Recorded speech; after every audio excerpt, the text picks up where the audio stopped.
Good morning, traders. Welcome to MyFundedFutures and MyFundedTV. I am Terry Traits, and we have our amazing, powerful expert trader, Tom Sabo. Good morning, Tom. Oh, thank you so much. Wow, thank you. I'm actually blushing right now. Good morning. It's good to be back. Hello, Terry. Good morning, and special hello and good morning to everybody in chat. Welcome, Abhishek and Magnus and Trevor and Nate and Aaron and everybody at MyFundedTV. Thank you again, Terry. Good morning to you too. What's happening? Ooh, the markets are moving already. Oh, yeah, it's like absolutely crazy. We dropped like 300 points. I guess we're going to talk about the headlines, but yeah, like London session was one of the worst. And I was like, okay, there's nothing's going to happen. It seems like lots of things are happening. Yeah, let's take a look at the schedule. Let's see.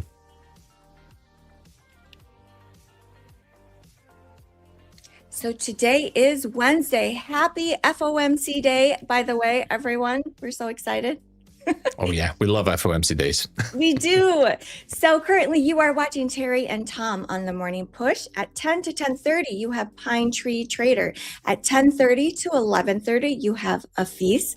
At 11:30 to 12:30, you have Husk and Methodical Man. At 12:30 to 1:30, you have Matt Coward. And that is the schedule for today.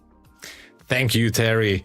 Well, should we go over some charts here and we'll see what's happening. So, as I was saying, London session, quick recap, not much happened here. So, actually, I was in a short position all morning. I mean, in the London session, London morning. And as you can see it, we were just hovering around here. My stop loss was hit eventually. I had a stop at 188 and I was shorting from, I don't even know, 170 something. And eventually it hit the stop. And the funny thing is that after hitting the stop, of course, as it used to do it in the New York early session, it went down to the 1 minute demand zone. So I was really looking for 144. Eventually, it got hit. Now, we're going to talk about situations like this because these are those kind of situations which can also hit as a trigger for tilt, but that's for later. So after that, we had some news. Actually, before the news, the market was already declining a little bit further down.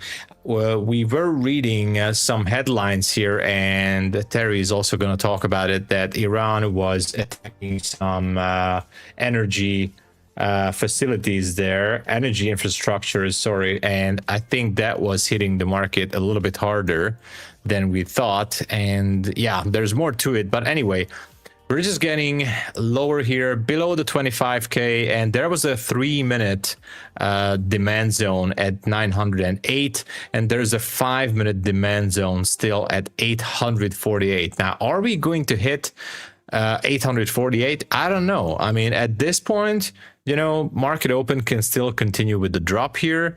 I will be looking at that level because, you know, that's still interesting. Taking a long position, well, yeah, it's possible. We have FOMC, of course, so you might expect that volume could be, you know, drying up around the lunch hour, but you know, usually when I see this and there's a significant level down there, and that's a textbook demand zone on the 3-minute, on the 5-minute, let me just switch here. So that's an absolutely textbook level. I think that we should be hitting that. And by the way, I do have a position open as a short in a drawdown currently, so no need to be scared. I don't even have a stop loss on it yet because honestly, this is an evaluation account. And I'm kind of hoping that we will hit that level. But anyway, this is the only thing I'm seeing right now. We might see a potential bounce from around the 850s, and then, you know, who knows, maybe we can see a V-shaped type of recovery. We have a valid zone on the 5-minute, I mean, supply zone just being created on this drop. So that's a valid level. We have another supply zone created with this drop up there. So we have 2 levels here. I'm going to put the line later. So one is almost at 25k, 25,003, and the other is around 25,105. So we can actually see a recovery here. Who knows? I don't know, but like I would love to see finishing the job down at 850-ish area. And as for gold, oh my gosh. Yeah, so gold actually dropped quite a bit here. Yeah. Honestly, at least this one just reassures me that I don't want to do anything with gold right now. What a drop. Oh my gosh. Okay, so we just dropped how much? At least $100, 150, well, from the top. But from this congestion area, we dropped like $140, $130 on gold. It's very simple, I'm just not going to do anything with gold. I don't care. So there's just nothing here. Even on the higher time frames, like, yeah, there's a sell side liquidity level. Maybe gold wants to spike that low down. Yeah, it's down at, did it take it? No, it did not. 4854.9. Anyway, I don't care. I mean, I'm not gonna trade gold. And yeah, as for ES, kind of like the same situation. This is the hourly chart. What a drop! Oh my gosh! So went below 6,800. There's no particular level that I'm looking at. There's one. Actually, no, I take it back. I thought that there's a demand zone lower, but nothing. So ES can also recover this drop. We have almost the same zones, the same type of supply zones here and there. So one is at 67.68 and the other one is 67.89. So yeah, why not just recover? We'll see. But I guess we're pretty much depending on the news events today, but we'll keep an open eye on that. But that's all I have so far. And I might close down my short position because I still don't have a stop loss on it. I like to go a little bit more crazy on the evaluation accounts. And I was thinking to maybe add one or two more micro to it, but we'll see. But that's all I have. Thank you. That is Thank all. you, Tom. You're welcome. Yeah, I can quickly go over the news. So we do have a bunch of war-related headlines. We're seeing lots of headlines, escalating types of headlines. So that was part of that drop initially in pre-market. And then what happened was PPI information came out, and that also added to the drop. So it came in hotter than expected. Core PPI month over month came in at 0.5%. The forecast was 0.3%. And then also the PPI month over month came in hotter than expected. It came in at 0.7%. The forecast was 0.3%. With the FOMC meeting today, that could be part of the reason why we saw such a big drop too in pre-market. So it'll be very interesting to see how the market reacts and digests that news. We do have FOMC later today at 2 p.m. And of course, the FOMC press conference at 2:30 Eastern Standard Time. So we do have quite a bit of news today. Also at 10 a.m., we have factory orders month over month, but that is not red folder news. Yeah, we have some some news events coming up, and of course the big kicker is, as always, the press conference at FOMC. Like we will hear Papa Powell's speech. Sorry, but like he's gonna come on stage and he's gonna sneeze and the market is gonna react. But the real thing is gonna be the press conference. So in that 20 to 30 minutes, I think that's where the market will be really moving. So be careful. You gotta be careful. Careful. Are you going to trade it, Tom? Well, never say never, but I don't know. I mean, I'm not on my fundeds. Maybe I'm gonna do something on the evals, but usually I don't really trade it. But I feel like maybe we have some volatility to work on some evals today. I don't know. Maybe. I haven't decided yet. Are you gonna trade it, Terry? I am very tempted. I knew it.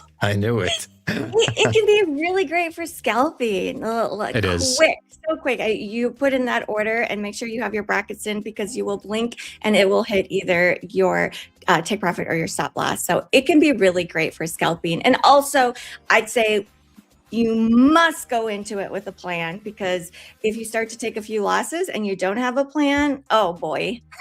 Oh yeah, without a plan, it's just not gonna work out, guys. You gotta have a plan. Yeah, exactly.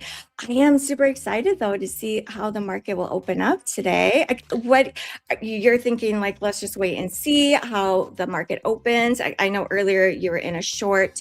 Are you still in that short, Tom? I'm still in that short. Let me just put it out. Again, this is just an evaluation account. I wanted to let it go a little bit loose just to see how it's going to behave here. I was kind of hoping for, I mean, not hoping for, but I was expecting a bit of a bounce here as we're getting closer to that final, because there's nothing down there below the 5-minute demand zone that I like, really. So I was like, why not finish up the job? But I was expecting a bounce here. So this is why I only went in with 3 micros. Currently, I'm above $200 of a drawdown, actually 230 almost now. So this is my decision point, even on an eval. Should I close it down? Because I wanted to add to the trade as a final scalp here if it gets below the 70s, just to, you know, get it a little bit more heavier. I maybe because I'm in the position, but I'm a little bit biased that at the open, maybe not until the open, but at the open or after the open, I really would love to see, like, from here at least a 50-point drop to tag the zone, and then maybe a reversal. But I have to make a decision here, because the 1 minute. Because I'm in the 1 minute chart right now. So the 1 minute created another supply zone here. So we just created a 1 minute supply zone up there. Let me just tell you the exact number at 964. Now it can actually bounce all the way up there before it takes another turn and goes down. So it's a little bit dangerous territory right now. I'm not doing anything with any funded account right now. I'm just gonna wait this one out. Not gonna lie, a little bit disappointed. I thought that it's just gonna smash through that 848. So I don't know. Maybe I'm gonna just, you know, close it down as it is. It's not a funded. It's an eval. Interesting. Like, emotionally, it doesn't really affect me, but I'm missing that final drop here down there. But anyway, we'll see. Yeah, we'll see if you get it. It's possible. It's very possible in the next 15 minutes here. 20 minutes. Yeah. I just put my stop to 32 because, you know, it's all right. I can handle that. I think if we get above the 30s, there's a very high chance that we can get to a 1 minute fair value gap at 52. So, you know, it's going to push higher. It is what it is. It is what it is. Exactly. It sounds like it's like a tester position. When I heard you say you put in 3 micros, even though that's heavier, but for your evals, you are more aggressive. Yeah, I'm always a little bit more aggressive on the evals. Like everybody, like, I also want to spend more time and focus more on the funded accounts. That being said, you know, especially for new traders, and this is not like financial advice, but if you're new, you definitely need to respect that evaluation account. Again, especially if you're new, you got to treat it with more respect. You got to focus on your trade setup. You got to focus on your daily goals or weekly goals. So the way I'm doing it is definitely not the way you should be doing it if you are new. So, yeah. Thank you, Tom. You're welcome. Speaking of evaluations, I can share the promos. Oh, yeah. I want to hear some good news, Terry. We still have the rapid plan. Nice. Yes. Oh, there's a form, everyone. MyFundedFutures just dropped a form in chat. Make sure you get your name on that form for a chance to win a free account from MyFundedFutures. You do have to be present, so hang out. And then when your name is called, hopefully it's called, you do have to claim it in chat by tagging MyFundedFutures prop firm. Yeah, you got to be quick. You got to react fast. And again, I'm just so glad that MyFundedFutures extended the rapid plan. Is that right? Yes, exactly. It's extended until March 24th. Make sure you use code YouTube. Not this one. Code YouTube. Make sure you use code YouTube for all of your accounts with MyFundedFutures. It does help to support the channel. Every time you use code YouTube, it lets MyFundedFutures know that our channel is growing and our community is thriving, and it helps us to continue to add more traders, great programming. So you can save $60 on this plan, you guys. Make sure you snatch it up while you still can. I've already used my 2. Every trader gets to use 2. It brings down the plan from $157 down to $97. That's all in, no activation fees on any of our plans. And we still have the 30% off any of the pro accounts. That's for existing traders. If you're a brand new trader with MyFundedFutures, you get a welcome package, and that is 50% off any of the pro accounts. And we still have that special going on the 25K Flex account. Let me pull up. That's a no-brainer, guys. $49 for the 25K Flex if you're brand new with MyFundedFutures. That is just absolutely no question. You know, that is just absolutely cheap. I think for the first month only, but still, it's an absolute bargain. No activation, of course. Yeah. So really good. It's nice. It's nice to try a new plan with a 25K plan at a discount, right? So existing traders, you also get to try this for only $77. That is a 25K Flex plan.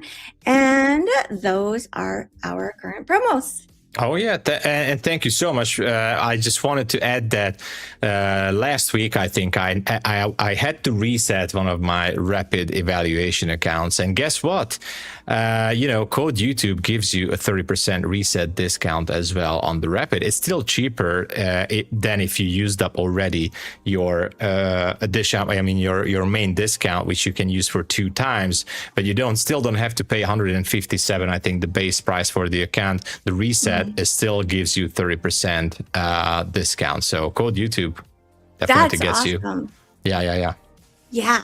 And let's look at the leaderboard together. Oh my gosh, I haven't checked it. What is happening on the leaderboard? Oh, I see this first place person profits of $89,960 on a 50K account on one single account, guys. Wow. And that's profit. That's like not including that, 50K. So that is so amazing. That is, pro accounts.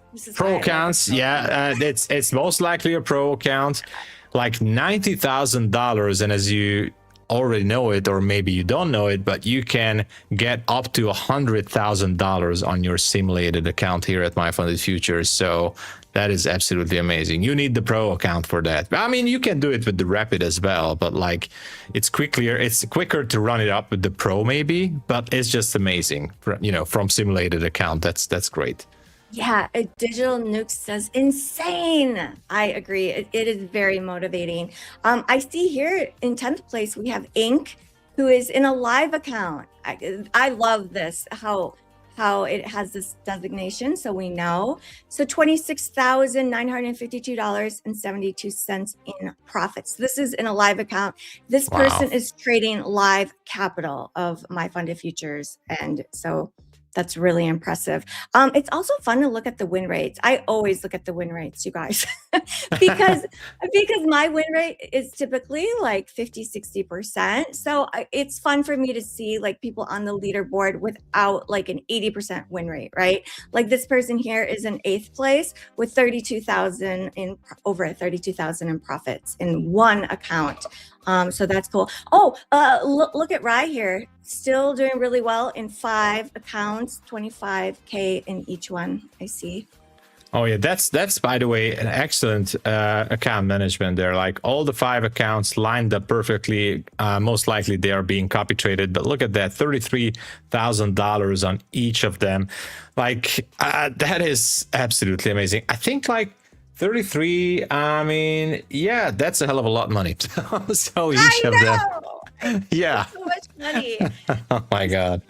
Something I've been kind of thinking about is like, okay, I have to think more long term, like the long game. So I've been trying to kind of conceptualize it as, okay, at the end of the year, if I have like $50,000 in sim funded in profits in one account, like that adds so much money to your yearly salary, like how much you make in a year, right? So thinking long term, because my mind tends to think very short term, like how can I get that payout right now, Yeah.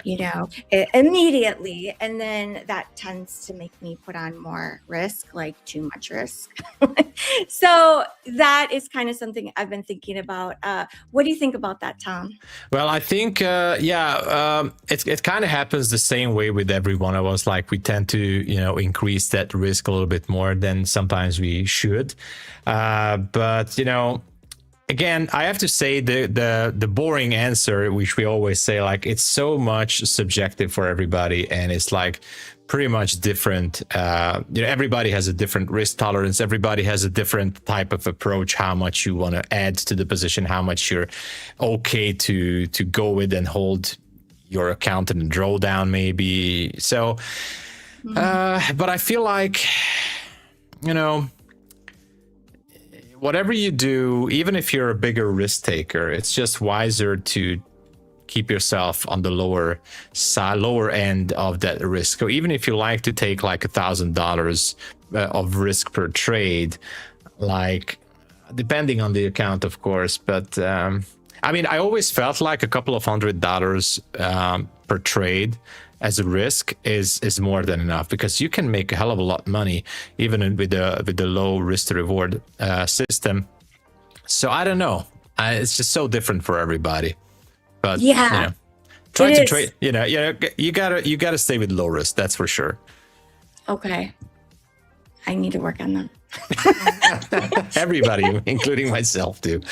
Everybody needs to work on that.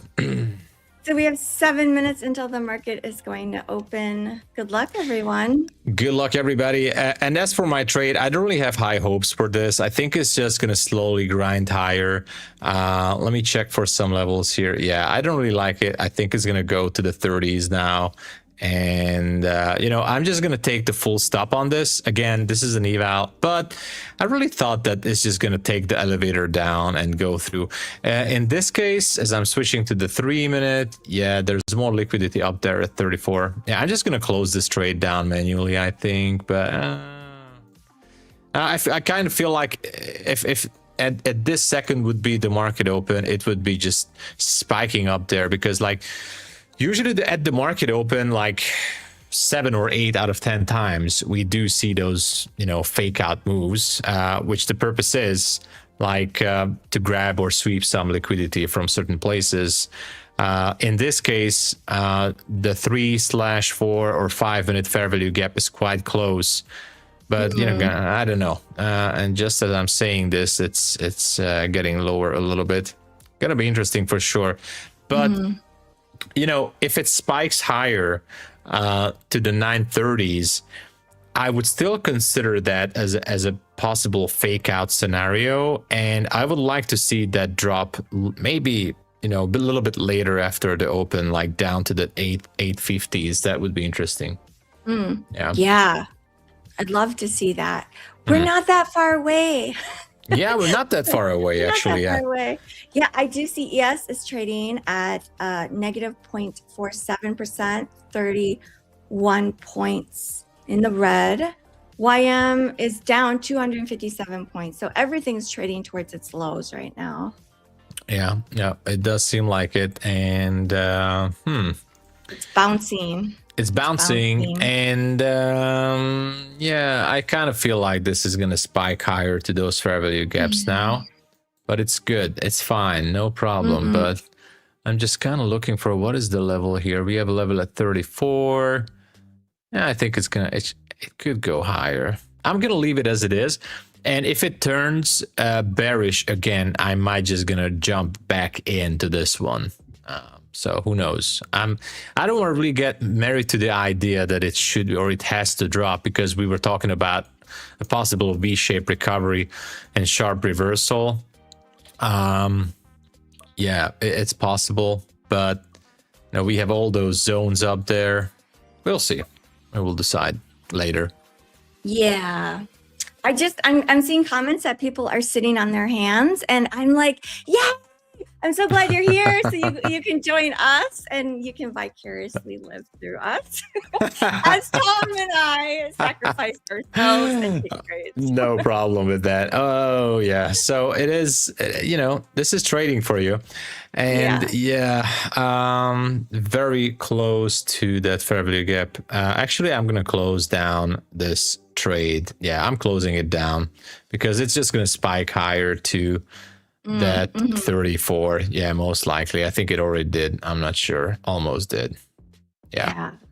Isn't it so interesting, like the market behaviors that we see over and over and over again? I heard you talk about the bounce. You're like, okay, I just put on 3 micros because yes, I was expecting a bounce. It's almost like a scale in just in case it does dump. Yeah. But yeah, don't you think that's interesting?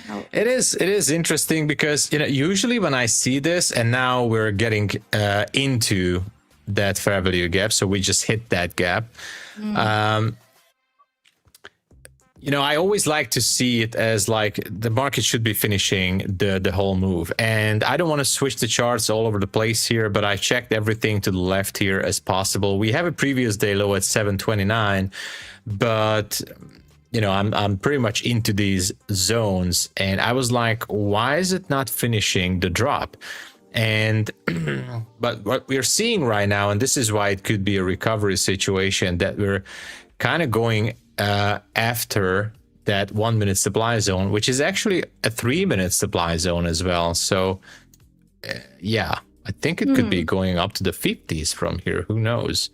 Okay. So what I'm trying to say is don't be surprised on a spike higher, and maybe the 3 minute / 1 minute supply zone is going to hold as potential resistance and then maybe finish the drop down to the 850s.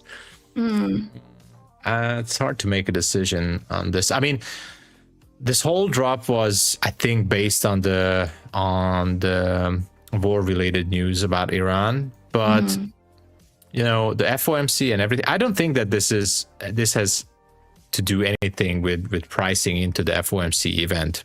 This was something that wasn't expected.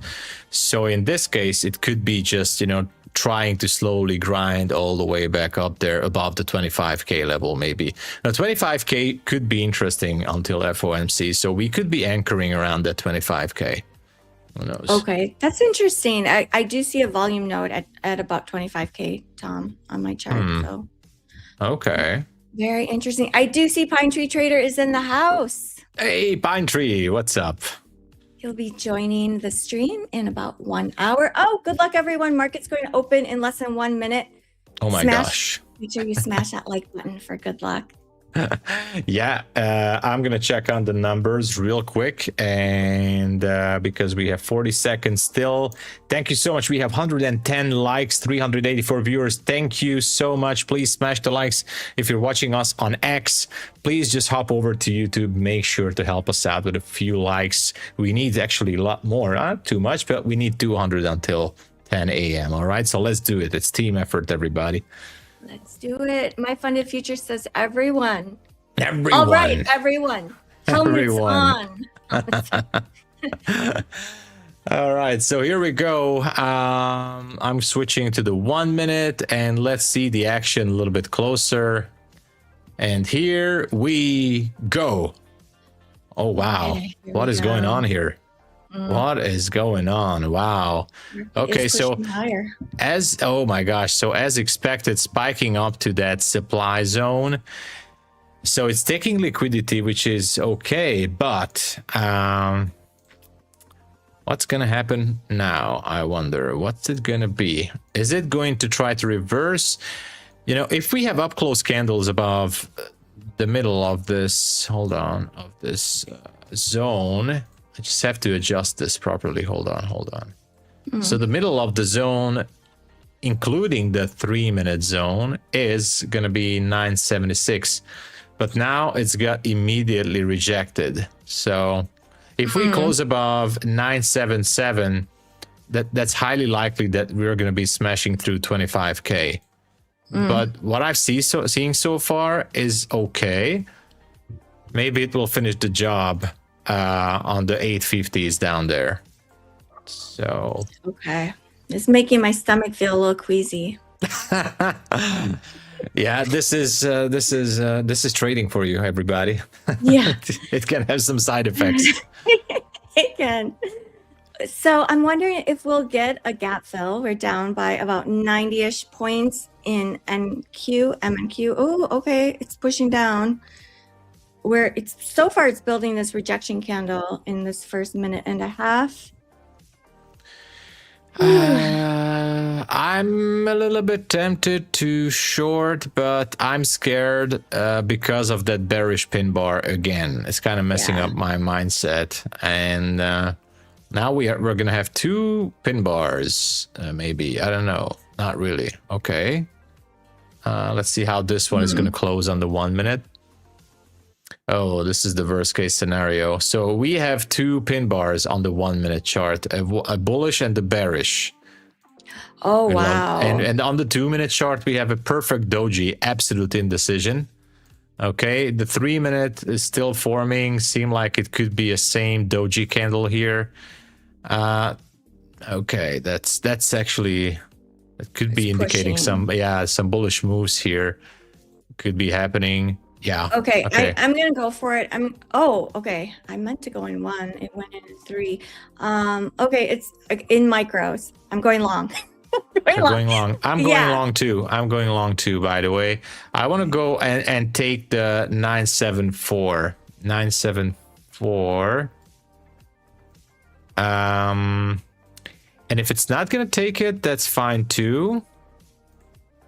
And we just start to pray for the best result.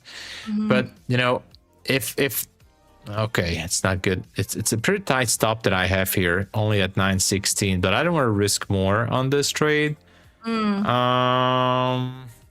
Yeah, because the mid-level would be a good target in that zone for me. That would be absolutely a good target. So that's why I'm looking for 73.75 up there. But okay, so the news candle is the 8:30 candle, and that opening price was 24.50. I'd love us to go up. We did go test the low of the news candle, the bottom of the 5 minute candle, which is 944.50. It did reject it, but it's right about there. So I'd love to go. I think it can reach at least halfway through that news candle, hopefully. All right, added one more. I mean, sorry, 3 more micros added. That's a very heavy position. Oh my gosh. Let's go. Let's go, Tom. Oh my gosh. I'm a little bit... it will be interesting for sure. Why can't I place my trade there? I mean, my stop there. Sorry, guys. I just need to adjust it properly because my Ninja Trader is acting up a little bit. Okay, I'm going to sell it up there at 73.50. And my sell stop is going to be there. It's... I'm actually moving it a little bit there. But we're not getting that push right now. We're not getting that push. As I was really expecting to dig into that zone. Why not just dig into that zone? Go, go, go. I do see a nice divot in the volume profile. A perfect spot for the market to go and fill. Oh, yeah. Oh, yeah. I'm still believing in our long, Tom. Let's go. Come on. Come on, Bulls. I really wanted to go up there. Like, you know, if we're above the 60s, that would be a really good indication. I just want to see, you know, let's get to the middle of that zone up there. Come on. Just a little bit more. What's your TP at, Tom? My TP is 73.50 currently. Yeah, I'm 73.50. I'm taking everything off if I can at 73.50. So, 73.50. Okay. Yeah, 73. Yeah, sorry. 73.50. I was like, wait, what chart are you on? Yeah, sorry. 973.50. Yeah. Okay. But yeah, it's a little bit of a tight situation. At least we could be taking out the previous, this bearish candle at the open, and that would be a good thing. I like it. It's flirting with the lows of that data candle. Come on. If we can trade above, break this high of if we can break above 961, That would be really good because that will take in the 5-minute order people on the long side. We came close. Yeah, I think I'm gonna sell 3 micros from this if it spikes up, and I'm gonna sell the rest of the position up there. So I'm just taking out 3 micros if it spikes the high of that wick, but it's not going for it. What the heck, NQ? Come on, just go for it. You can do it, NQ. We only have about 64 points for a full gap fill from yesterday's closing price. Come on. Come on, NQ. Come on, NQ. Just go for it. I know you go. Oh, there you go. All right. 3 micros sold already. And I'm moving my stop to break even. That's it. Okay. This is a free trade now. Stop is at break even. We'll see what happens. I don't care if it takes me out because this is a very dangerous spot here. So I'm okay. I recovered just a small portion of that loss earlier. So I did lose about $300 on the evaluation account. So this is just a partial recovery here. And I don't get it. Like, I'm kind of having the same situation every day. The first trade is a mess. The second trade goes better. There should be a solution. Come on, just a little bit higher. Let's go. Let's go. Yes. W's for Tom. Oh my gosh, I wish I could say that everything looks great, but I just barely recovered, not all of the loss, but like majority of the loss from the previous trade.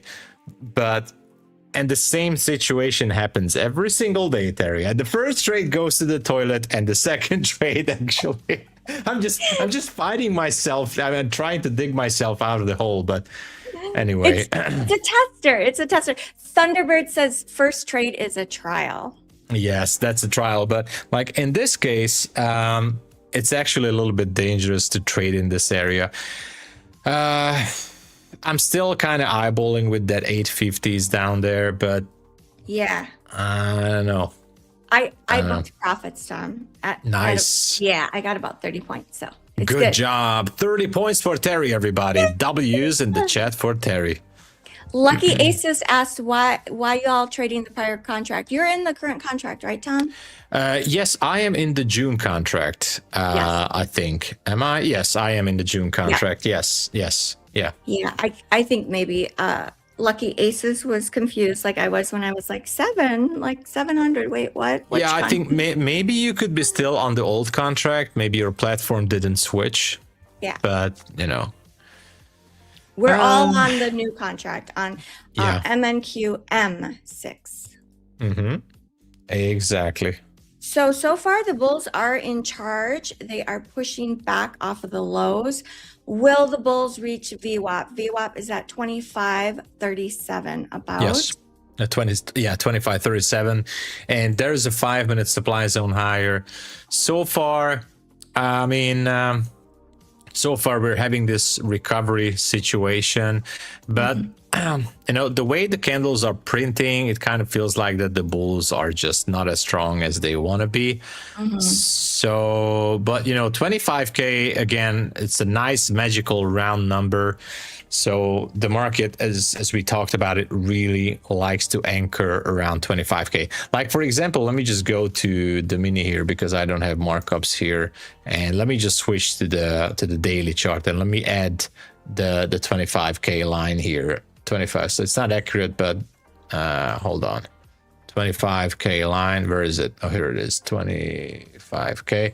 So it's not accurate, it's the 25.010, but look at that, how the market, ever since September 2025, because that was the first time, September 15, 25, and ever since then, the market is just basically, you know, we're rotating up and down around the 25k level. So it's interesting. It's more like, it looks like on the daily that it's kind of trying to build a possible support area around 25k, which like indicates further expansion higher.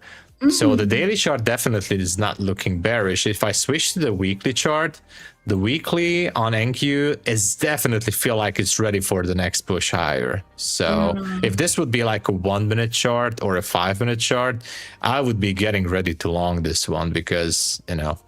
So look at that. We're heading to 25k, guys. Oh my gosh, it's happening. It's going. In my mind, when you said that, I was like, What if that was the bottom of the day?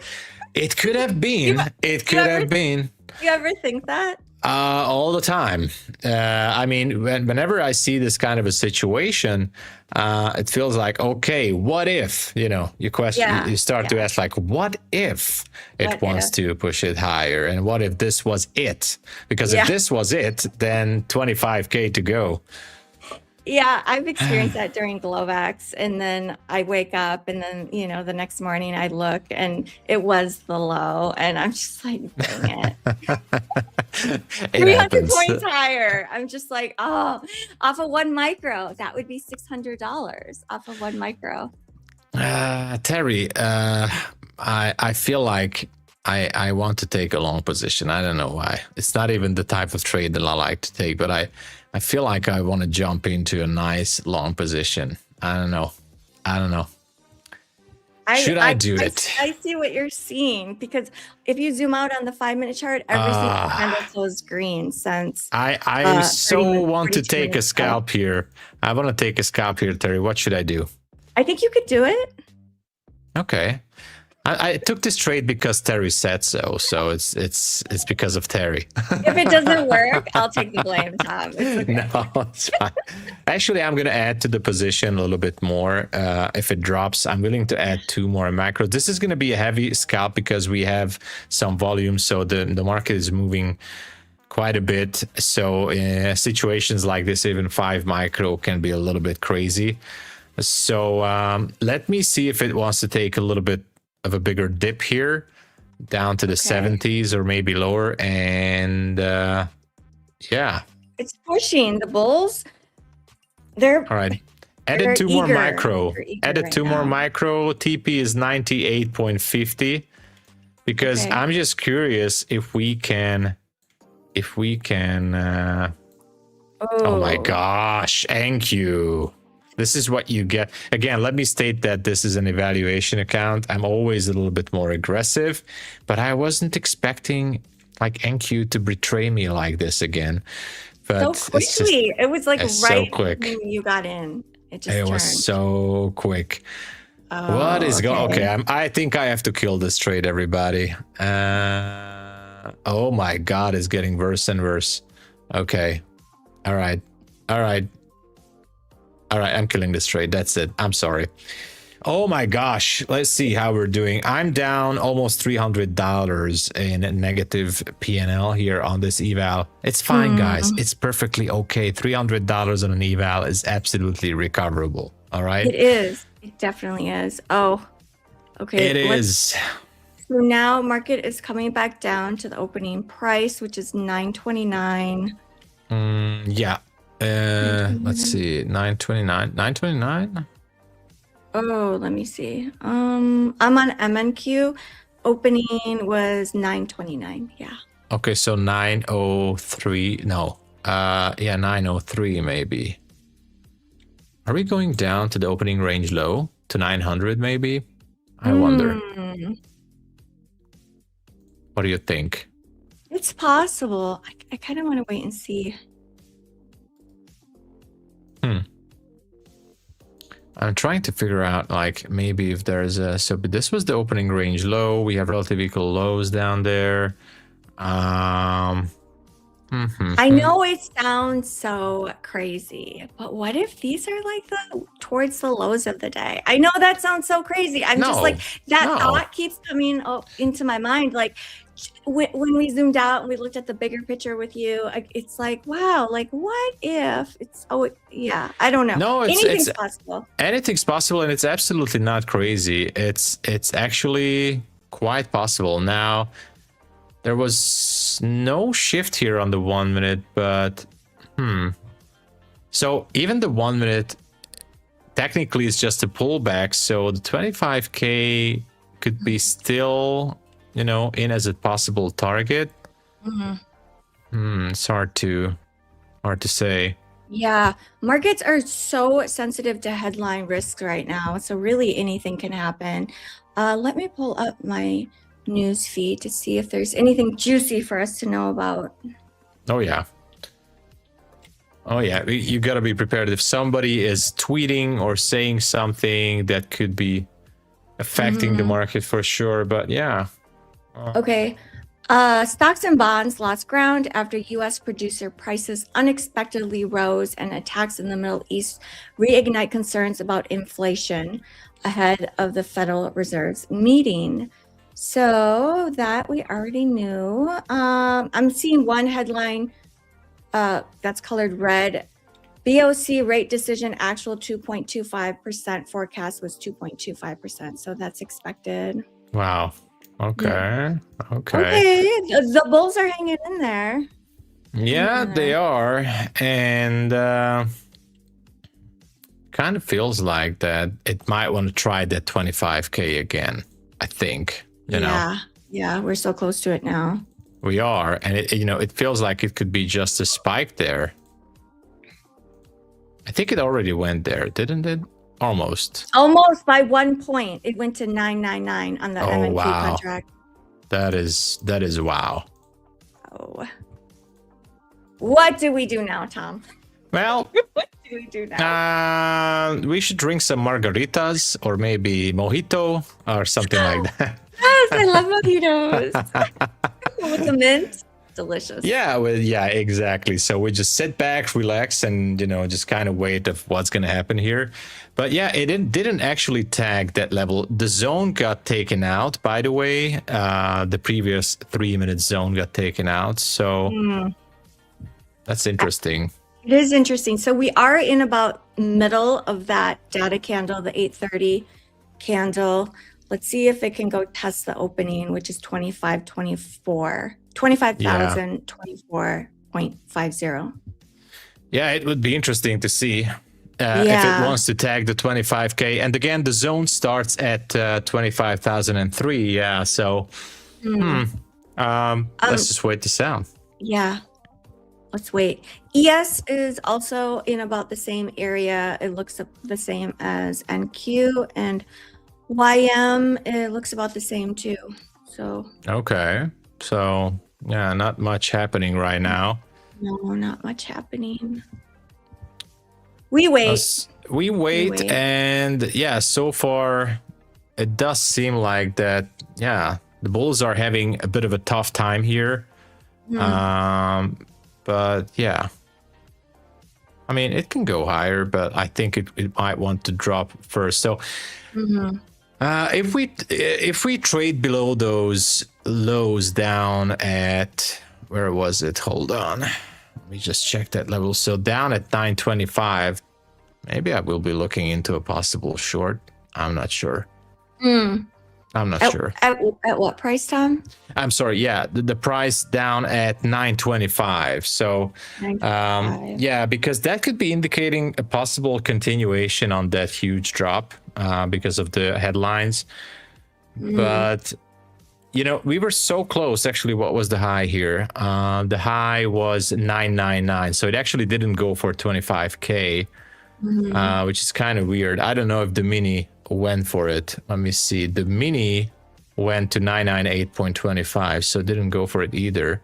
But yeah, it didn't quite get the full gap fill, but it got close. Yeah, it got close, but it didn't go for it. So yeah, I'm kind of tempted. I'm kind of tempted to look for a short, like scalping type of short. But I have to wait for some confirmation, right? Yeah, the opening range low could be a good target, maybe. But I think it kind of wants to drop. It's getting weaker and weaker. So yeah, I do see this nice trend line that could potentially break soon. Yeah, I think it will. Okay. Yeah. Yeah, I think it could be breaking, but as long as, this area is holding, I don't know. It's just so weird. What is going on? I think we're just stuck here. Yeah. We are stuck. We are stuck. I'm glad we're stuck together. We are definitely stuck together in this one. And yeah, the opening range low, guys, it's going to be at 903.75. Who knows? Was that yeah, that was the opening range low. We might drop there. The 1 minute Yeah, nothing special. We're kind of barcoding right now. Who knows? Do you know what I think is beautiful? Yeah, what is beautiful? If you zoom out on the 5-minute chart and Yeah. include yesterday's price action. Oh, yeah. I love that we traded below that nice pivot right below VWAP. Oh, Yeah, I love trades like that, like where there's just a ton of consolidation in a certain range, and then the market has some type of catalyst, like we had the war catalyst, we also had PPI catalyst, and then it's just this beautiful cascade down from that level, right? And it's like, oh, it's so beautiful because it's the it's the market doing what you expect it to do, and this is what I'm saying, guys. This is art, basically. This is like art. It has its own beauties, but yeah, currently though, you know, if we're just kind of looking for a real short-term move here, even for a scalp, like this range is not something that I like to stay in. Like I don't know. It kind of feels like it wants to break that 927 and then maybe look for the opening range low. But again, what makes it a little bit more weird that we didn't really go for 25K yet. So yeah. Right now we're flirting with the data lows now. Ooh, okay. Do I do it, Tom? Do I get in short? Well, Terry, it's up to you. It's your decision. It's your decision. It's my decision, so if it loses, it's not your fault. Well, it's not my fault. I can't say anything about that. Okay, I'm going to wait. Decision. It still hasn't broken the trend line yet. It looked like it was about to, but it definitely looked like that it's going to, but it's not doing it. So, yeah. Yeah, it's still barcoding. It is. It is. And I feel like until we're not getting out of this range, so we got to get below 927 or finally hit the 25K. In between these two levels, I don't see anything that's possible to do here. So okay, well, that's okay. We'll just leave it alone. We'll come back. Yeah. I'll come back and trade you. It's just exactly, and this is why I'm just happy I didn't do anything on my funded accounts. I got burned on this eval, but I just have to wait a little bit more.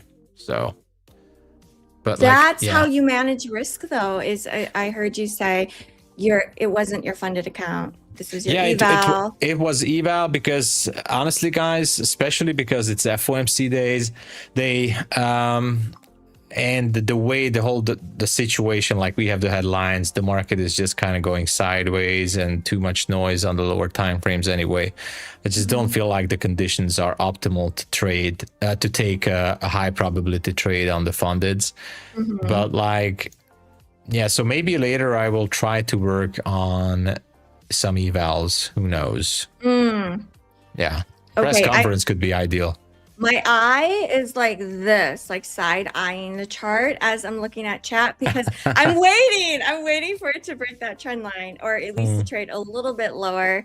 Yeah, but you guys in chat, Abhishek said a riddle is coming soon. Oh yeah, we love the riddles, guys. Yeah. That is good. I feel like I have to do it. I have to do it soon. It's coming. The urge. It's the trading urge. Yeah, I know how it is. Well, the thing about trading is that we do have to be present if it's not like a systematic algo type of trading. And you really do have to pay attention, right? Like at least pay attention enough or have your alerts in. Exactly. To tell you. Do you ever use alerts, Tom? Yes. And by the way, it helped me so much. You know, I mean, I'm using TradingView for my alerts, and it just helped me a lot. Like, obviously, it's hard to monitor every level or other markets, and it really helped me to, you know, get a better picture, get better notifications. If ES is, you know, going through a certain important level or gold goes through an important level, it's just good to know, and it really gives me some good ideas. Or even if I'm just not looking at the charts because I'm doing something else, it's just alerts are very helpful, guys. Really, whatever platform is that you're using, I think every platform has some sort of alerts. Use it really, because it's so helpful, really. You're not gonna miss those entries, especially if you have your lines. Like for example, you're saying, okay, I'm looking for sales below 927. Great. Put an alert to 927, and then put an alert above 25K, and you're good. You can sit back and relax and just Just hang that's out. it. Watch Just our hang show. out. Exactly. I did hop in short, Tom, at 24,938.75. Let's go. Let's go go. with 1 micro, and it might be a slow churn type of trade. I'll just leave it That's on. fine. It's fine. It's okay. It's okay. So far, it's yeah, a little bit sideways, but Oh, okay. The riddle, Abhishek wrote, guess the word blank, O, a bunch of blanks, O, blank, comma, blank, blank, blank. Abhishek is really good on these riddles, guys. I wonder who won. Okay, Abhishek says first person who can guess it wins. Let's go. Oh, by the way, I did forget to say good morning to Pine Tree. Guys, Pine Tree has so many good stuff explained by his entries, the inside bar method and everything, like super valuable information. Hey, let's go. Yeah, Pine is such a great trader and also great at explaining things. Also humble. Like, I love that. Tom, you're the same way. Great trader, humble. It's refreshing. It's refreshing. It's refreshing, guys. We like it. So I'm seeing lots of guesses saying 0 activation fee, no activation fee. Pine Tree Trader is going to teach the rule of 4 for FOMC. Interesting. Ooh, you got to stick around for that, guys. Yeah. The rule of 4. Rule of 4. In about 2 minutes, Pine Tree Trader will be here with you. Oh, yeah. Oh, my gosh. It's that time already? Oh, my gosh. It is. We totally forgot. Did we say, like, if you guys have a great story to share, or if you would like to come up to being a guest on the show, or maybe, do some part-time hosting or being a part of the MyFundedTV crew, then make sure to apply, because we are looking for everybody who has a good story, or even if you don't have a big following, or like you're not like super active in social media, but still you have what it takes and you have the energy, we would love to see you here at MyFundedTV. We would. I just dropped the form, Tom, into chat. Oh, thank you. Yeah, who'd like to apply? Yeah, make sure to apply, because we'd love to hang out with you. Okay, so far we're back into the range a little bit here. No, nothing special. Nothing special. It's just the usual. It's just the usual price action. It's just barcoding. Yesterday, I was thinking about it in the afternoon, how market open was really the best trade that you could catch all day long yesterday. Yeah, like that was the best trade. So lately, it's been kind of that way. It seems like on our stream, like there's 1 or 2 really great chances, and then that's it. And then it's like chop, chop, chop, chop. It is. Well, it could be a chop city for a couple of minutes here, so nothing we can do about it. But guys, we just had an awesome time still. Like, I get a little bit burned on the eval, but guys, it is what it is. We're going to be ready for the next session as well, right, Terry?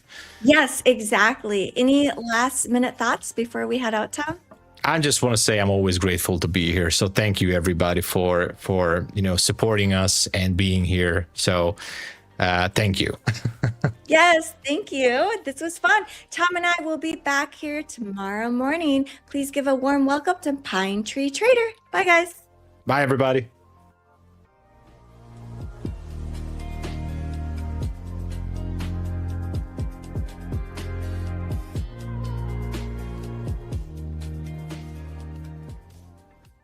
Yo, what's up, everyone? What's going on? What's up, chat? H Trades in the house. How you guys doing? FOMC day, right? Had a little bit of news this morning too. Had the old PPI news. What's going on? MyFundedFutures. I think that's Magnus behind MyFundedFutures. What's up, Magnus, Keegan, Madi, Goku, Fernando, and Lucky Aces, Lavlin, Adam Daz, Bear Trader 64, OMH, the Moose Gang. That's right, the Moose Gang. Emma, AVR Dream. What is up? Abhishek, Smoke Trades. Thank you, Terry and Tom. Another great segment from Terry and Tom. They are not afraid to sling around the contracts. I love it. I love it. And also, I was thinking yesterday, I'm like, man, between this whole crew on MyFundedFutures TV, I think yesterday we must have gotten, what, 300-400 points we must have squeezed out of the market between all the hosts. So pretty awesome, right? Anyways, let's get to the market. So, chopping around. That's what we got going on, chopping around. So I will talk a little bit about a systematic trade that you guys can check out during the FOMC announcement. It's pretty cool systematic trade. It's called the Rule of 4. Has anyone heard of the Rule of 4? It's a systematic trade. It's by Tom Hugard. And so I think what I will do is I'll talk about that a little bit. But we'll see what we got going on in the markets to see if we can get a trade in. I took one trade so far on this account. I'm up 114 bucks. I basically took a scalp off this outside bar. I took a scalp off the outside bar, got a little squeeze out of it, and cover it up here. It's a good thing too, because I was originally targeting the session high. I mean, not session high, the data high. So we had that PPI news up here at 25,030, but the market just seems weird, right? So right now we are pushing down. Congratulations, we got some winners in the house. Green, Robert, Lopez, Q, M, Mendez, Alberto, and Nitish. I probably botched all your names, but congratulations on the winners. You guys are going to want to pay attention to this. Okay, guys, let's talk about it real quick. Rule of 4. This is a systematic trade by Tom Hugard. This is not my own. This is something that you guys can, check out for yourself. Do your own back testing, whatever. Step 1, 10-minute chart. So this is step 1. Generally, what I like to do is trade it with YM, so the Dow. But you could probably look back at NASDAQ as well and see how it works. But this is something that works pretty well. It's a pretty good edge. I've made quite a bit of money off it in the past. And basically, it's during high impact news events. So something like the FOMC or maybe CPI or non-farm payroll, stuff like this, stuff like that, right? We have high impact. So you put it on the 10-minute chart. This is very simple. Let's just pretend. Let's pretend here that this is the FOMC candle right here, right? Kind of goes back to my own trading style, right? With inside bars, outside bars, the way I take them, right? Very simply, 10-minute. So you have the announcement candle right here. So 10 minutes on a 10-minute chart. So you have the announcement here. You got a nice big volatile candle, right? And then you wait. So this will be candle 1, right? So this is candle 1. And you wait 4 candles. So 1, 2, 3, 4. So this would be the 4th candle right here. And then it's simply you're looking for a break above. So you have a buy above or a sell below. Same way as I trade my outside bars or inside bars. And you look so if it breaks above, like in this case, it would have broke above, and you go long, and that's it. Stop goes below. Stop goes below or above, depending on which side of the candle it broke. And this is on a 10-minute chart, guys. 10-minute chart. And now take profit, that's up to you guys. Take profit is discretionary. One thing about trader Tom Hugard is that, and I'm not talking about Tom Sabo, even though he is a GOAT too. Well, yeah, trader Tom Hugard, one of the things that he likes to leave up to his subscribers is where you're going to take profit. And so, yeah, that you kind of have to use your own discretion on that, or maybe do some back testing quickly. If you want to do some back testing, here's an easy way to do it. This is what I do anytime I have a news event, is that you go to Forex Factory, right? And then you can go to FOMC. So here you want to back test some FOMC days. Just go click on the folder here, and then you go to the history, right? And you'll see all the, you go back and you say, okay, well, January 28th, we had FOMC. December 10th, we had FOMC. October 29th, and so on. So you can go back and check those out and look at the history, and then try it for yourself. You know, I wouldn't necessarily, not financial advice or anything like that. I wouldn't recommend trading it, you know, on your funded until you got used to trading it or whatever. But yeah, just a very good systematic trade. So it's actually a pretty cool little entry there. So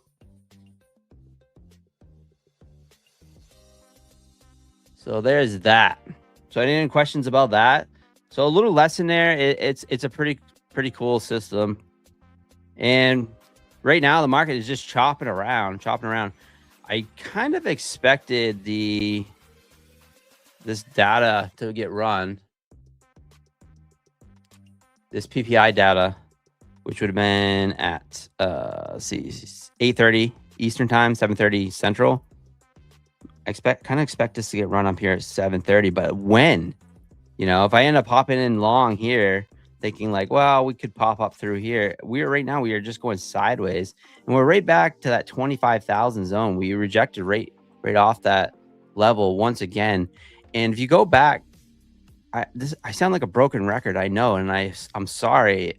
I apologize. It's not my fault. It's just the market.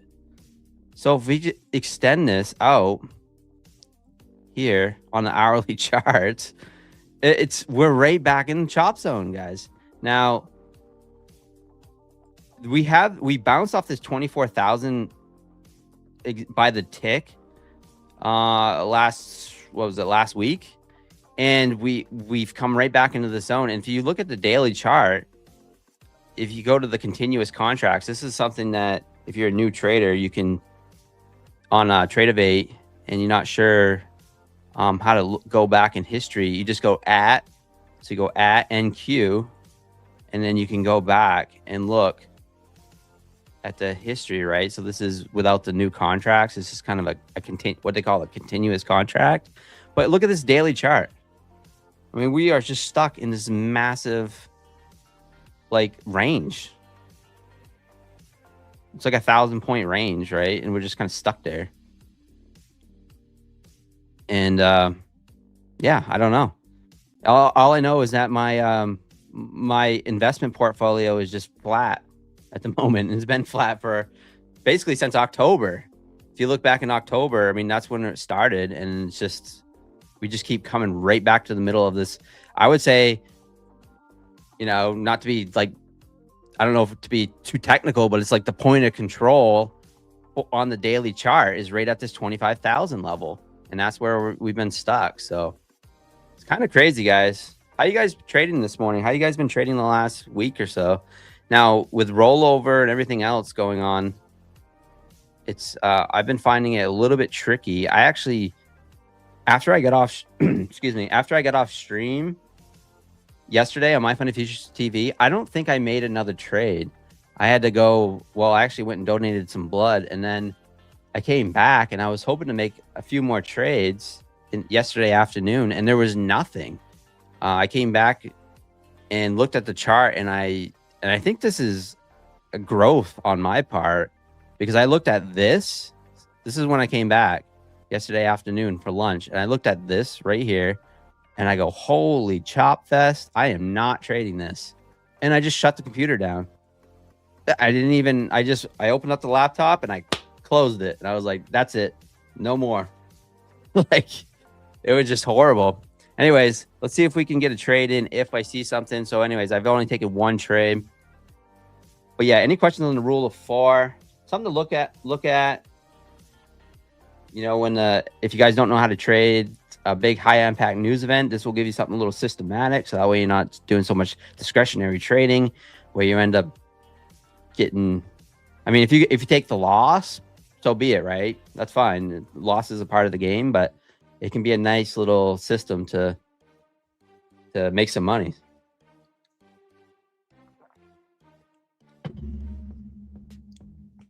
Gabriel Trey says this week's probability of losing accounts is higher than I'm finding A+. Yeah, I mean, to try to trade this, like, oh, and as a momentum trader, I'm like, oh, like we're breaking out.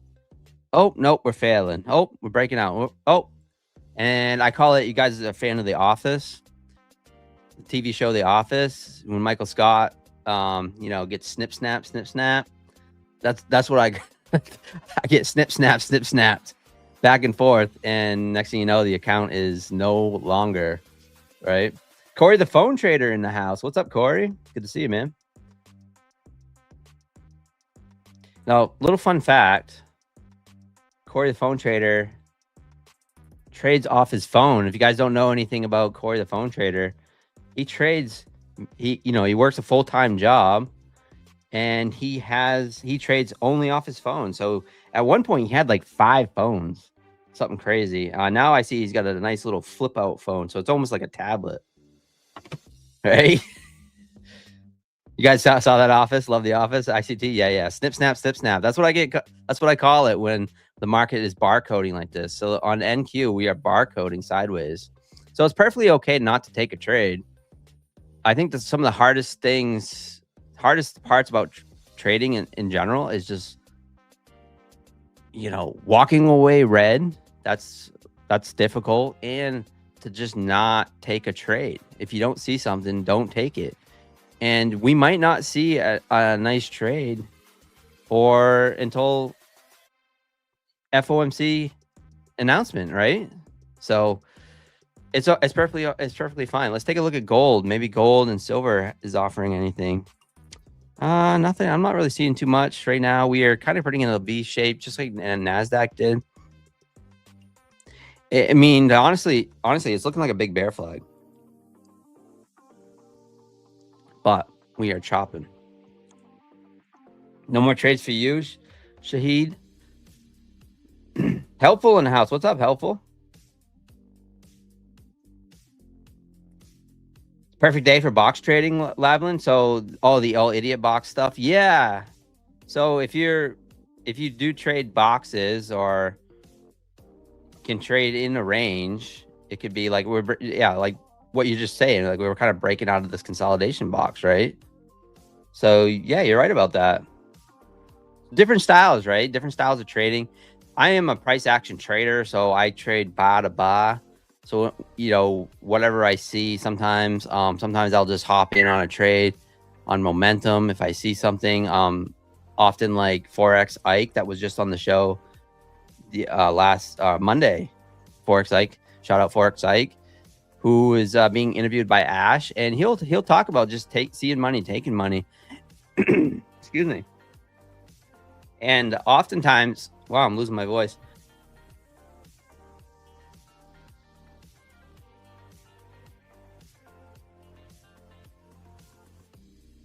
Sorry, guys. Oftentimes, like he'll just see some momentum and he'll hop in. That's kind of what I'll do during the New York Open. Sometimes I'll see some momentum on a chart, and if we go back to yesterday, if we have the volatility, by keeping a proper risk management, you can oftentimes get into a nice trade and like off the open, So this was the open candle yesterday. I ended up popping in and getting a nice 13-14 point trade off it. I was looking at the 2-minute chart. We pushed down and we had this massive pin bar wick candle, and ended up just hopping in as soon as we put in that candle on a 2-minute chart, and I just scalped it. I scalped like 12-13 points. That was my very first trade, and then I kept a nice little negative R&R loss, of I think it was like 25-30 points. But then, you know, as it started to, it instantly moved in my direction because I'm going on the momentum of the candle, right? And, you know, that takes a little bit of practice to do, but it oftentimes you can take a trade like that and just be done for the day, you know? So Forex Ike, shout out Forex Ike. Him and I actually trade very similar. He's actually pretty good trader. Now look at this. We've broken down here below this idiot box, what you guys would call an idiot box, and we are testing that level right now. Do we actually push down and test that low? I kind of think we might, but this is very discretionary. Let's oop, I'm on the wrong bracket here. Let's try it here. Stop at this wicks high.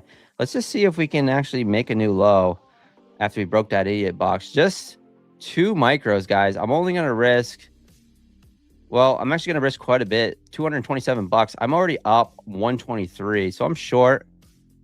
So let's see if this idiot box actually closes and we can make a new low maybe.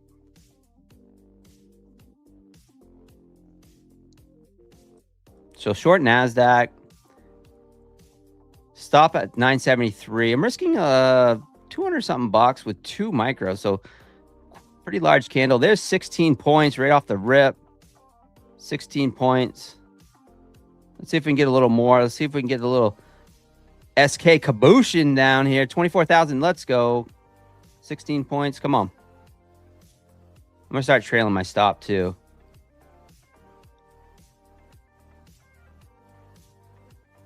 So I got my hand on the trigger right here to start trailing my stop. It's 2 micros. Let's see if we can make a little more on. This is a MyFundedFutures Flex funded account either. Not messing around.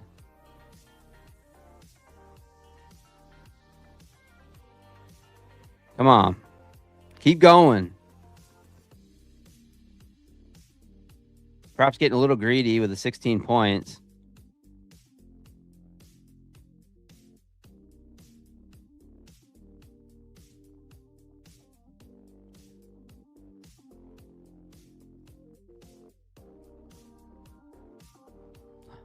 Come on. Got to be patient, I guess. I'm trying to be patient.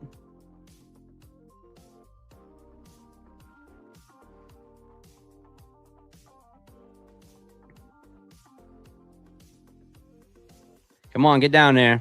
24,900.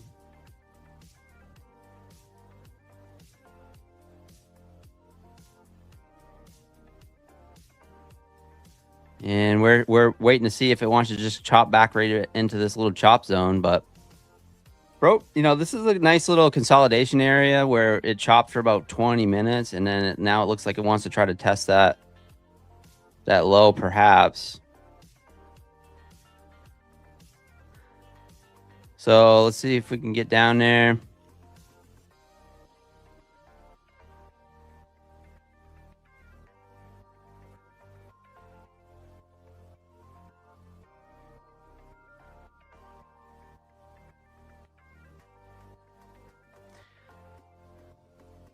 So far, not looking great.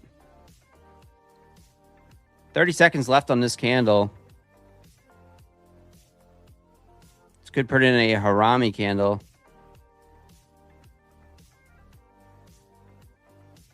All right, stops moving the top of this candle here. So now I'm only risking 43 bucks because this might put in a harami, and you know, this could be a little reversal candle. So all right, a little break below this candle here will actually look really good on our trade.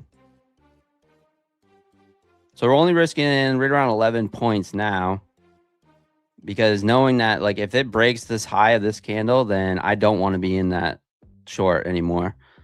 So there we go. There's a nice push down there, 16 points. Come on. I'd love to see a break of 890. That'll be cool.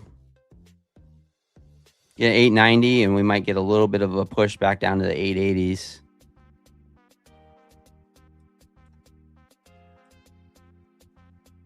Sorry, guys. I'm not paying attention to the chat. I'm just trying to focus on this trade.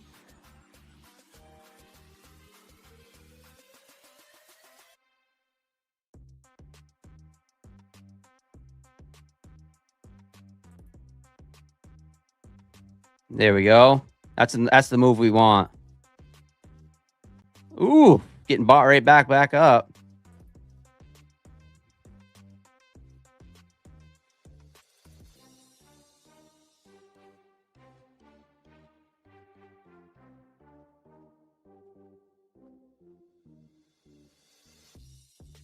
Here's what I'm going to do. I'm going to take one off.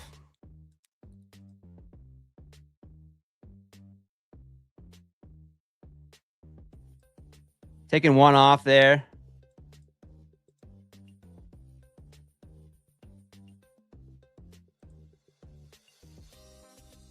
So down to 1 micro. So locking in a little profit. Let's see if we can catch the runner. So locked in profit right there for right around 18 points.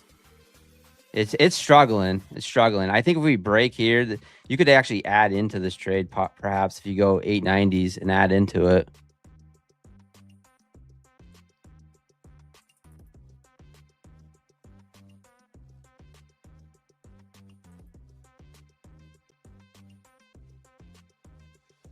So like I said, guys, FOMC day, it can be a little tricky. It can just come right back into a range. Let's just trail the stop here to break even on the runner.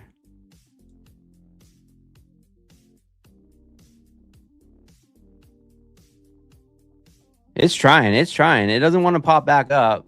It's trying to break that low. I needed to break this low of this 9.15 candle right here. It's 10.15 candle. That's what I would like to see. 890s. All right, there's the break. All right, let's trail here. Yeah, let's go. All right. Nice little move here. Up not $196 on the flex funded. It's a pretty good trade. FOMC can be tricky, right? It's kind of one of those things where I like to see money, take money. Are we going to get the big, huge move before FOMC? I don't know. I mean, we could, but 916 to 892. So, yeah, right around 20 points, I'd say average. So, nice little win there. $196. W's in the chat, guys. W's in the chat. Nice little winner. We've got a few more minutes left on my segment. So, we talked about the rule of 4, right? So, 4 candles. So you got the news, you have the FOMC candle, 10-minute chart, FOMC candle. And so you count that as 1. The next candle, 10-minute, 2, 3, 4. Look for the break. Stop goes above or below. Little something to back test yourself. If you guys are liking the systematic trades, then and look, it's trying to break this, but then it's coming right back in and chopping. So we grabbed, so far, I've grabbed about, I don't know, about 40 points this morning. Probably not going to trade much of this funded account anymore. Up to $968.82 on day 3. So this is day 3. 5 days of $100 or more, you can withdraw 50%. And so this is what I'm trying to do, is build this account up a little bit, and then to be able to withdraw that 50% and take a payout on stream for you guys, which would be pretty awesome, right? Brand new account. Now, if I trade FOMC later this afternoon, I might come back tomorrow morning and be like, guys, this account is gone.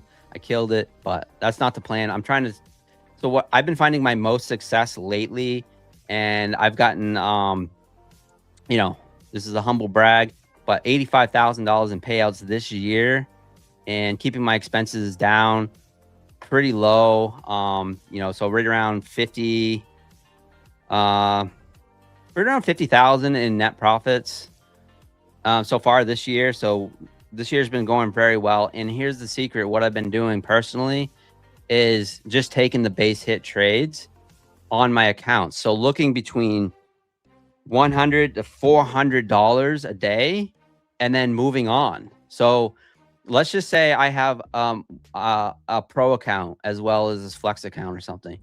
and I'm not copy trading it. You know, I make a trade, $196. I'm like, well, that's good on the day. There goes the flush. See, nice patient. I should have, you know, been more patient on that, but that's okay.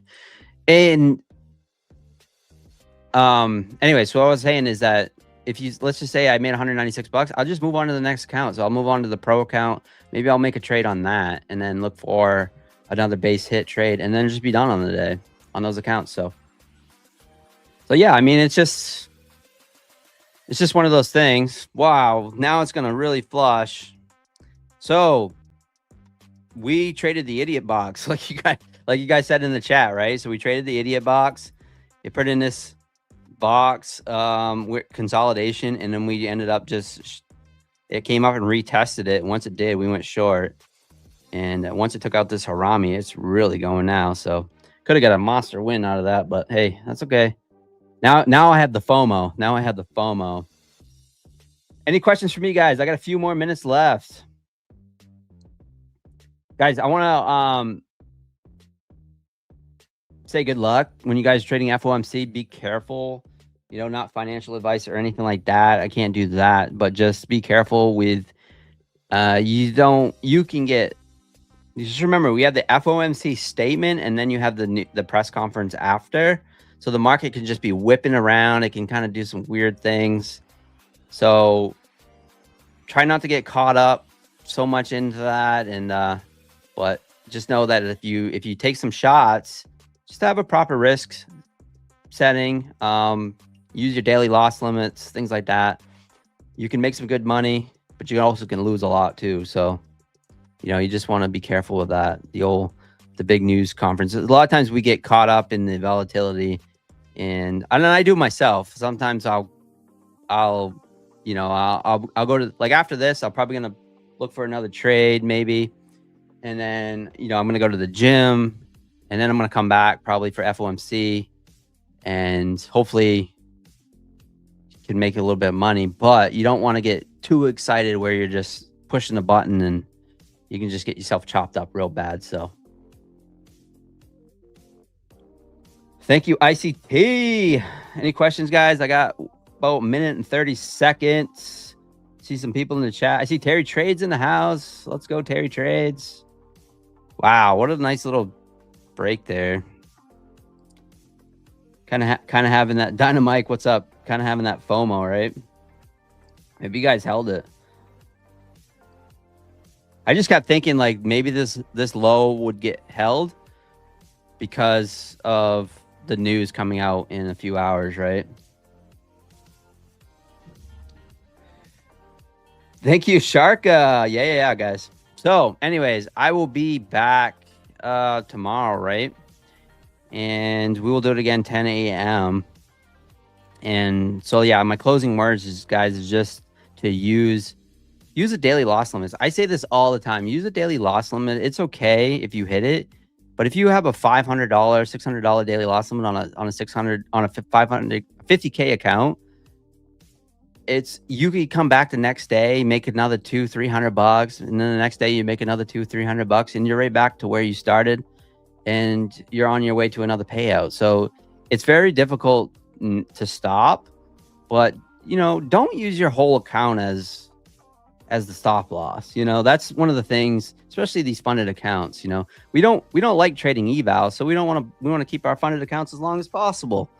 So let's not use the whole account as the stop loss. Let's keep a daily loss limit. And I'll see you guys later tonight at 6 p.m. Eastern time on my own stream. And I want to welcome Afis to the stage. So thank you so much, guys. I'll see you tomorrow, right? Or tonight. Peace.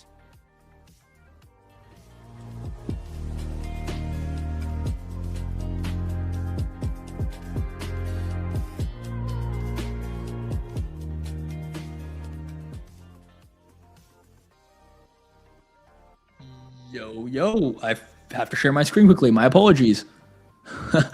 Give me 1 second. There we go. Sorry about that. How's it going, everybody? Awesome segment from Pine. Great advice there at the end, actually. Don't use the entire balance of your account as your stop loss.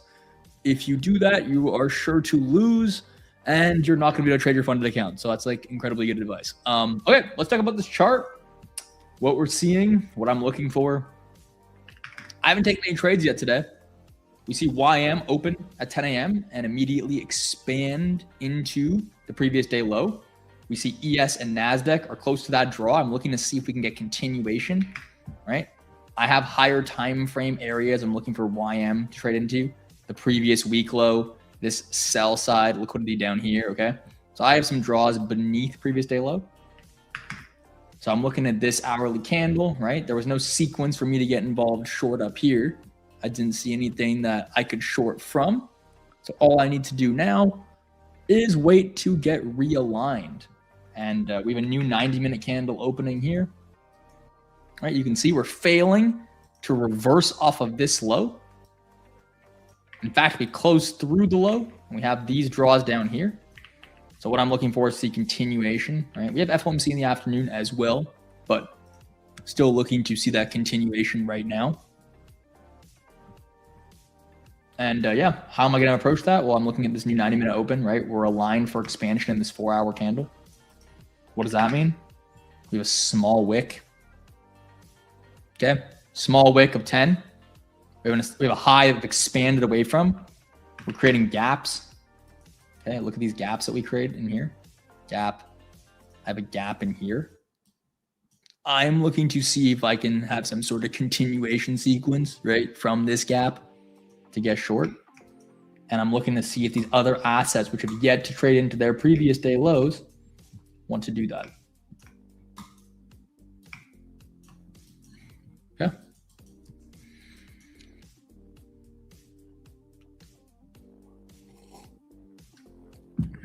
So for me, it's really as simple as allowing this 90-minute candle in here to open and form a high in respect of the invalidation, which would be something like this gap, right?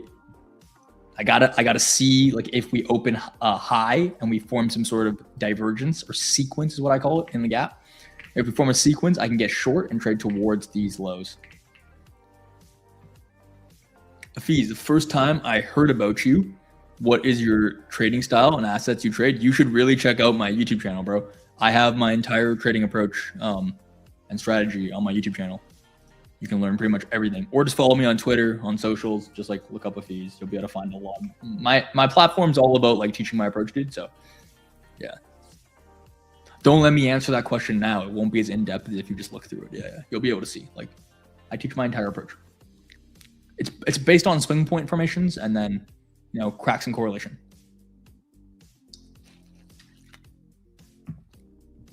How have you guys done so far trading today? Anyone taking any trades today? Also, at the risk of sounding like a bot, it takes like 1 second to hit that like button. And if you hit that like button, it tells MFFU that they like seeing guys like me, Pine, on the stream. So, yo, show some love. Hit that like button for us. We appreciate it. It means it's all you can do for us. So it's great. Who else is bored? It's been kind of boring, honestly, this morning because I couldn't get involved in this sequence, right? So there's nothing for me to trade here yet. But it doesn't mean that there won't be a setup towards these lows now. You blew an account today? So you don't have a stop loss on your account, like a max loss, do you? Yeah, it's completely free to like the video. That's the only thing I'm gonna ask you to do, like the video. That's it. I don't need anything else from you.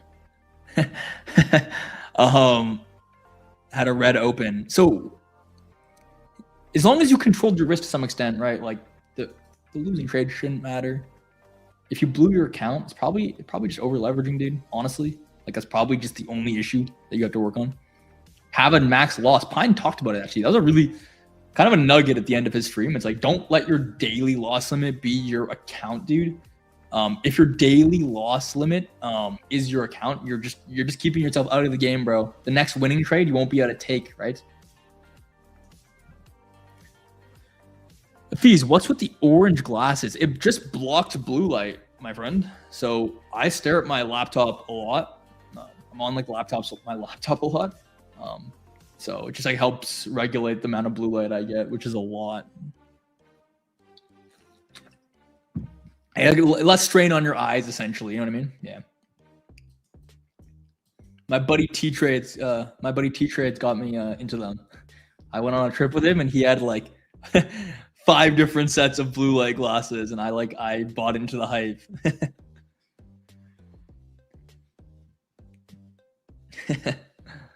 Yeah, shout out to T Trades. If you guys know who that is, he put me on for sure. And Kane, if you know who Kane is, Kane and T Trades put me on the blue light glasses. Yeah, bro, if you're like tilting and blowing your accounts in one trade, it's gonna just keep you out of the good trades that you want to take. Which is really the most unfortunate part, right? Everyone has losing trades, it happens. Okay, so here's what I'm seeing for this 4-hour candle, guys. This 4-hour candle opens here, right? And you can see it as a small wick and it expands away from the open, all right?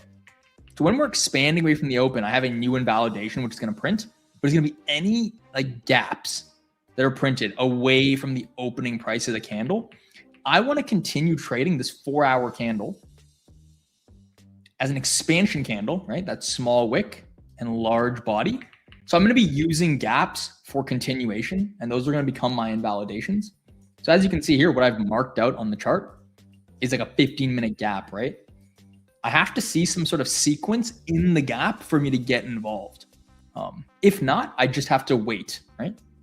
So you can see I have a new candle opening here, which is a 90-minute candle right here, 10:30. See how we expand away from this high? I don't expect price now to come all the way back up into this high. If we were to do that, right, think about it. Price just come all the way back up and then all the way down.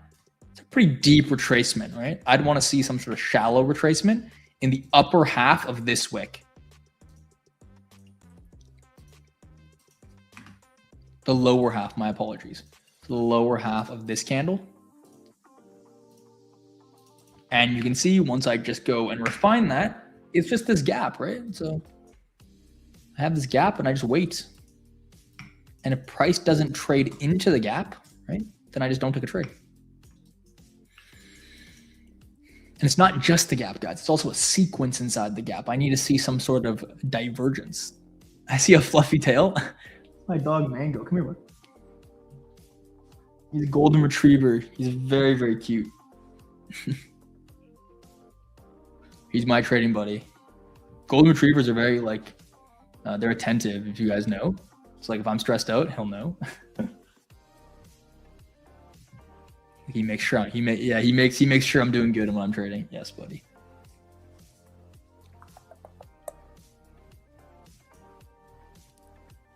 What do I think about ES? So here, because we have a failure swing at this low, so look at the low here. The proximity between the low here and this low is quite shallow, right? So I don't trust trading away from a failure swing that looks like this. I don't trust it. So what I'll instead do is I'll look to see if I can trade a continuation into that low. NASDAQ, I want you to look at the space between this low and this low. It's more spaced out, right? So this swing here isn't a failure swing, but maybe it could form a relevant swing that we could trade away from. Here, I don't trust that. So for me, the next draw, and also look at YM. YM has these lows that I'm targeting down here, right? This is really where I want to see YM trade into. I really don't want to trade the markets, right? These 3 markets away from this low until we hit it. So I'm really looking to get involved in something that gets me towards the lows, right? Hence why I'm looking to frame continuation, right, from a gap.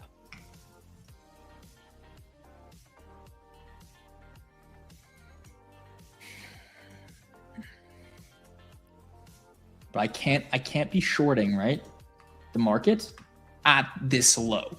For me, it doesn't make sense because this, you can see this previous candle at 10 a.m. from 10 to 10:30, for example, expands. Now I need to see some sort of continuation sequence inside of the range of this candle. From this low to this high, I need to see a continuation sequence. Unfortunately, shorting at the low here, it's too low in the range, okay?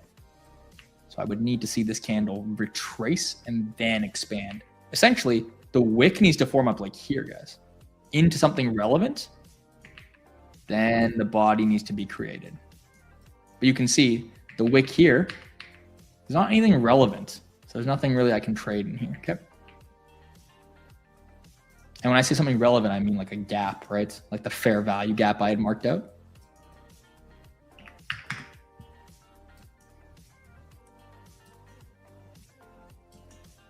So today is just it's kind of expanding, right?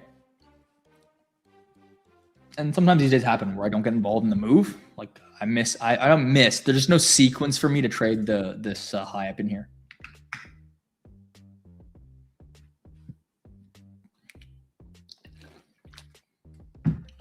You got to be patient, guys. Right? Last thing you want to do is take a trade like low range potentially, at least my opinion, and then have it come back against you. Better to wait for someone. Fail to manipulate sequence. Totally, yeah. This is we're not reversing off this low. So you can see here, if we were going to reverse off previous day low, it looked like a V shape, right? So we would trade into the low and immediately start expanding back into the range. We're really not doing that here. So in this case, for me, I'm just looking for these assets to trade towards that low as well, but I need a sequence, right? Did I take anything yesterday? No, I only took a trade on Monday. I didn't take a trade yesterday. My frequency's been pretty low, actually, if you guys have noticed. I post my trades on Twitter, so when I do take a trade, you will know. I only took a trade on Monday. I didn't take anything yesterday. There just wasn't much that I saw that I liked, right? You can see like yesterday's session. By the time New York opened here at 9:30, we had already hit like everything relevant to the left. So if I look left, I had traded into everything I care about. So the entire session for me was just like this chop. Like I wasn't really interested in taking a short, really. Because again, I want to trade higher still towards these highs. And you can see that whole move happened in Asia today. And then we dumped. So yeah, just really not much, dude. Just being kind of picky with it.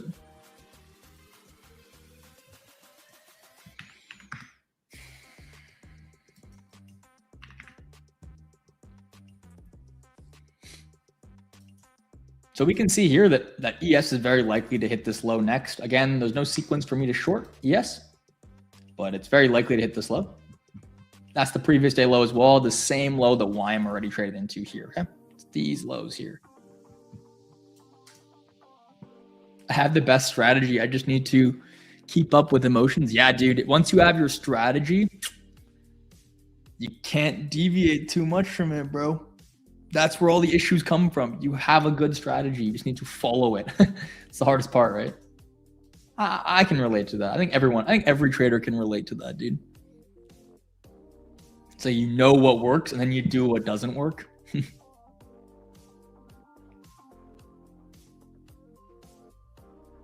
have a habit of revenge trading. You know the best thing to do for a habit of revenge trading is, dude? Set a lockout on your broker. Like go to your trade of it, dude. Right? Set a lockout for a max daily loss. Therefore, what you remove is the ability to make decisions, because your limbic system, right? So the system responsible for that fight or flight response is much quicker than your rational, decision-making processes. And because your limbic system response is instantaneous and it's impulsive, it will often go against what you know to be your better judgment. And because of that, you think that discipline can solve your issue. It's not about discipline. That revenge impulse, right? That emotional impulse is actually primitive. It's not something you can overwrite with, thinking and thoughts and rationality. It needs to be controlled. And that's why if you have maximum losses on your broker, it overrides that limbic system response. You literally can't take any more trades, right? So a really good piece of advice I have is remove decision-making for things that you need to remove decision-making for, right? Like max loss is not something you ever need to make a decision about in the moment. If you ever try and make a decision about your max loss, you'll start to justify based on your actions a rationality, like, oh, well, I did it just this one time, or it won't happen again, or if I do it and I come back, I'll never do it again. What you need to do, right, is remove the decision as a whole. So automate it, put it into your broker's hands, lock yourself out, and yeah, you really stop your limbic system from actually having a chance to interfere with your trading. Probably the single best piece of trading psychology advice I can give you is that use manual controls, right? In the same way that there's protocols, for certain things and events that are likely to happen, right? You do the same. You keep it completely automated. And then you let that, broker or whatever control, right? Step away from your laptop, shut down your computer, whatever. You just force that decision out of your hands.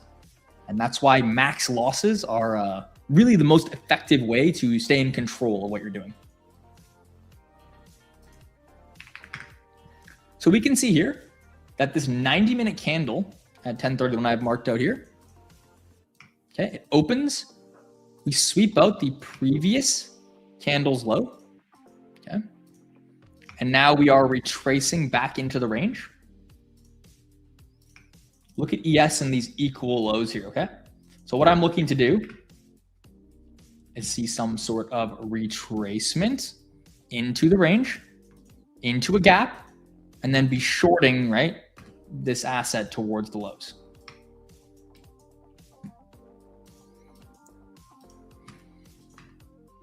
So yeah, I'm just waiting for some sort of sequence, right, guys?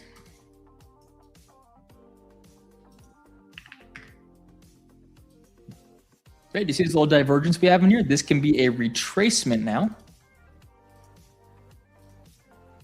Back into the range. I'm not viewing it as a reversal. And why is that? Because we have these failure swings, right, to the lows. And I'm not seeing this asset here gain strength after pairing the previous day low. So I'm just waiting for this asset, to break that low, the S&P 500 essentially, this low. And we're going to see some sort of retracement potentially that I can get short off of.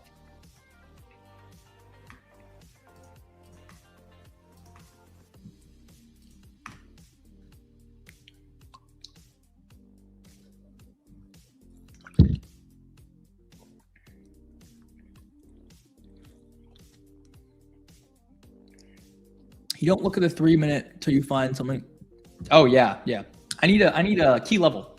So the order flow logic, or the model logic, is always going to be key level first. Kraken correlation confirms a swing in the key level. Second, right? V-shape entry function. Third. Right? It's always that sequence. Key level first, Kraken correlation, second, V-shape, third. The fees, first payout after 4 years of battling hit yesterday. That is one of the best feelings. Congratulations, man. That's cool. Holy, that's awesome. What assets do you trade predominantly? Do you trade index futures? It's amazing, dude.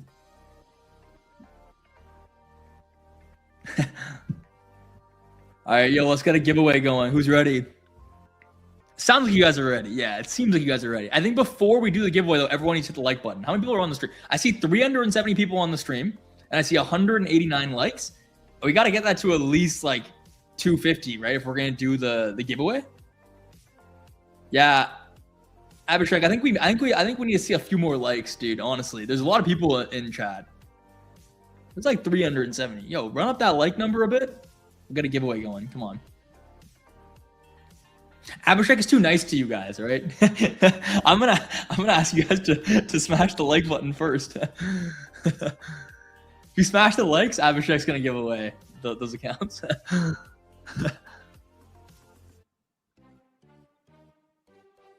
Yeah. The more likes, the more engagement, the more accounts we give away. That's actually the truth. So I don't choose who we give away accounts to, but I do know that the algorithm is simple. You run up the likes, MFFU gives you guys more accounts. If you're here, guys, if you guys show up to these streams, you have a really good chance of winning too.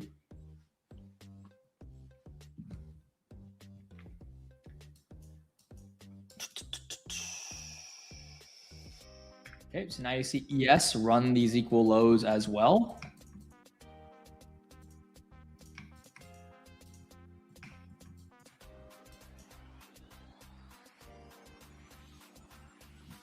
Congrats to the winners. Yeah, there'll be a form, and there you can use code YouTube for like a $97 account, guys. To be honest, that's one of the cheapest accounts all in the space. I'm pretty sure. Now, those are the accounts I use in MyFundedFutures because they're just like one of the cheapest all-in plans, and you can get daily payouts on them. So it's pretty fire. Kind of insane, actually. And I don't get anything for saying that, guys. The code YouTube, right, is for you guys to use for showing up to these streams. I don't get anything from that. They're actually good accounts.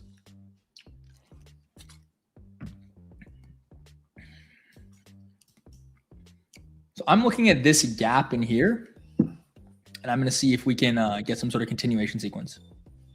My dog is freaking out a bit. Man, go sit down, bud. Good boy.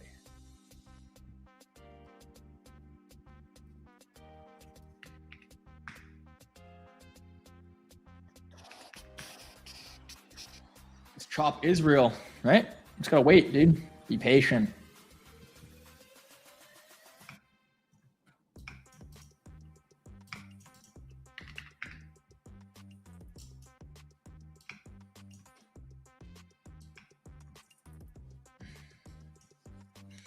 I need to see some sort of sequence.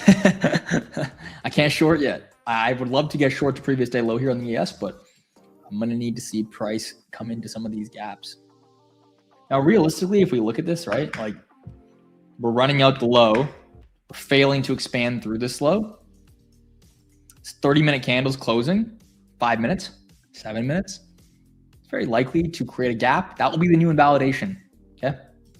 Some sort of continuation from here. Maybe NASDAQ runs out the high, and then we see NASDAQ and the S&P deliver. You know, maybe ES just delivers the low when we reverse. We'll have to see. I really like the draw on liquidity down here for the YM, though. Realistically, I'm quite bearish on this market until we hit this previous week low. Where is it? Why can you not see it right here? Until we hit this low here on YM.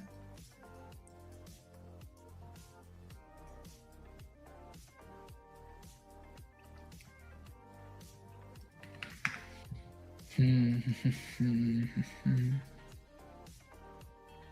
15-minute strength switch we need. If I was to get long, guys, in any case, I'd need to see the previous day low ran or YM give me some sort of strength switch signature. But even that is like, it's very difficult. Very, very difficult to get short so close to previous day low here as a failure swing, right? I'd probably rather just take no trade than get long, you know, away from this. Not ideal. What is my favorite two-stage sequence? It's the ideal sequence. So if you go watch my YouTube lecture, I have a YouTube lecture on continuations, and there's something called the ideal sequence. This is for a lagging asset. And if all of this makes no sense, go watch my YouTube videos. It'll make more sense. That's my ideal sequence. That's what I like the most. It's in continuation. It's where we see, right, this lagging asset hit a draw with that sequence. Also, yeah, we're looking for some like, there's like a host and guest application link that Abhishek just sent out. Fill that out. We're looking to bring like real traders onto like the streams as well. We want to hear about like some of your guys' trading journeys. You don't have to be like an influencer or anything. Like fill it out. It's a good opportunity. It's actually a very cool opportunity.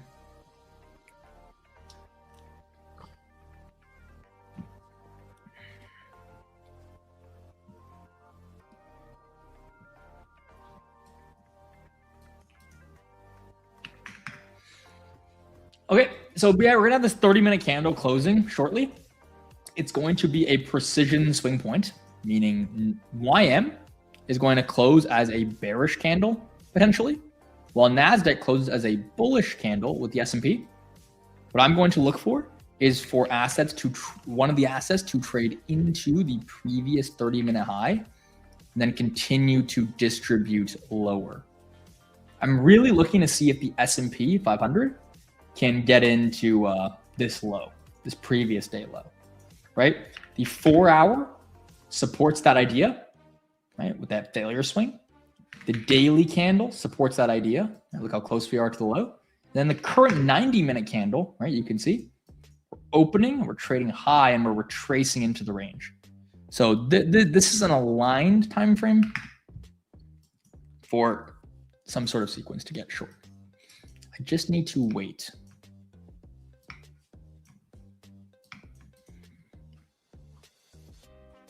Since when am I into content creation stuff? I've been, I mean, social media, I've been on social media for probably about 3 years, but I've been teaching my own students, you know, mostly. I only started getting more into like YouTube and Twitter and whatnot in the past, you know, year and a half-ish.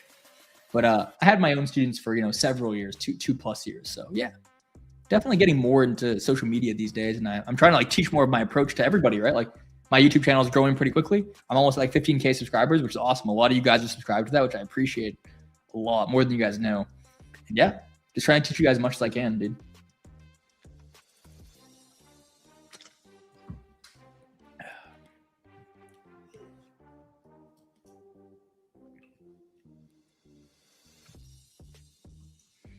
So we're going to see this 30-minute candle closing very, very shortly. Yeah, Abby just linked my YouTube channel as well. You can learn a lot about my approach there. It's very detailed. And then you can like ask me questions, right? Ask me questions on Twitter. Ask me questions on YouTube. If you want, I have Discord. You can join up in there. Ask me questions. You know, try and learn as much as you can. I'm pretty education forward, right? So, and these segments are great because I get to come on often and explain some of the trades I take, which you can kind of see my approach there in real time.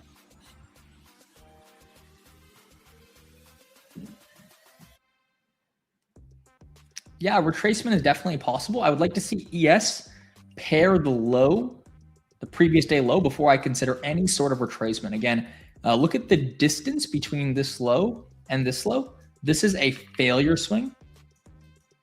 I'm more okay with this distance, although even then, this is quite shallow, right? It's deep in the range. Look at this range we have, okay?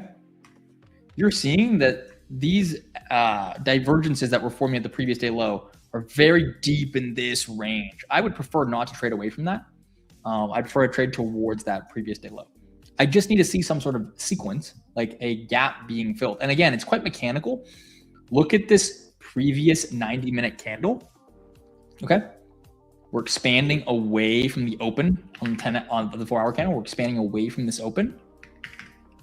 Right? I want to see if price can respect this range now in 11 a.m.'s candle. So look at this.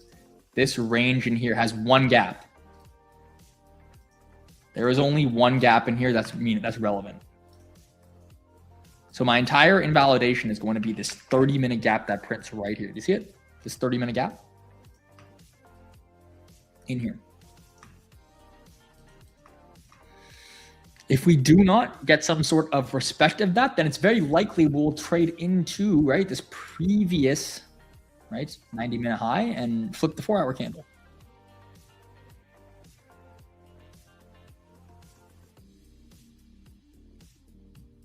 Right. So for me, it's a new invalidation, right? If we trade away from this failure swing of the previous day low, I'm going to see displacement back in the range. And I'm not going to trade at the reversal here. I'm not going to trade where this candle reverses just because we're so close to previous day low. And this asset closes through, right? I don't see any sort of signature that can get me involved in longs here, like a strength switch of this asset. So what I'll do is wait for the market to expand away from the low and create like a gap or something, like we're talking about for the sell side, right? Same exact logic.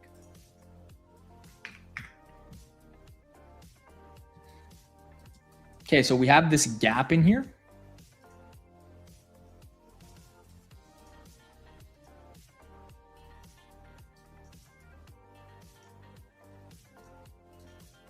This becomes my new invalidation for the 11 a.m. candle.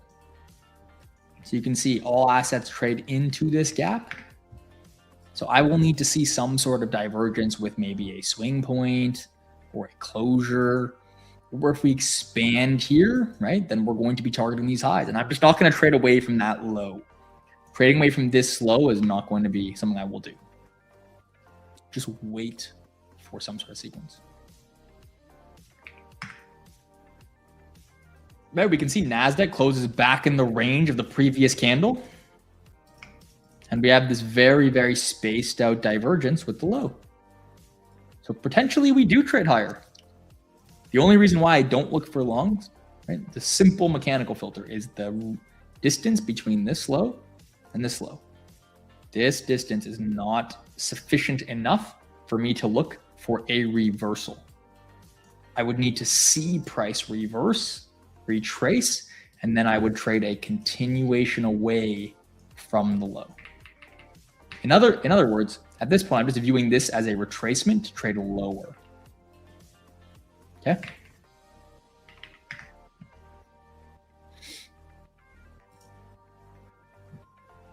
It's quite mechanical though, right? We know exactly what we're looking for.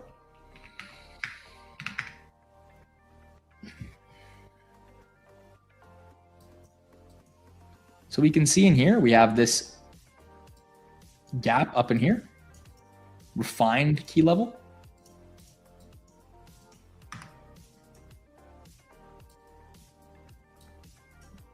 Right, look at this high. It's the 10-15 high. Now we're seeing some sort of divergence inside of that.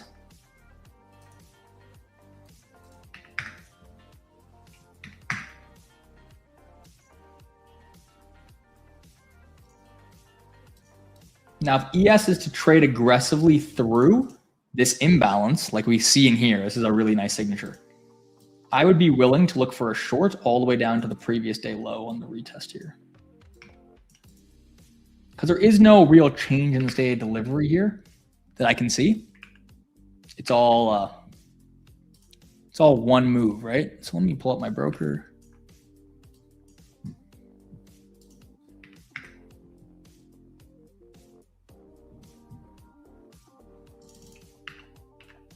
We didn't close through that gap. If I can get a fair value gap printed in here as well on the 1 minute, I'd be interested in it.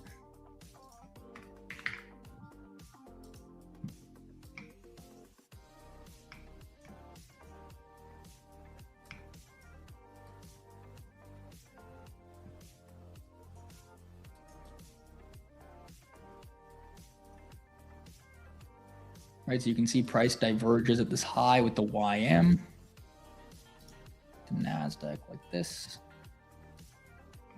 So I'm considering getting short, right? If I see some sort of continuation lower, I need a gap or something.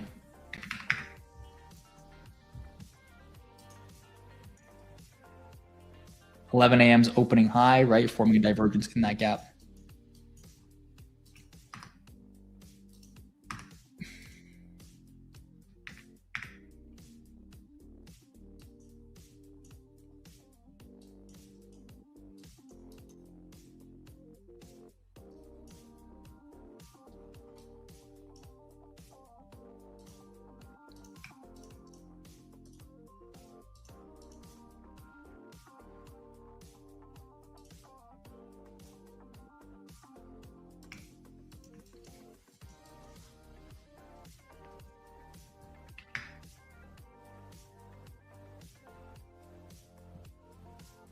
So I want to see if we can get a reaction off of that to trade lower. If we can, I can look to get short on the S&P.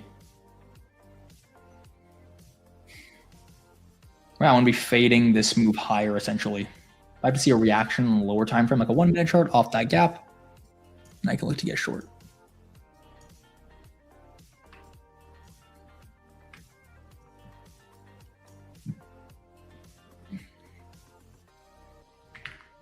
Whoops. Wrong command. I want to show my indicators. There we go. So I'm not seeing any reaction in the low time frame just yet. I'm gonna be watching it.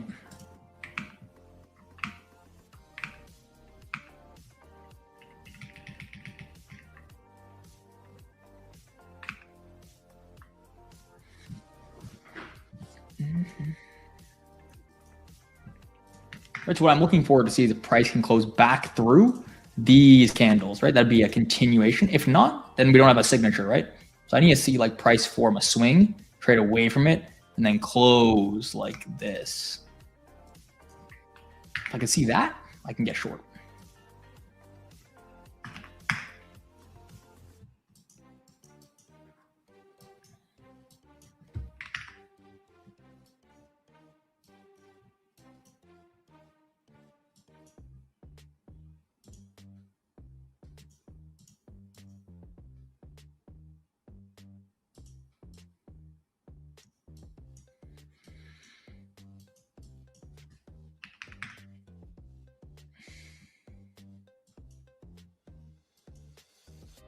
So nothing at the moment, guys.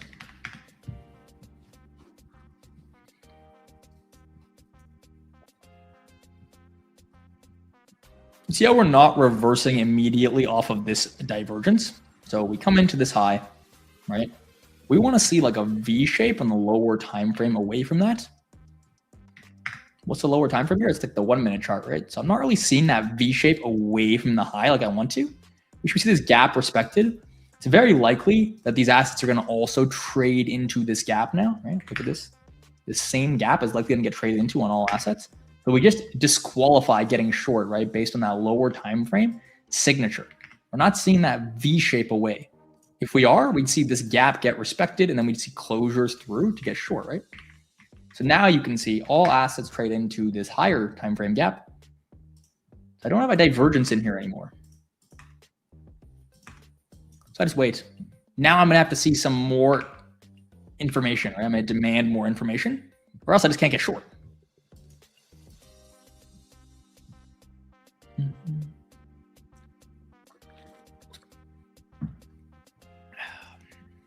We just wait.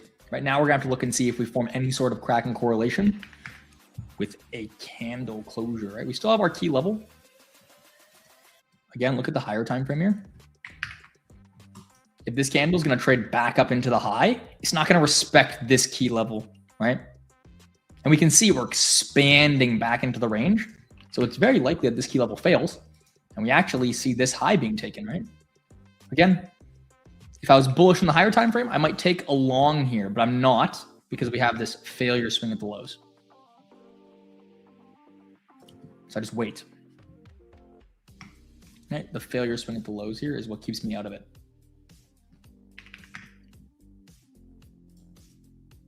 What is likely to happen is that we might get some sort of sequence with, if you can see here, this high, right?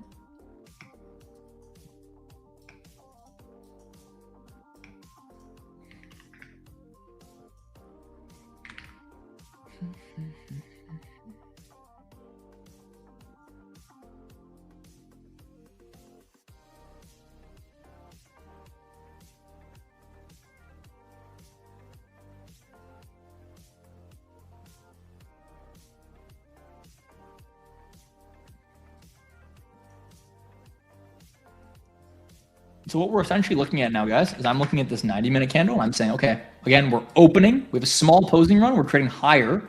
If we come into this high up here, it's pretty deep retracement on all markets. So I'd need to see some sort of divergence inside of here. Again, if I want to trade ES towards this low.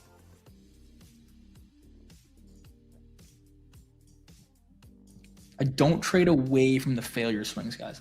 I don't trade away from these lows. Even though there is, if you guys follow my content, there's a sequence in here, right? You can go through it. You can see 10:30 opens, right? You see this PSP.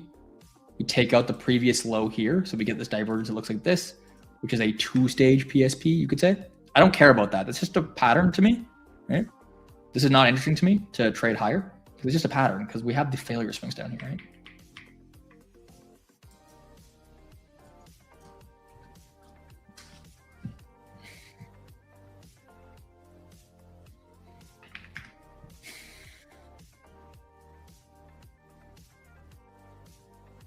What would be ideal, guys, is to see NASDAQ run out this high. Okay. See NASDAQ run out this high.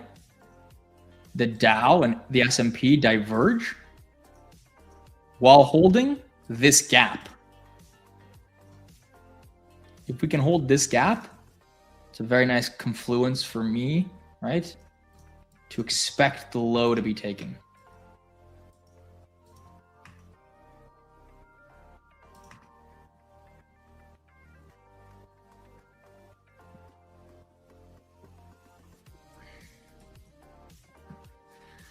What time frames align with the 90-minute for my entries? The time frame I'm going to be using here, right, on this 90-minute candle is the invalidation of the gap inside of this previous range, okay?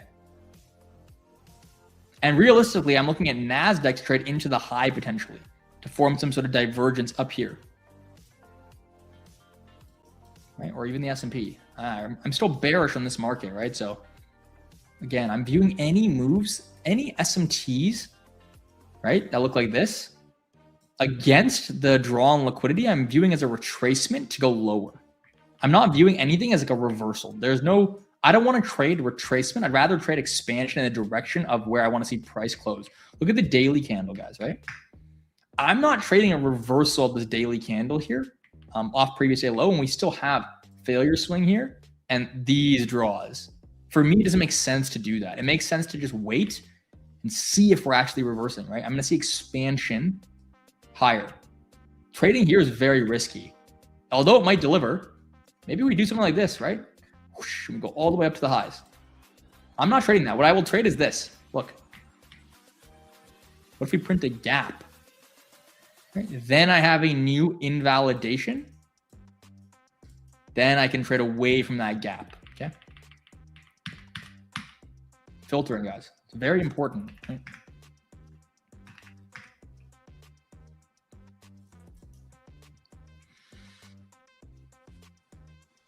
Wouldn't YM be trading to the gap? No, because YM still has draws, right? So I don't need to see a strength switch. If you guys watched my last YouTube video, I don't need to see a strength switch when the leading asset still has a relevant swing to trade into. Remember, this is still a very relevant swing down here. These are failure swings, okay? These are not like, this is not spaced out enough to this low. So this asset should continue to be weaker. Nasdaq's much stronger. Look at the distance between the low here on Nasdaq here. Look at the distance between the low here on Nasdaq, right? Previous week low, and YM. It's huge spaced out SMT here, right? This is still weaker.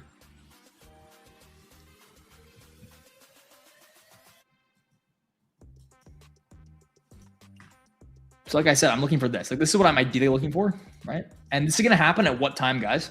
Look at this 90-minute candle. Does this 90-minute candle support expansion lower? What do you guys think? Does this 90-minute candle support expansion lower? Why or why not? Think about that logically, right? It opens low, right? It opens low and we're expanding towards this internal range. That means that the next 90-minute candle is going to be at 12. So look, 12 is right here. I'm looking for 12 to do something like this.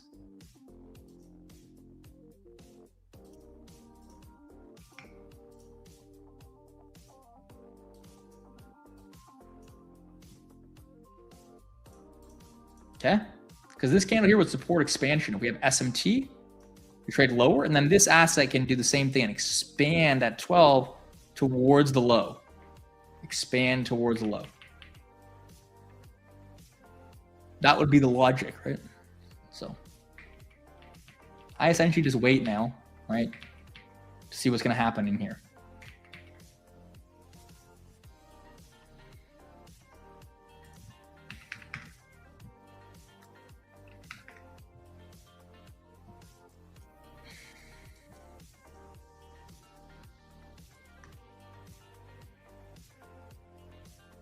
We are not short. No. I'm just waiting, bro.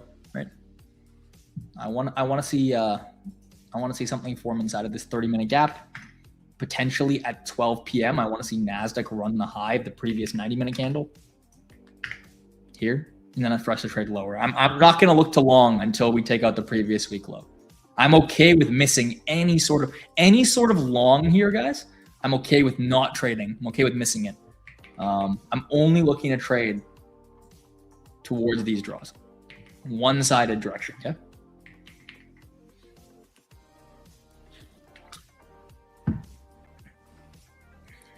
So for me, that's likely going to happen at noon.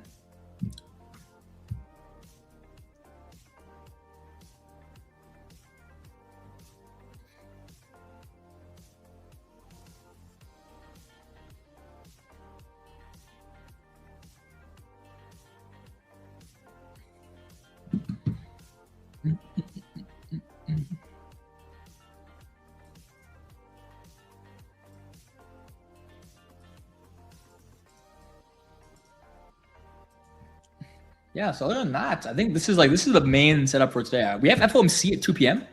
we might see price kind of consolidate in here. It's very possible price could consolidate in here, like this, guys. We have this divergent previous day low. We could do something like this. FOMC could do that. We could do this, right? It's really hard to tell in here. That's why we wait for levels. So this is a key level, right? We wait for it. We want to see what happens in here. If we get some sort of divergence, then we can trade away from a swing point, right? A 3-candle swing. We can trade towards the level we want to see taken, which is this. Half the game is just waiting, dude.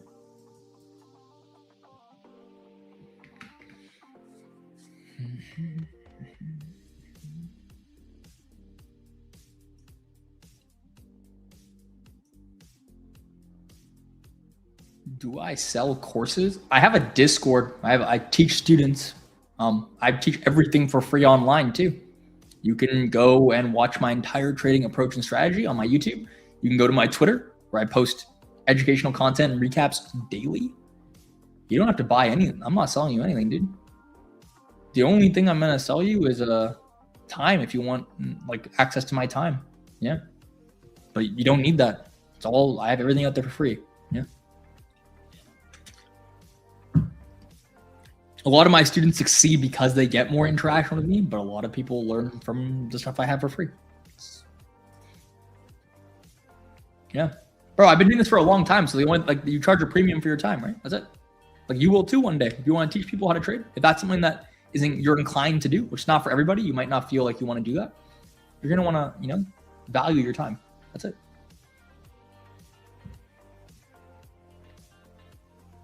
My X is not working. Any solution?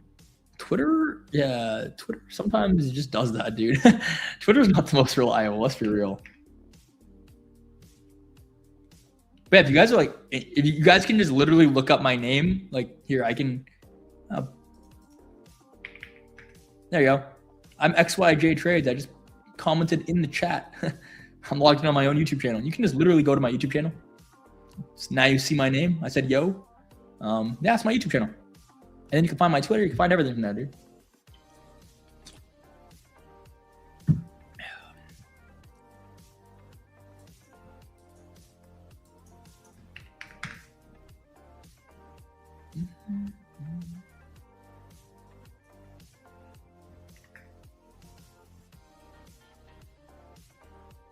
So again, there's no sequence for me to short this, guys.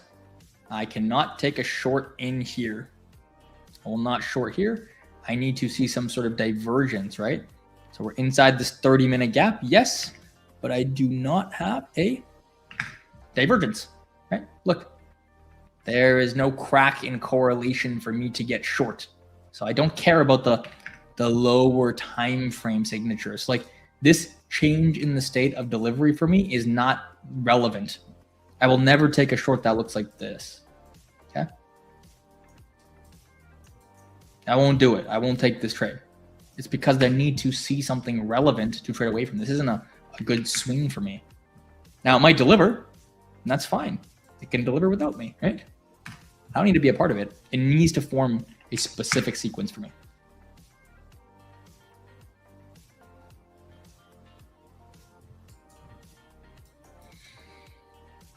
So I will probably be waiting till noon, right, to evaluate what this 90-minute candle closes as. I can see the 90-minute candle in here, guys. It's as simple as this. You see how this 90-minute candle in here, it opens, has a small wick lower, and then trades higher? This is a consolidation or a retracement candle, okay? I don't want to short this 90-minute candle. It wouldn't make much sense for me to do that. Nice, I'm a mod now. Sick. There you go. Yeah, that's my YouTube channel though. I always log in as on the streams as well, 'cause I like it. I give myself a like. Yeah, I'll be patient.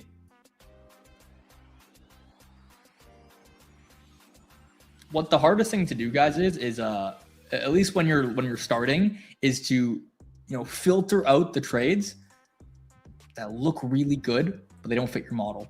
Right. Again, in the morning, it's a good example here, guys. I didn't short anything up in here either. Notice how I get no sequence up in here. I don't get anything I like to see up in here, so I don't short either. Even though I've wanted to look for shorts all day, I didn't see anything in here. And I don't see anything in here, so can't click the button.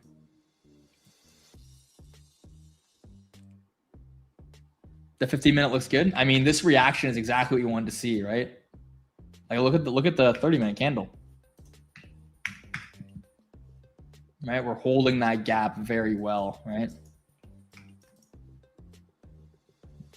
So we can see we have this previous day low here on the S&P. That's equal lows. Look at this relative equal lows. I just don't have a sequence to get there. Oops.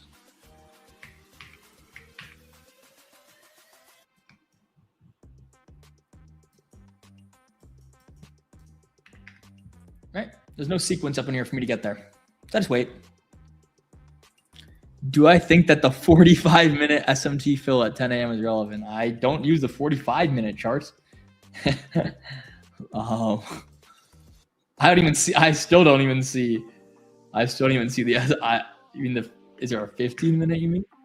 I don't see any sequence up in here, dude.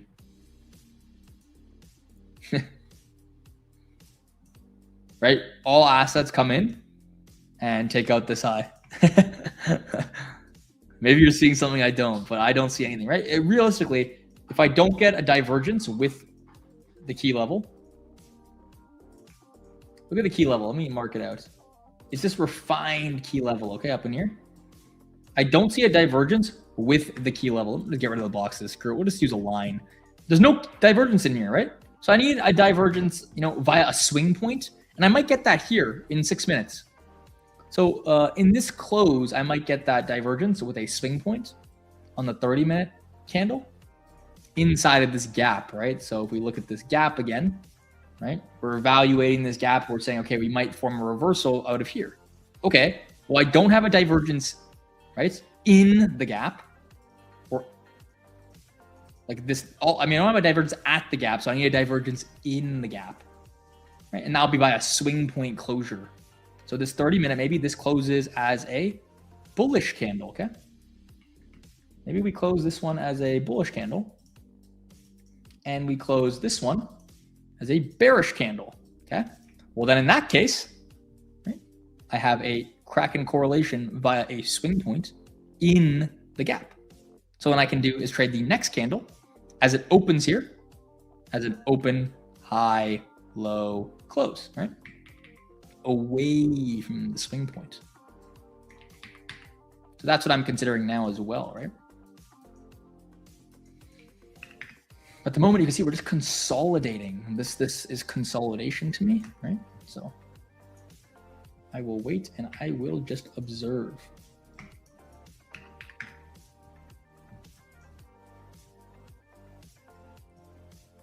Does saying smash likes make people smash likes? Does it?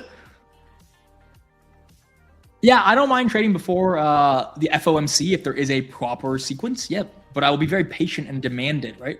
You're saying, like, I'm not, like, I know it's tough, guys, but, like, I haven't traded today. I've been wanting to short the market since open, right? I didn't trade here. I'm not trading here. I'm just waiting, right? I'm just waiting. I need to see very specific things.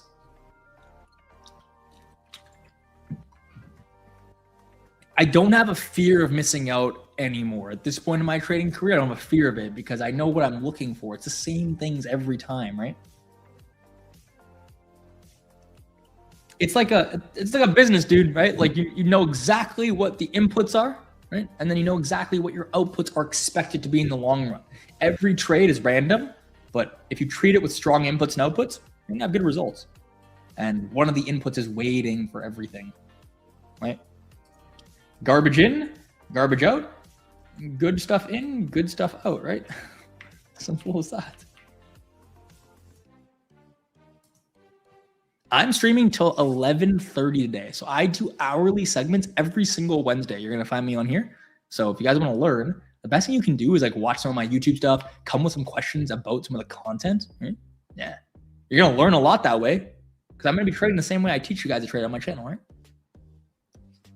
And the most important thing is you're going to have a sense of peace.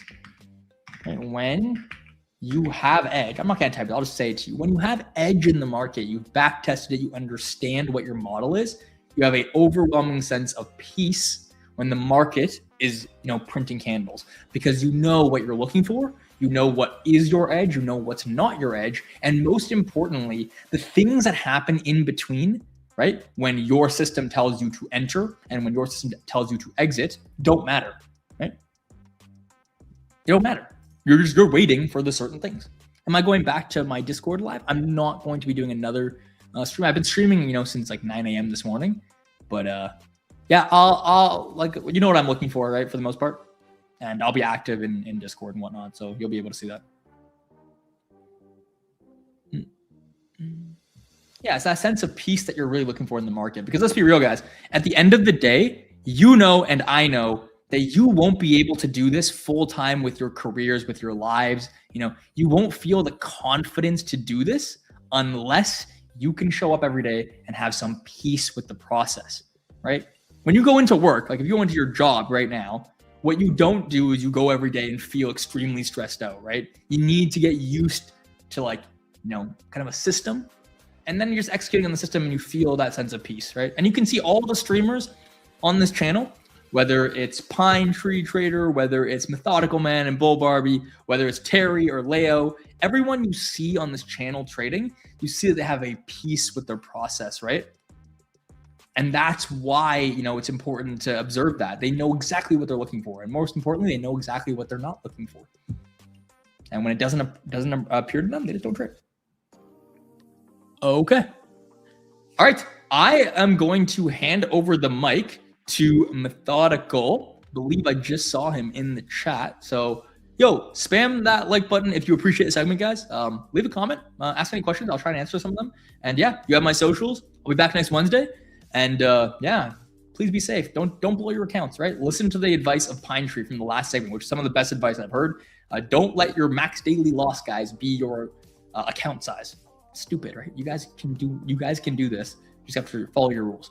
Okay, cool. I'll see you guys later. Peace.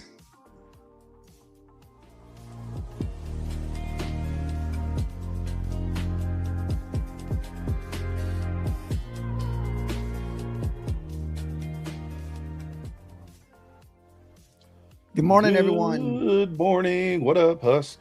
What are you up to? Good. How'd your morning go? We're all green over here. How about you?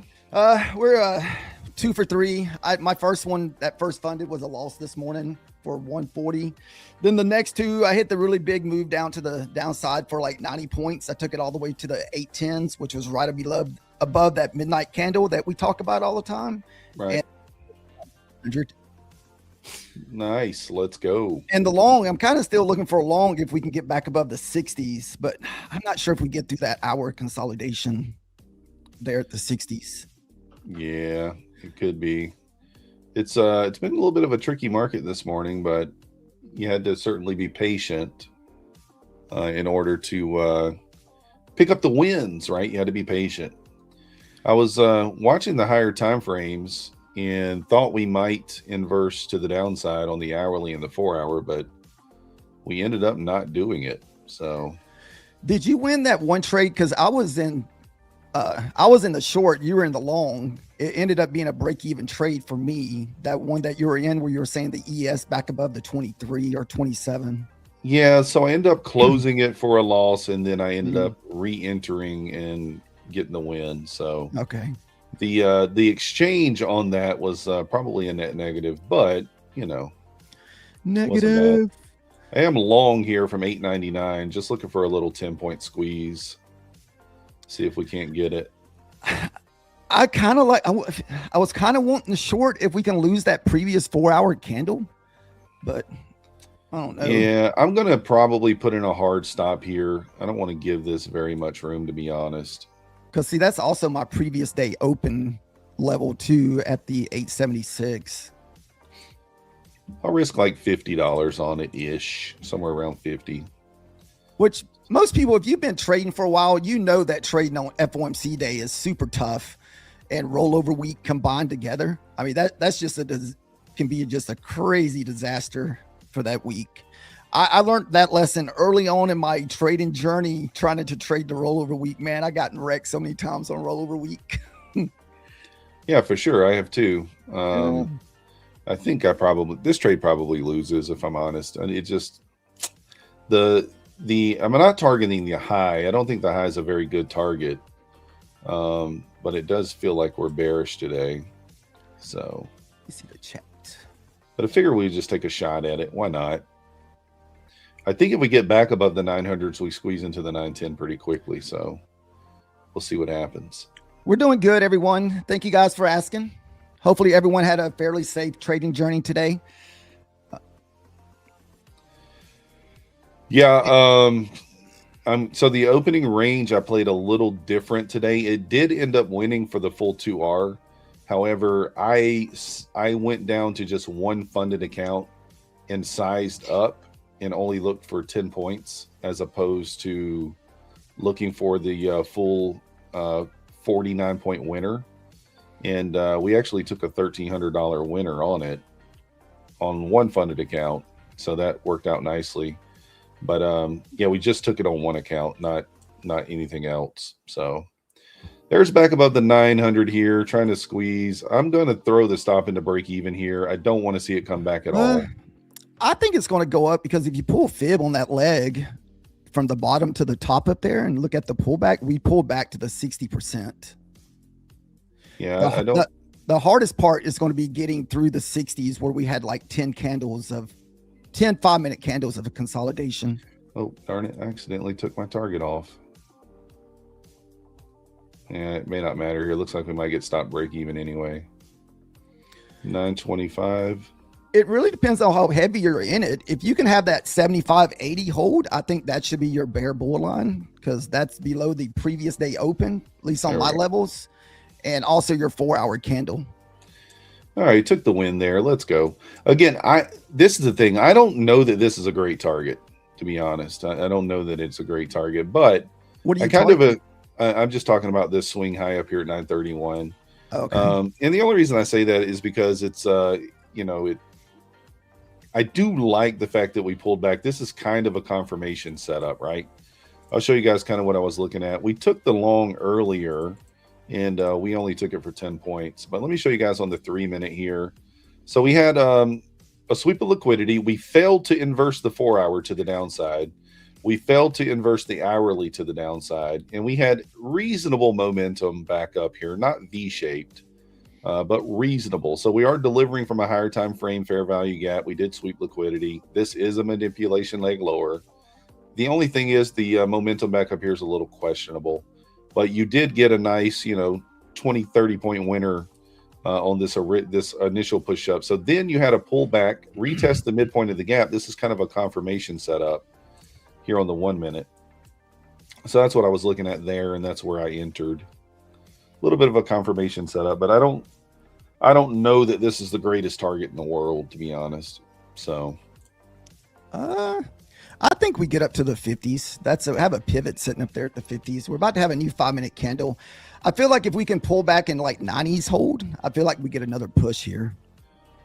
I am up $312 on my my eval here, so decent little day on that.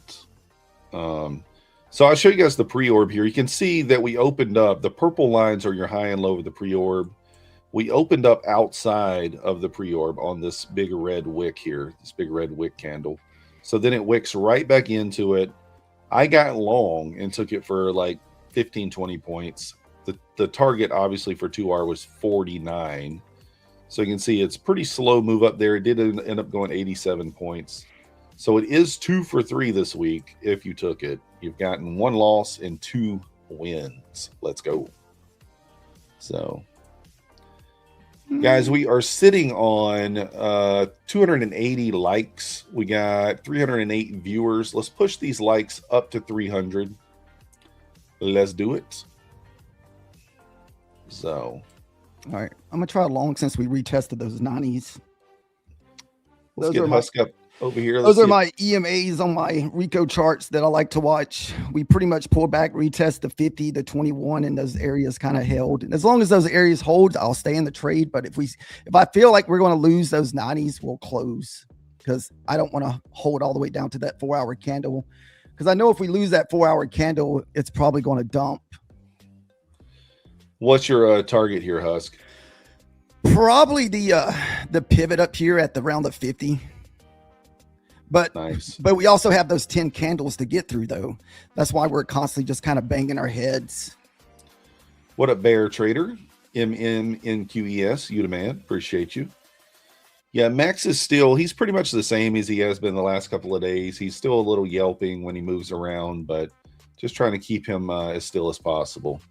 So the pre-orb Pranav is 9 to 9:15 a.m. Eastern, the high and the low.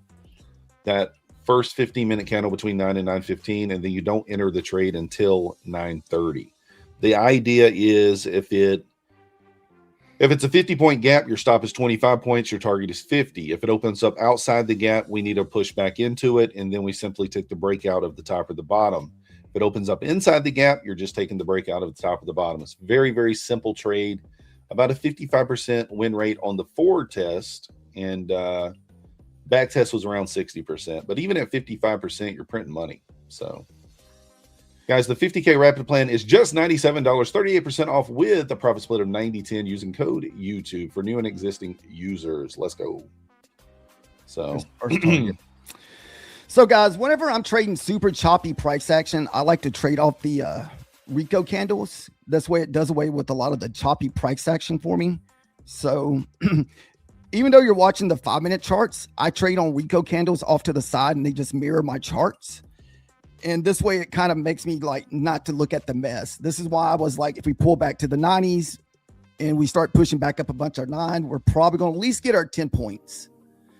Then if we're able to get the banger out of the runner, great. If not, you know, it's just part of the process of holding runners. yeah, I mean, that's the thing. You take 10 points on the first two, and then you hold the runner. If the runner hits for 40, 50 points, awesome. If it doesn't, if he gets stopped 10 points, then you're still green on the trade, right? Still green on the trade. So that's the overall idea. You can't lose at this point. You're still giving it a chance to go higher. Still giving it a chance to pay you. Like you mentioned earlier, you took that 90-point winner on the runner. Yeah. So even if you get stopped break even or 10 points, 5 times, and then you take a 90-point winner, it's still worth it to leave the runner on. So, but guys, remember that FOMC is at 2:00 today. We are in lunchtime. Probabilities are probably pretty low at this point. You're not going to really, in all likelihood, have a whole lot of expansion at this point. Yeah, we're just going to kind of be chopping around most likely. Definitely no banger trades. I think at this moment you just be looking for your 10 points and looking to see if you get those banger runners. Yeah, or if you've already got your profit for today, there's no reason to press the button, right? Let's just sit back, relax, enjoy the show. Yeah, let us push the button for you. Yeah, why not? Give you the little entertainment. You can live vicariously through us. Our frustration. Yeah. No. So let's just see. That's all right, man. If we can break through this Tom Sabo consolidation box, man, we should get up there. Tom Sabo just has to give it up. Did Tom give you permission to say that? Because I have permission. Well, dude, sure. we've been saying it for a year, or at least over a year. I don't know if you have permission to say that, sir. You gotta back it down to the idiot box. All right, we'll go back to the idiot box until we get written permission from Tom Sabo. Need written permission. Let's go. Oh goodness. But yeah, I mean, like I said, I'm still bearish if we can inverse the hourly. I mean, that's the thing. So yeah, same here. If we break that 4-hour candle. Guys, here goes the winners, guys. Google Form winners. We got Jera44, ACS Traders NQ, KA Trades, Brooks CW, the Volabear. Are you guys present? Congratulations. There are the winners. Let's go. Nice on all the winners, guys. Speak now or forever lose your account. Those are the options. Are we put on a timer when the winners, how long they get to come forward? A minute or two, They got a something like minute or that. I don't know the exact what it is, but you know, I don't know exactly. Got to get us a little chart timer. I do think if we can get back above that swing high, you know, up there at 930, if we can kind of squeeze back above the 930 here, I think we can get some expansion. That's going to be the difficulty. I'm not a huge fan of this. This technically is a protected high. So that's why I'm not a huge fan of that as a target. All right. Looks like our runner's about to get stopped out here, guys. But if we can close below the 4 hour and the hourly are in the same spot. Yeah, no. So if we close below the 860 in the next 18 minutes, I'll be full on bearish and I would expect price to go down to 729. Now, here's the thing. Can FOMC throw a wrench in that? For sure. All right, guys, we got a re-roll times 2. 2 of the people were in the bathroom. They did not take their phone. Rude. Man, what a bummer. They did not take their phones with them. So what if I say, you know what sucks is the person that probably wins is like, man, I never win anything. And the 1 minute they step away from the screen, they win. guys, we do got 50% off the pro plan for new users. Let's go. Use code YouTube. I think it's 30% off for existing, if I'm not mistaken on that. Yeah. So we're on the same bias with Myth over here. If we lose that 4 hour candle, our bias is going to change.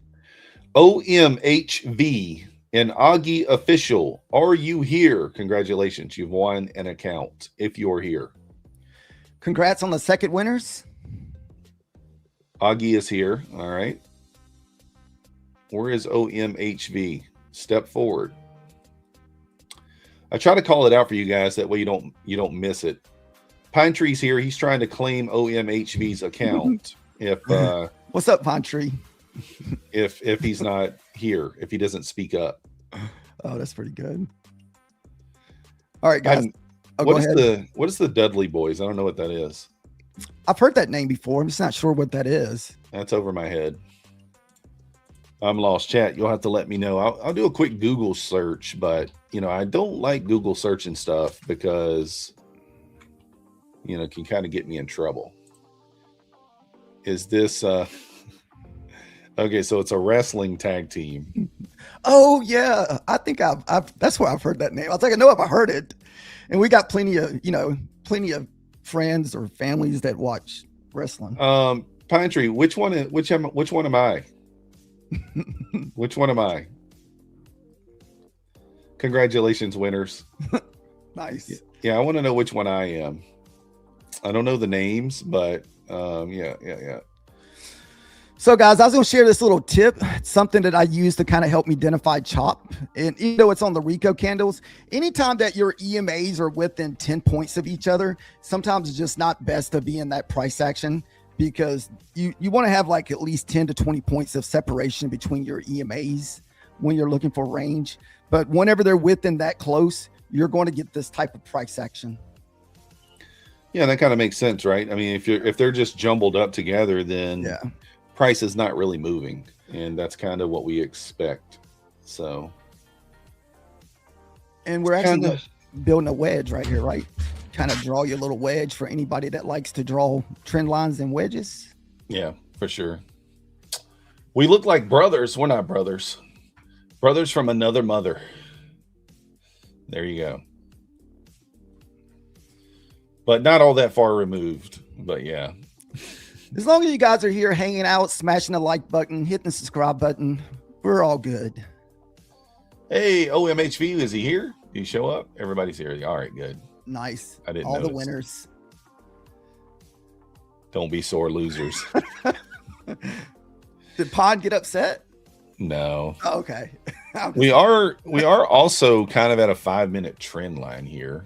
If you look on the upside there. Yeah. You got a nice, like you said, sort of a wedge going on. Liquidity on both sides. I would say that would wait for one side or the other to kind of be ran. If I had to guess, just strictly a guess, gun to my head, I'd say downside first, but I really don't know. It's 50-50 right here. You really don't know what's going to happen. Yeah, but on stuff like these wedges, you get that fake breakout to one side, then the next side is the one that it breaks down. Yeah. So be careful taking the first breakout when you're trading wedges. Trying to trap you, grab a little liquidity and go the other way. Yep, I've learned my fair lessons on trading wedges. So I'm probably going to wait for the top of the hour to take my next trade. If we don't inverse to the downside, then I'll still be looking bearish. And you see there, look at this thing pushing right back down here. Yeah, it's got to get below that 4-hour candle. Yeah. For anybody that's not on higher time frames, your 4-hour previous low for your candle is sitting at 864, 862. And like I said, that 931 wick is technically a protected wick. You wouldn't need to sweep the low of 811.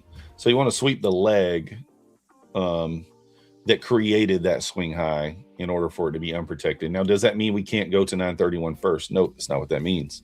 It just means it's not a good target. That's all that means. It's going to be high resistant to kind of get to that. So now, are you going to wait for the print below the 4-hour candle? Because if you try to take the breakout, man, you got what, 1, 2, 3, 4, about 5-minute candles sitting there at the 50. So I'm going to wait personally for the hourly to close. So we got 12 more minutes. Okay. If the hourly candle closes below 860, then I think we continue down. If it closes above 860, I think we probably got more room to the upside, because then you're not going to have the 4-hour closure until FOMC at 2 o'clock, right? So it's really going to be tough to know. So we'll just kind of see here. Methodical Man, are you excited about your trip tomorrow? Yeah, I'm headed out to Vegas actually tonight, but yeah, why not? They already pushed the flight back by 1 hour, which I'm not a fan of, but is what it is. Go hang out with all the professional slot machine folks. Yeah, we got to do the slot machine. What is it called? Advantage slot play? No, we're not doing that. I'm not sure the proper name for it. Oh goodness. Yeah, I heard it's like 100 degrees out there in Vegas, which is insane, considering it's 30 degrees in Georgia. So 294 likes, guys. We're kind of grinding our way to the 300. Let's get it up. Come on, guys. A few more likes, please. So let's just hit that like button. I was trying to get Pine Tree to fly out and do some advantage play with me, because that's something he's into, but he just wouldn't do it. And that's big handle slot machines, like where you just pull it, or is that like buttons? I don't know much about slot machines. I don't know a whole lot about it. Yeah, okay. Don't know a whole lot about it either. I mean, slot machines, you can hit the handle or press the button, I think. Okay. Scheduling wise, guys, tomorrow Husk will be by himself on the stream, but then on Friday you will have, it's a downgrade. I know. But on Friday you're going to have Pine Tree on with Husk. Yeah. Definitely a downgrade. But nice. Pine. Sweet. I like Pine. Pine is afraid to fly. No, he's not anymore. He was talking to me the other day. He called me and he said he was going to buy his own. He's thinking about getting a helicopter. He's going to purchase it. I'm scared to fly. I'm not a fan of flying. That's right. Yep. I am Temu Methodical Man and Amazon Methodical Man. Let's go. Let's go. That's pretty funny. Oh, I like that one. So you're on the 5-minute chart over there. Why? I don't understand. Yours looks a little different. Okay, so you drew your trend line. All right, you drew it differently than I did. That's why I was like, why does it look like his is breaking and mine's not? So I went to I went from the low candle and then I went to the body. But I see what you did there. Yeah, I mean, it's not like super perfect. You just kind of roundabout is what I look for, because I don't usually take that first breakout anyway. So it doesn't have to be perfect for me. What do we got? What do you guys think in the chat? Are we going to sweep the low at 811 first, or are we going to sweep that swing high at 931 first? What do you guys think? My lean is the low, but I'm an idiot, so keep that in mind. Yeah, Raul, we'll probably do that. We'll probably make a little vlog, a little vlog action. Is there anybody who's going to be trying to master the FOMC today? Has anybody even pushed a button during the 2 to 3 o'clock? I'm going to be mastering the turning my computer off. That's what I'm going to be doing. That's a good one, master turning it off. I don't blame you. I am not taking any chances when it comes to that. So, oh, shoot. We got a little poll, guys. Sweep the low, sweep the high. Uh-oh, the low is winning right now. You know what that means. High's incoming. So, sweep the leg. Yeah, sweep the leg. That's pretty good. Haven't heard that since a minute. Karate Kid. Mr. Miyagi. Miyagi. There you go. You're tempted to trade FOMC. Good luck. Yeah, I mean, I always find it very difficult to trade it. You know, you can make a lot of money, but you can also lose a lot of money really fast. And I think that's because it's random. So you can be just sitting there like la la la la. The next thing you know, it's like a 100-point dump because Jerome Powell moved in a certain way or said something. Get a body bag. Yeah. Husk is the perfect Santa. I tell you that. He needs to grow out a beard and become like become a Santa Claus every year. No, man. No, I'm trying to be a skinny Santa Claus. We're trying to be on a diet here. We're already down to, I think, to what, 243. Methodical Man was trying to, get down to my weight level, so we can't have that at the beach. Yeah, look at this candle here, guys. Push.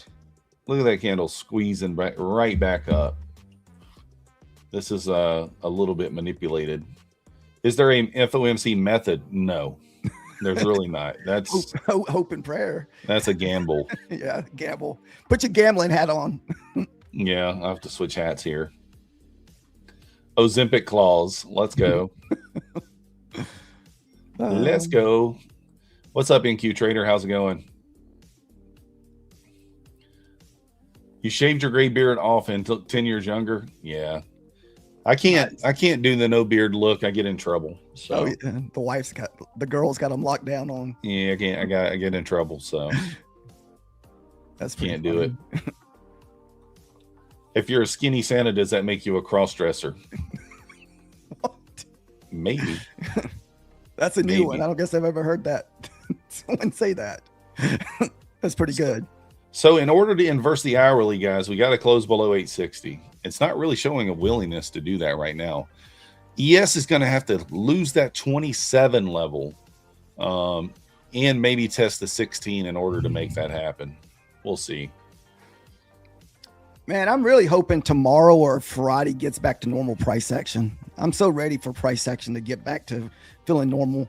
I talked about my wins and losses this morning. That 25K that I was trading, I made $1,800 without one single loss over about a month worth of trading. And I've taken 3 losses since last Thursday. Yeah, but the thing is, the losses are small, right? Yeah, the losses are small. I don't usually try not to over leverage my funded accounts, but still, I think I've taken one winner to offset it. But yeah. Yeah, I mean, as long as you got that fixed risk to reward there, I mean, I think losses are just bound to happen. So, yep. I usually risk somewhere between 120 to 140 in my morning trades whenever we're trading funded. Guys, we got a new 5-minute candle coming up here in 10 seconds. It looks like it's trying to break structures to the upside here. Again, 930, 175. We did the little poll there to see. What did it end up at? I don't know. I didn't see what it ended up at, but I do think the majority said it was going to go down. And typically that's what happens, right? Oh, we think it's going to do this. Not just you guys. I'm talking about me too, because I thought it was going to go down too. And here it is squeezing, looking like it wants to take out that 932. Or is this what Husk talked about, where it traps, grabs a little liquidity on the upside trend line, and then rips lower and takes the lower trend line? I don't know. Let's just see. We're also back to the top of the pre-orb here. Miss K in the house.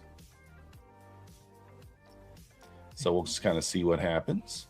Again, I'm waiting for for 4 more minutes before I come up with a trade idea.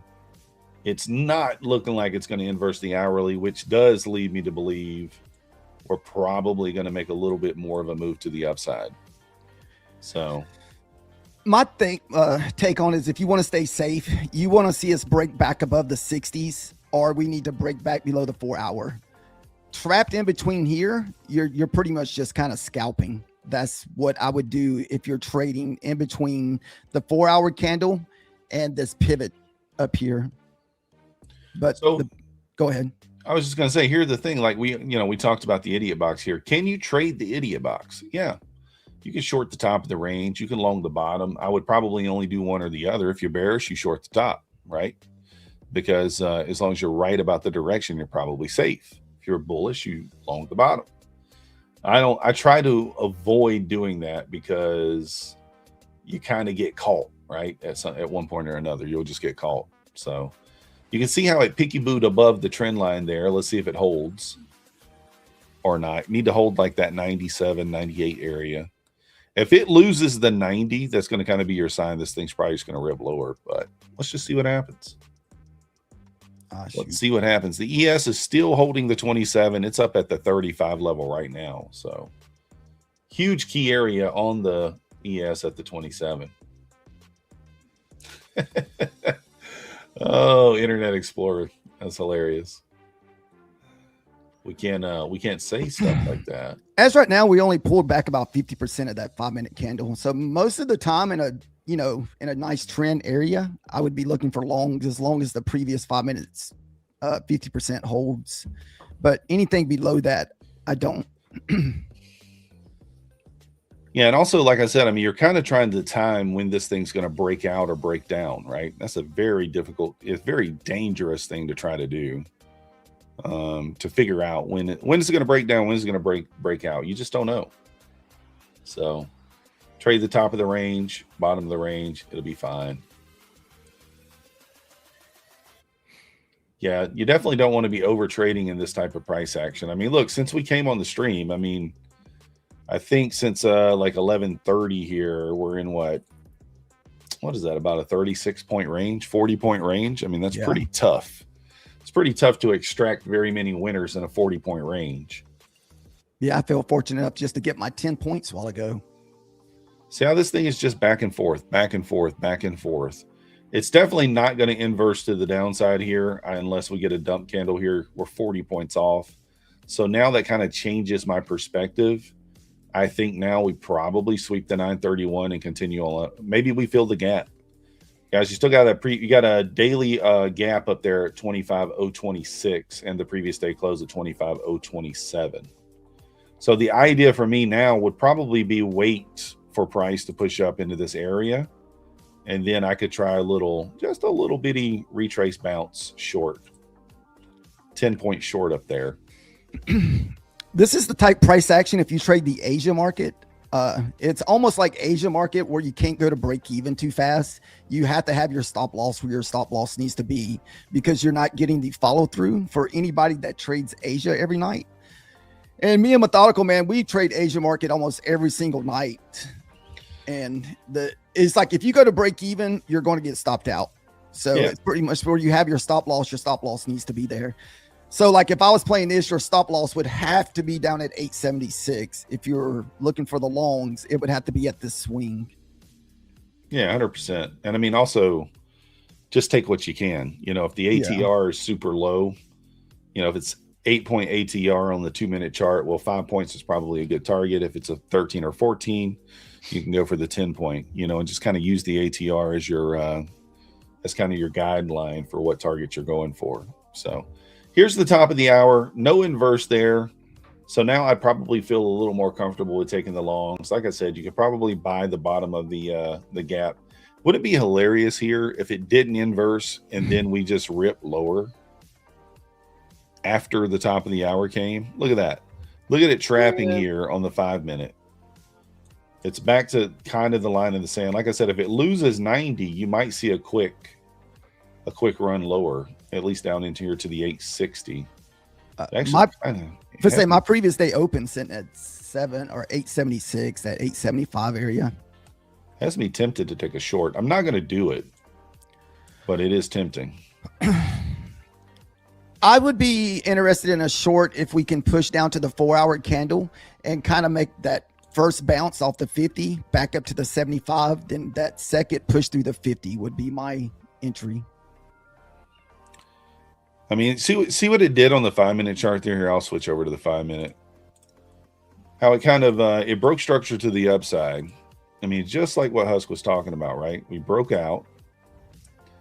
We broke out to the upside there, grabbed some liquidity, and now it's breaking to the downside. Well, it's not broke it yet, but this is kind of the wedge that we're in. It's looking like it wants to. They just kind of grabbed a little bit there, and now it's breaking down here.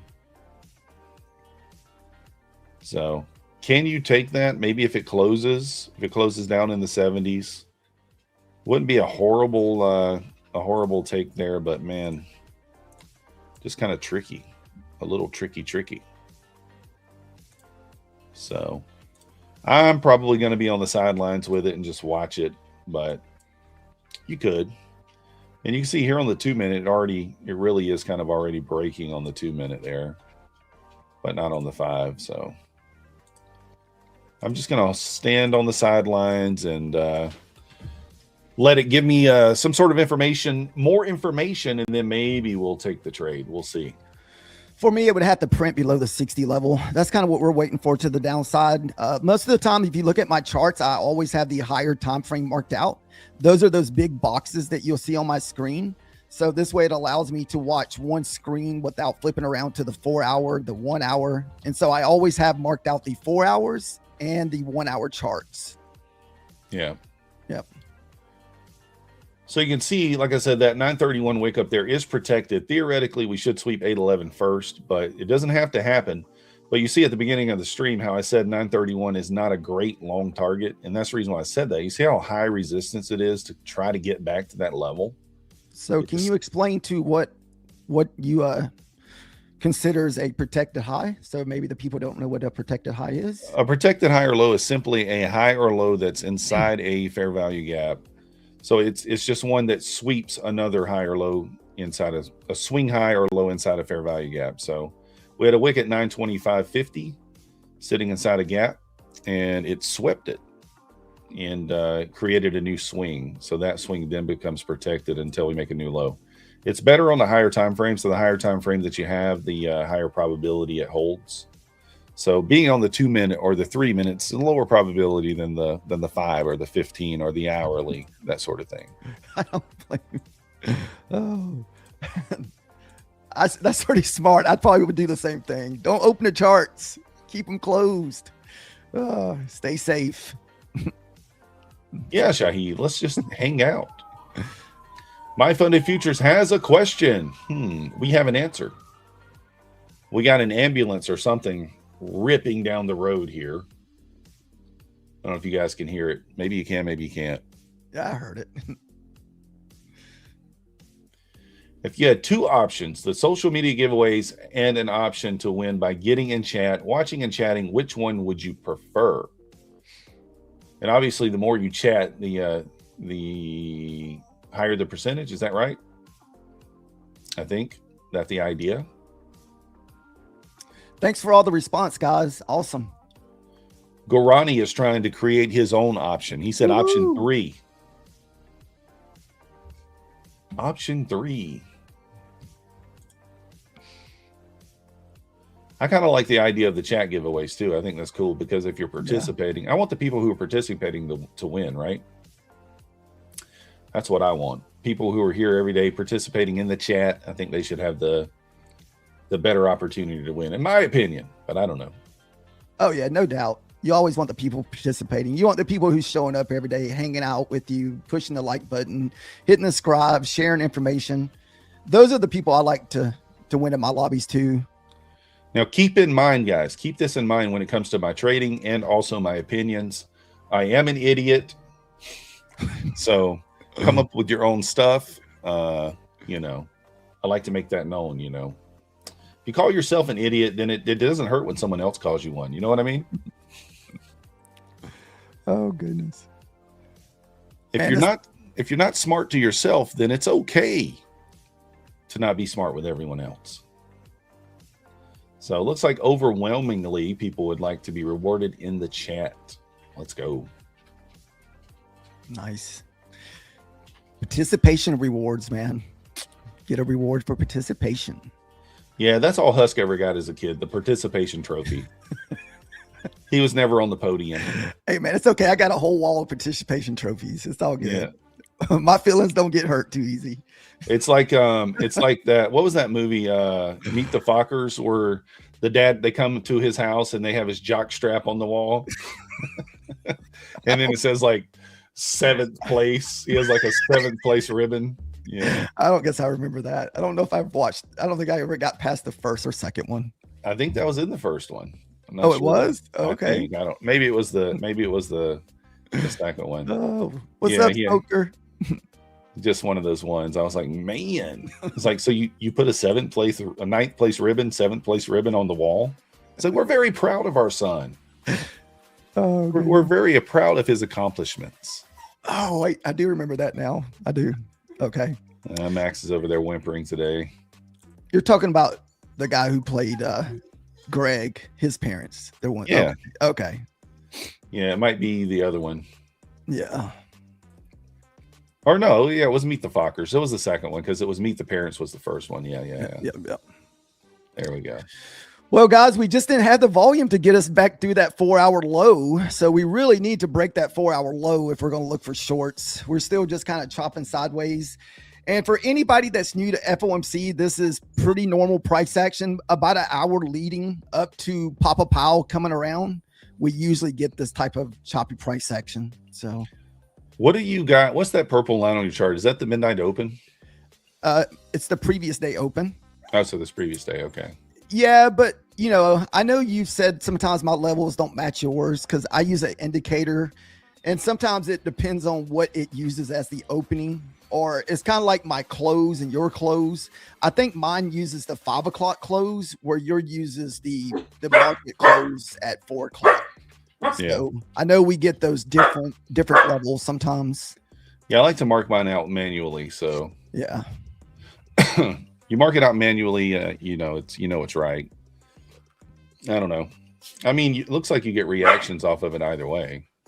Yeah, I've never really had much of an issue trading it. I don't really trade the opening. The only ones I really care about is the previous day low and the previous day high. And sometimes we do take the trade off the previous day close. And I think that can be kind of misleading sometimes. Because, like I said, that's that one that's usually marked a little different for us. Is that previous day close? Yeah, it's the first time you guys have heard Max bark. Probably in 3 or 4 days here. He's just not been himself lately, because he's hurting. So he heard someone in the kitchen, so I had my door closed. So he wants in the kitchen, but he can wait. We're attempting to break the trend line over here on the 5 minutes to the downside. I'm not taking it. I mean, I'm going to be very patient. You guys normally see us take 3 or 4 trades apiece. Yeah. But like you can tell today, it's just one for him, one for me so far. It's just there's not a lot of opportunity here, and there's no real reason to press the button, right? If you've already gotten your profit, lock it down. I'm up $312. My daily target is $300. We're there. There's no point in doing anything other than that. So we still got 20 minutes, man. There's still hope. We just got to get through the 4-hour candle, have one bounce off of these 5 or 6 5-minute candles, and then the second push. I will look for a short. I'm not trusting it. Like that candle right there on the 5 minute just closed like right at the trend line. I'm not a huge fan. So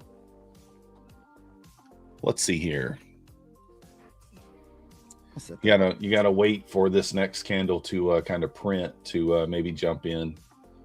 I mean, if anything, I would say like if you're trading right now, probably best just be on an eval, right? Just be on an eval. So yeah, if you wanted to stay safe, or if you're gonna trade your funded, just level down some, not over leverage. Jaden, where is Luke? Luke does make special appearances from time to time. He was on last week, I believe, for an announcement. I think we announced the leaderboard, and I can't remember what else it was. but the new, if you guys have been getting the leaderboard action that's been coming in the email, and maybe you can see it on the website too. I think you can, but it shows the leaderboard for the payouts for that day. It's pretty interesting, kind of a fun thing. So also, if I say another thing that I've done today is, which is usually very hard for most traders, is to have a red day and accept that red day. That is something that I really focused on towards the end of last year, because that's usually what gets most traders. Is like, man, I can't stand looking at that red on my charts. I got to get rid of that. And you up the leverage a little bit. And next thing you know, you're like 3 times the loss. Then next thing you know, you don't have an account. that's what Ash Takes Trades was just saying. He's down 20 cents. 20 cents. He can't. And he's having FOMO to get that account back green. That's pretty wild. 20 cents. I mean,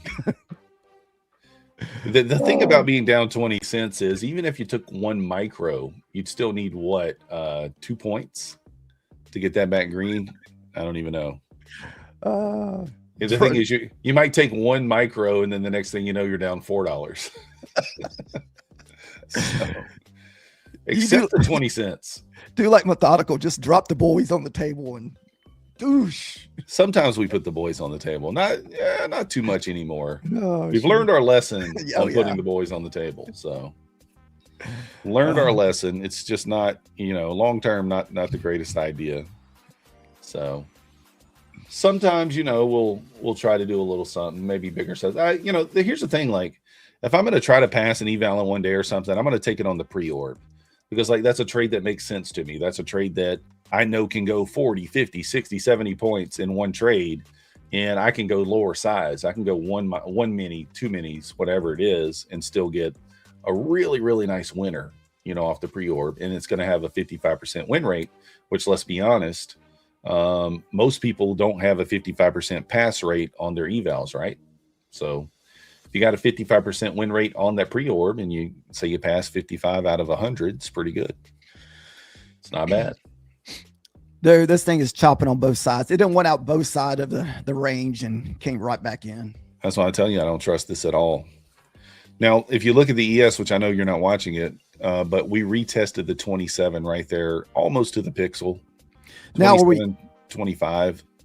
So are we under the 25, 27, or are we pushing back? No, we're above it. We're Okay. above it. Okay. Yeah, we just pulled back and retested it. So I got these levels here on the ES. You can see this was the key area. This was the key area on the ES. You can see banging our head on it. I mean, this is just simple support and resistance, right? So resistance now turning into support. That's what I said. If we can't lose this area, we're just not going down, and we're just not losing it. So simple support and resistance there. Nothing fancy about that at all. So now I do kind of feel like this is going to take out that 932 level and maybe go higher for that previous day close up there. And listen, none of this probably even matters, because FOMC is in just over an hour and a half. So probably not going to even matter. I got like a little bitty fly or something flying around over here by me. I'm trying to swat it away from me. So that level is 600 even on the QQQ major support area. Yeah. I just don't like this wick up here. If we get through that 931 wick, I think you might see a bit of an expansion candle in relation to what time of day it is. 20, 30 points, not necessarily something that's going to be insane, but a decent little candle. We got a bunch of Matts over here full port. There's more Matts than you guys even know. There's people that are named Matt on the back end that you don't even know. No, I'm just kidding. But yeah, there's a lot of Matts. There's probably 4 or 5 Matts over here. Maybe that's a small exaggeration, but yeah, there's more than one for sure. So we are getting a crossover on our EMAs, and we're still kind of pulling back into them in the 90s. So the 90s is still kind of the retest area. Now, could I just be buying the lows and selling the highs on this range, going 5-10 points at a time? Sure. But what's going to happen eventually? That's the reason we call it an idiot box, because eventually you're going to get wrecked on it, and you're probably going to lose more than the 5 or 10 points that you take on the winner. So, yeah. All right, we'll just draw us a big old idiots box. We'll do away with the trend. The trend looks kind of horrible. Just draw us a little idiot box here. And as soon as I get written permission from Tom Sabo, we'll go back to the Tom Sabo box. Mr. Smith, you nearly cried man tears last night for all the losing. You held them in and woke up extra salty. All right. That's pretty good. Cried man tears. I like guys. that one. Gold. We didn't talk about gold. Let me show you. Well, we'll show you guys gold for a minute, right quick, from last night. The market is super slow, so may as well. We'll show you guys some gold opportunities. Gold last night was, I think it was 4 for 4 while I watched it. So I got the levels already kind of marked out here. So before gold opened, you can see these ledges here. This one, and then this one. So if you took the first gold ledge at open, which was here, it paid. You did take a little drawdown. You would have had an add at this ledge. So this one paid. You can see you got a 5-point bounce after the pullback. So you would have had an add with a 5-point bounce. Then this ledge here was created, and you can see that it paid right away. Then this ledge here was created, and you can see that it paid right away. And then beyond that, that's after the 10 p.m. hours. So it's 4 for 4 last night on gold. I think I took 2 of the trades. So 6 to 10 p.m. on gold there. That's kind of when we're trading. So I was kind of scared out of the gold plays last night because I was trying it for the first few times with the funded. I've been trying to get comfortable trading funded with gold since I'm fairly new to trading gold. So I did get one of my evals wrecked on gold the other night off a big sell-off because I decided to trade a mini. Yeah, so that does place gold at 70 for 74. That's what it places me at in my forward test. So 70 for 74. I don't know quite what that comes out to, but that's a big number. I think that 70 for 74 is pretty solid. It's pretty solid. So I like trading gold. I'm just going to trade it kind of mechanically from now on. Just kind of take it on the fundeds, trade it mechanically. You know, whatever happens, happens. Until the win rate changes, I think that it's pretty solid. Yeah, I think you almost have to do that because that's what scares me out of it because it's chopping around. So it's almost like you have to just put the orders on and walk away because if not, what happens when you're trading gold, you'll want to move to break even and then the gold will wick back down, stop you out, then go to your target. So it did that to me, what, Tuesday night, I think you said? Yeah, you moved it up to 5 points and then next thing you know, it went. Yep. So 70 for 74 is, I mean, that's, you know, it's 94.5%. That's pretty solid win rate. So not saying those results are going to last forever, but that's a pretty good, you know, you're looking at 3 or 4 trades a night on that. So you're probably month and a half, 2 months in on gold versus for that win rate there. So it's pretty solid. I like gold. I like gold at night. I like taking it. You could take it technically after 2 p.m. and up to 10 p.m. It works the best during the slow period. And again, all 4 losses have came on Sunday night. So take that information for what it's worth. You know, maybe avoid Sunday night. Still gives you 4 other opportunities, 4 other solid nights where it really has not lost at all. So. Yeah, that was actually my first time trading gold on a Sunday night, the one where it blew my account up. But yeah, taking the gold with like 1 or 2 micros, guys, you're still going to make a lot of money. Imagine 2 micros, that's $100 a trade. If you get 3, 4, I mean, it's $400 a night, $300 a night, $200 a night. You multiply that by 5 accounts. You're doing pretty good.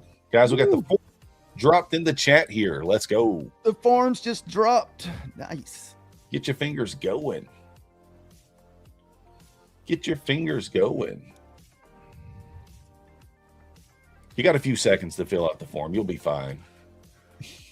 This is the last form of the day, guys. Good luck, everybody. ES is finally breaking out here back above the 37. If ES can clear 42, I think we get the squeeze going. That's going to put the NASDAQ above 32 as well. Well, above 42 for the ES. So it's the 27, 23. Is that kind of like the bull bear line for your The EM 27 chart? level, yeah, the 27 is going to be your line in the sand, Okay. and it's held it to the tick now 2 times on a retest. So if we get another pushback down there, it might break through. So you really don't want to see this kind of retrace back down towards those lows. So here's the thing, guys, we're still at the top of the idiot box, and we talk about it nonstop. You don't want to like try to time the breakout or the breakdown. You're just going to get wrecked. So be careful here. I chose the smaller size of the idiot box. My box is ranging from 920 to 965. So that's kind of the levels that we have consolidating in. Yeah, I mean, I think that makes sense. And look where the idiot box is, guys. It's right inside the pre-orb. This purple line, the high and the low, is your 915 candle, high and low. So I mean, look at that. We broke out of the pre-orb, pushed back into it, and we just kind of chopping right back inside that level there. Yeah, just back and forth. For anybody that watches me and Methodical Man in the morning, that's the candle that we like to take trades off of, is that 9 to 915 candle. Now we'll talk about how Husk does his pre-orb trade, because his is different than mine. I take the breakout after open. You're looking at a higher time frame, right? And then using your EMAs, or I don't use EMAs to trade off on the morning time.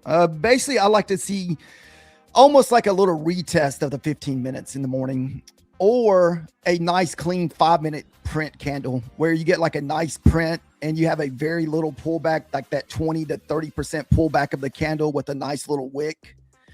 And I don't like to trade 5-minute candles that are like big wicks on them. So like, let's just say you get this big 5-minute candle to push up, and the wick on the pullback is like 30 points. So I try to stay away from those candles because I've gotten burned on those candles before. I want to see a full size candle with like less than 10 points of wick. oh, you're looking for like a 50% retest of the orb, or No, usually if I'm playing off the 5 minutes, probably no more than that 20 to if I'm taking the breakout, if I'm looking for that first 5 minute to print, I prefer it to be like that 20 to 40%, because usually that means that the bulls or bears or whatever way you're trading is still in control. I feel like when it gets back to the 50 and 60, because I'm pulling fib just on individual candles. So even this big 5-minute candle here, I want to say we took this short here. So I took the second 5-minute candle this morning. So I pulled fib on this big 5-minute candle here, and we pulled back right to the 50%, and we got short a little under the 900s, and that was the play all the way down to the 910s this morning. So I had almost the bottom picked out, because most time we always bounce off that 10, 15 area, it seems like. yeah, I took that same trade, but if you look on your chart right there, it was also a 5-minute break of structure. Then you have that trend line there on the 5-minute that it broke through and then kind of pushed back up and retested. So I took the a similar entry there on that. But you're waiting for the 5-minute candle to print outside the orb, and then you're looking for a pullback entry. Yeah, every day it's a little different. I got into my short a little too soon. So this is how I took my loss on the funded this morning. So I thought, see how this candle looked fairly full. I thought we were going to get another push down to the 800s, or we were below that pivot. So then I got stopped out. Then I waited for this big, massive 5-minute candle here. So a lot of times, like I said, I pull fib on my 5-minute candles, especially these bigger ones that are like, 70, 80 points. And I'm just looking for 50% of that candle to hold. So look, we hit about 40% of pullback of that big 5-minute candle.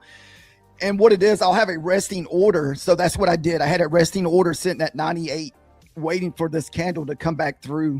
And so that's how we entered that. I didn't enter it. I just had it sitting there waiting. Because, if you're on the backside of it, if it's going to continue up this way, no farm, no how, it'll continue higher.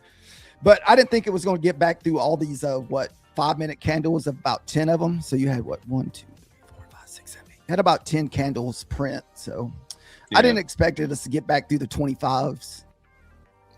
A lot of consolidation there. Yeah. Guys, Abhishek just dropped the link for me and Husk, for Husk and I's X in the chat there. If you want to follow us over there, we will follow you back. over there on X and also on YouTube as well. Go over to our YouTube channels, hit the subscribe button. We do appreciate it. And also subscribe here. We're almost at 61,000 subscribers over here. Nice. Both of us do stream live every day on our own channels as well.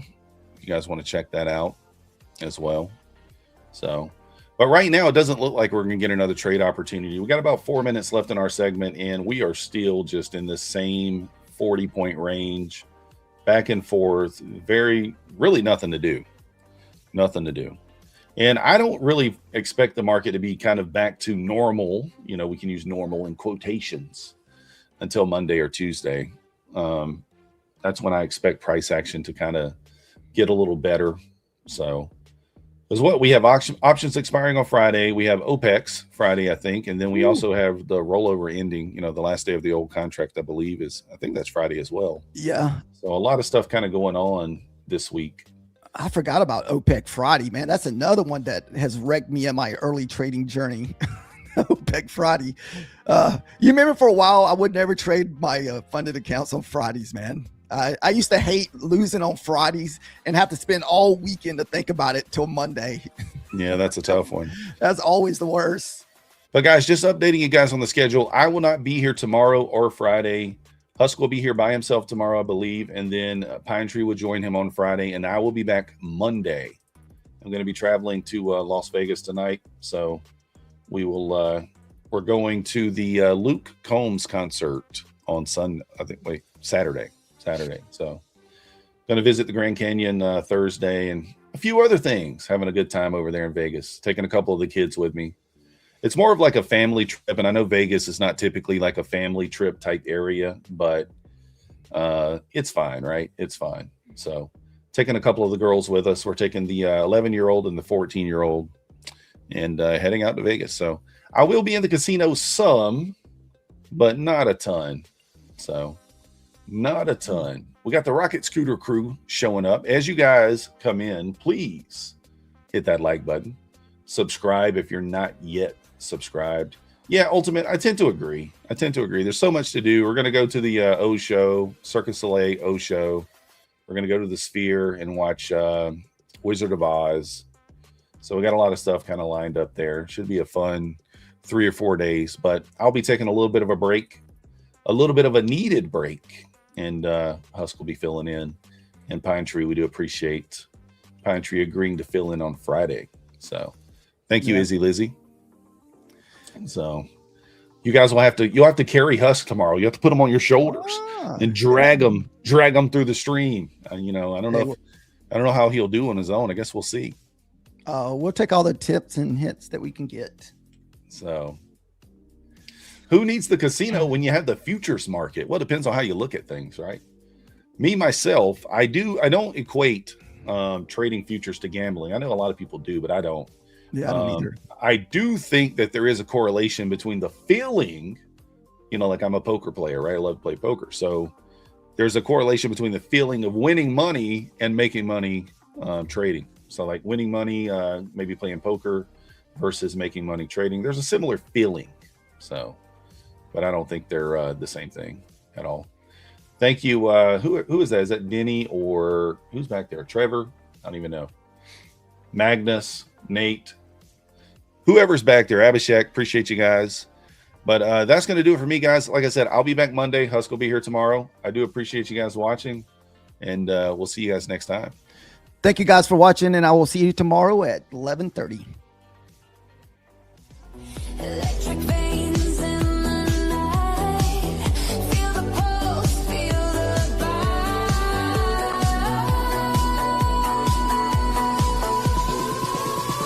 Welcome, rocket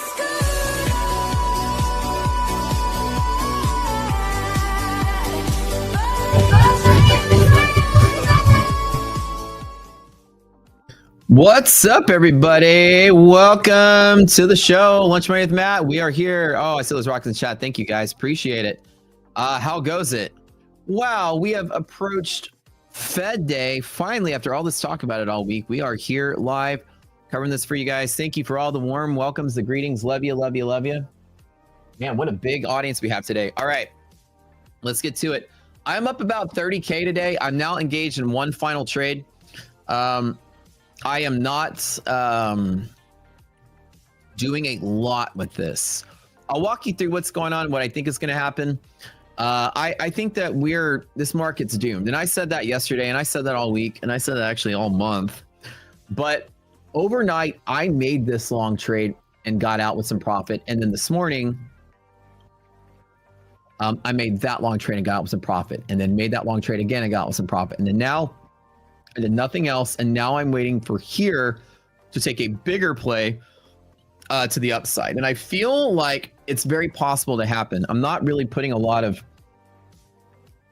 meat on this one. My position size is 12. Hold on, let me put my glasses on. So let me explain to you what's going on, right? This is going to be one of the most exciting Fed meetings in the history of Fed meetings in your life as a trader, I promise. Oh, we're going to move in the next minute. Look at ARB. Look at ARB, guys. It's starting to pick up some steam. This market's going to move within this next minute. Probably down, though. There's something's brewing. Some stock is starting to pick up some juice here. All right. So let me explain. Somebody said it wouldn't be the best. Oh, the best community ever. MyFundedFutures plus Rocket Scooter. Oh, thank you. Well, that makes me happy. All right. Let's talk about how I'm going to lose some money in a second. Let me explain to you what's going on. Okay. Down here. December 2025 Fed projections. I know I brought this up every day, so I'm going to cover it briefly today because it's very important today. In September and December and March and June, every quarter, the Fed puts out projections, right, about what they think the data is going to look like that they care about for raising rates or lowering rates. It's the Fed's own model of the health of the economy, right? And there's a 17-page report that comes out. People call it the dot plot. That's this thing. The dot plot is every single member of the FOMC telling you where they think rates should be over time. So each one of them is a dot on each one of these plots. And you can see how the bulk of them in December were like, we need to be at 3.5. And then, you know, in 2026, the average is sort of like, okay, we need about 3.25. That's where we are now. And then in 2027, the bulk of them, the median is like 3, and then 3, and then 3, right?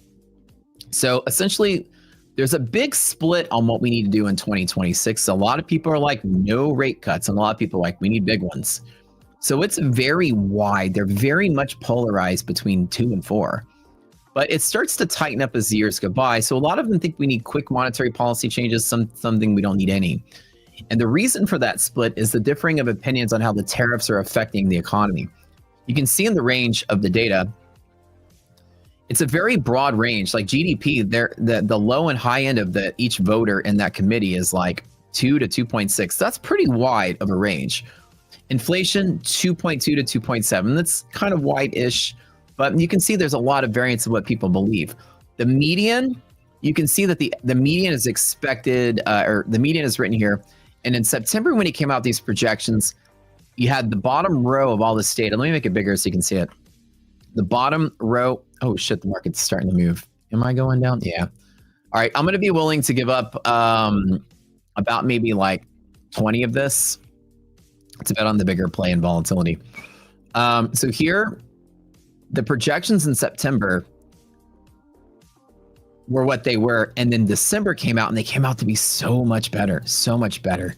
And it was like, why is inflation coming down? Unemployment rate is coming down. GDP is supposed to go up. The growth rate's supposed to go up. Inflation's coming down. And all the data finally came out and it's the opposite. The last couple of reads of data are the actual opposite of what you'd expect. Okay, good. I'm going to take some heat on this, guys. I'm not going to go too negative on that, but I want to be long right here for that. I want to be long right here for that. I want to hit this mofo hard. Now, I don't think we're going to rally, and I don't think this market's bullish. I think this market's toast, but my firm belief is that leading into FOMC, we need to get this liquidity sweep out of the way, and then we end up over here. I want to be above here leading into Fed. So I'll hit a more medium position down in here. Remember I said within a minute we would be moving? That's arbitrage for you. And probably down. I did say that. Okay, let's watch it. That's a pretty solid run. Anyways, point I'm saying is the Fed is about to drop two things today. Number one, an announcement of no rate cut. There's almost zero chance we're getting a rate cut today.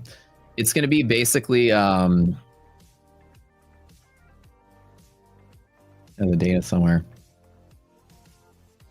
Where did I? Oh, I have that here. Hold on. Here.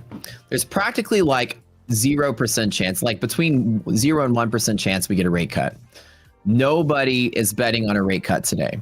But the bigger thing that's going to happen is this projection that's going to come out. The Fed's going to come out with their December numbers.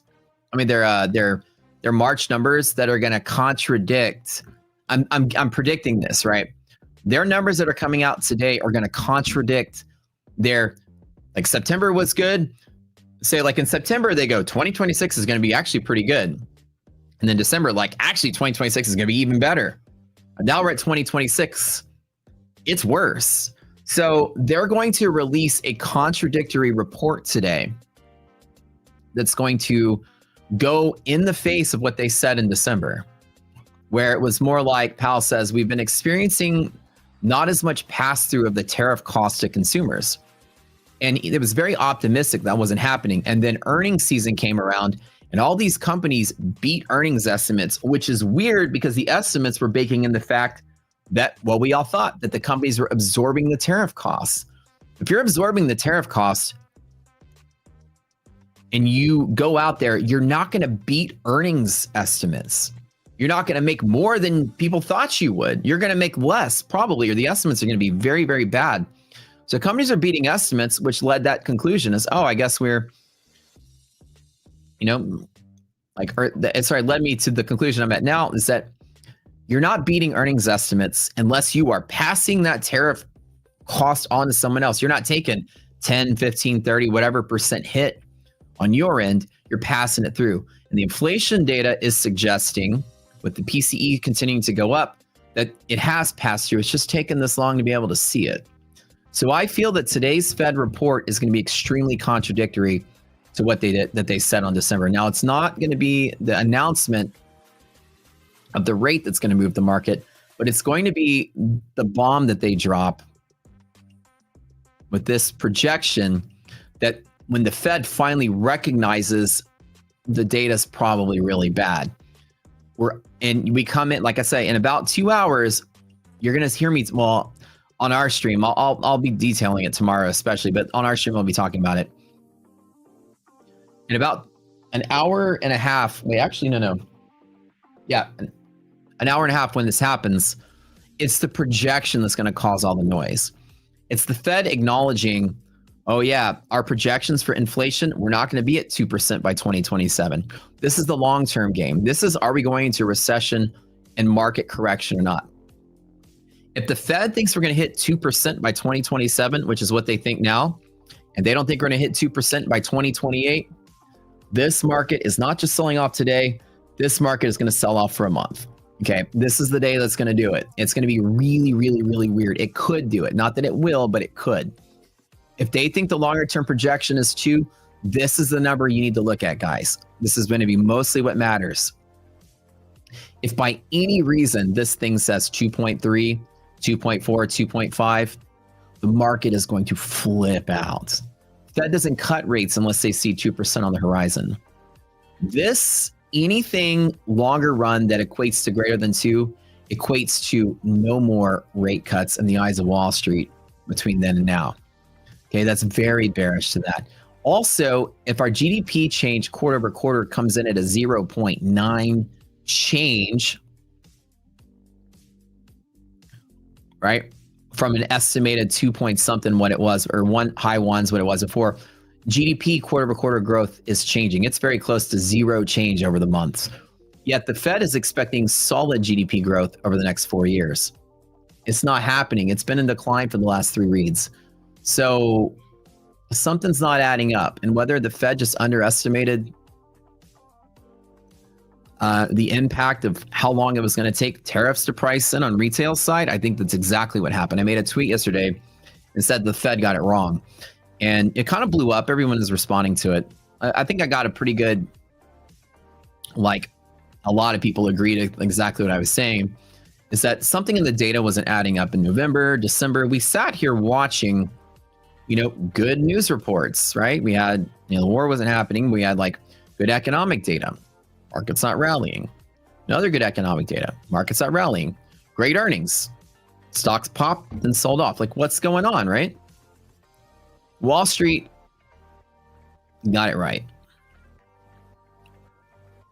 Wall Street was pausing on being hyper bullish at the top, I think is because they believed that the tariffs would have a greater effect on inflation than they were. And it's almost recessionary at this point. We're sitting on the edge with the jolts coming down and with continuing jobless claims not coming down. People aren't getting their jobs back. Now, there aren't really like massive, large amounts of jobless claims going up on the initials, which is your layoffs. But companies, there's like spot layoffs at different companies. You can hear about it. With the GDP growth slowing down, dangerously close to zero means a flat GDP. The entire economy is stalling. Not dying, just stalling. And I think with that, coupled with the fact that we might not get any rate cuts, will lead to a year 2026 stock market could look a lot like 2022 stock market. I'm very worried that today is the trigger point. Now, not that the Fed is going to drop the market really low. I think the market's going to do everything it can to squeeze every single short out before it drops. But today could be the day that the FOMC announcement and projections just look like shit and the market does this. Does that. And then overnight, goodbye market. My mouse went like way off the screen there. Anyways, what do I know? I'm just some random schmuck on the internet, but this is my belief system here, is that the market's going to fall. So why am I in the way of this, trying to long it on the way up? Well, the idea is here, again, we've been falling. A catalyst is active down here in purple. My bet right now is that we wouldn't be entering the FOMC meeting with the catalyst active. I'm like, maybe the market should sort of enter the meeting like somewhere in the middle. That makes a lot of sense to me. So my bet was, well, let's bet that we end up above this purple line to start the events off today. We know my catalyst active line, right? So the market flips out and goes crazy when you drop below it, just like it did once, like it did twice.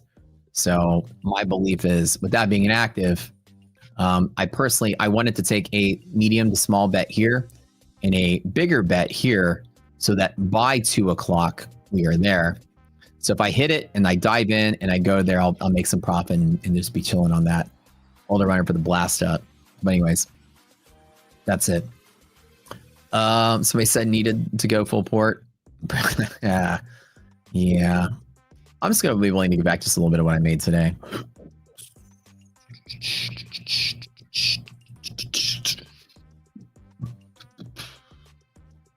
Oh yeah.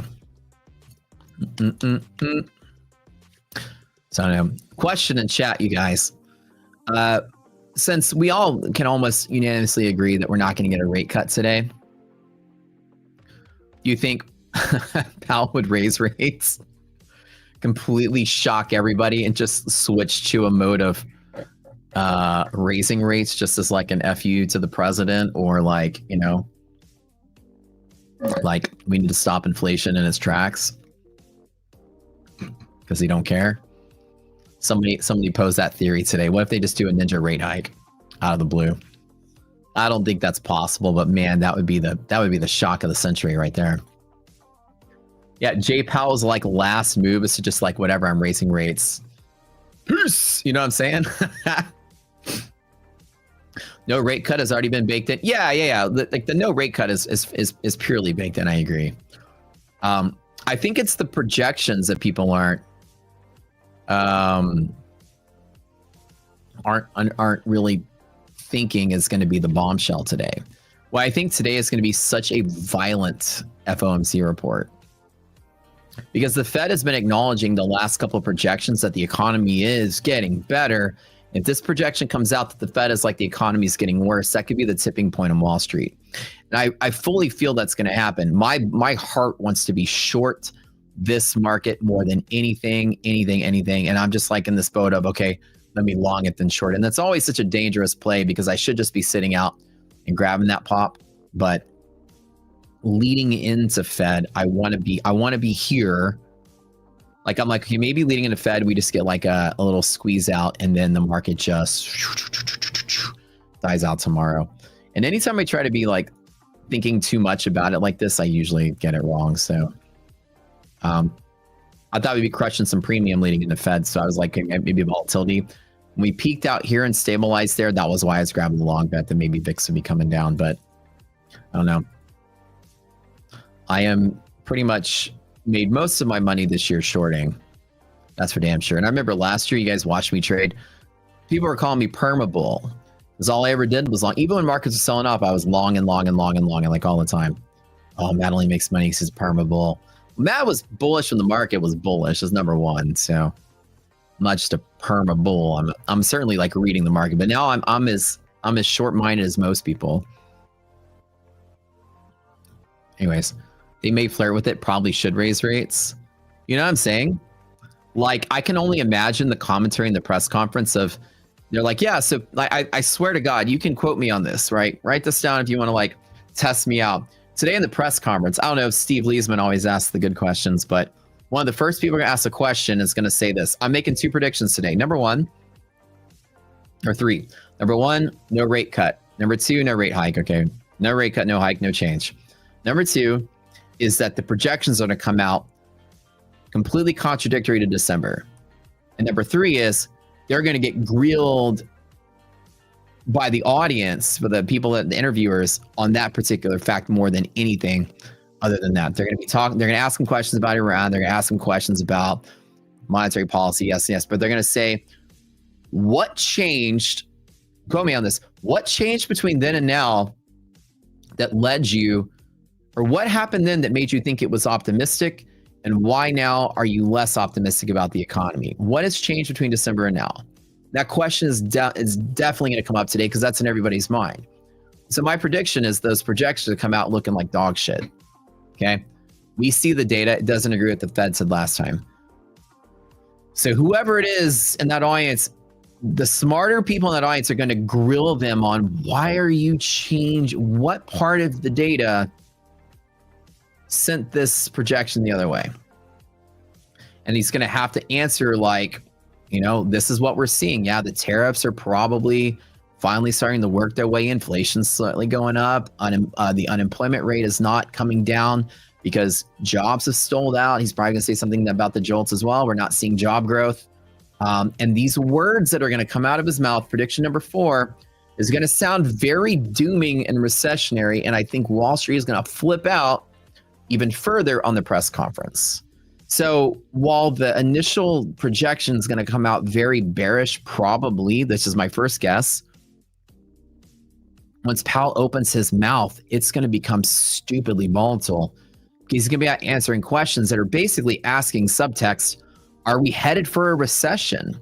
He's going to have to dodge around it because the economy looks bad, but maybe he'll be super honest because he doesn't care anymore and say, yeah, you know, the choices of the president and the actions he's taken have caused this inflation turn around, even though it was on its way of being better. And because of that, because of the war and the downturn in the stock market, we're likely headed for a recession. Peace out. JP out. I'm done. I quit. A mic drop on the way out. But no, I feel like the conversation is going to be very violent. And I don't know if I'm dismissing the mark here, but you guys, am I making some sense? Like as a trader or a chess player or whatever, your job is to think as many moves ahead as you possibly can and line up some possibilities. One possibility is just nothing happens, right? Nothing crazy happens and the market just stays where it is. But the other possibility is Powell's going to be out asking questions. Are we heading for a recession? This looks like it's the start of it. Why were you so optimistic in December that we were accelerating away from one, but now you're hinting that we are one? What happened between December and now? You know what I'm saying? That's where we are. And the last question is he going to be wearing a purple tie or a red tie? Red means sell, purple means buy. The market movement won't make sense. I 100% agree, man. What I'm saying, like fundamentally, kind of lines up. But what is Wall Street going to do with this, right? Wall Street is clearly trying to exit this market. It's so easy to see that. And whether people are going to short into Fed and get squeezed today, and then tomorrow we die, that's a path I've seen so many times, and the obvious thing just doesn't happen. Like here's an example, right? All that bad data comes out, we get a candle like this, and then we get this, and this, and then it sort of just floats in the close like that. And everybody goes, but it was bad news. Why are we not selling off? And then overnight it does this and it pops, and then Asia Sessions starts to sell off, right? Very possible that that happens. And I hate to take the other side of the bet that I think it's coming down, and I want to bet that we revert to mean into the meeting, into the announcement, but there's more of an opportunity from here today, I believe, to a retracement upside rather than downside move. Like downside move, I'm stopping right here. That's no big deal. I'll still walk away at 10K profit. If I lose, I'm stopping here. If I'm right, I walk away with $100,000 today. If I'm wrong, I walk away with $10,000 today. So I'm happy with that. No biggie there. So we'll see.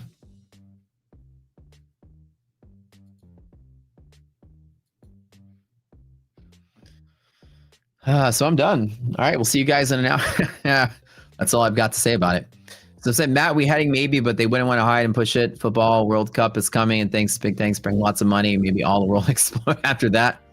Oh yeah, Houston's getting the World Cup pretty soon, and that's the next one, right? In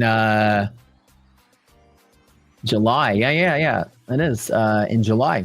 June.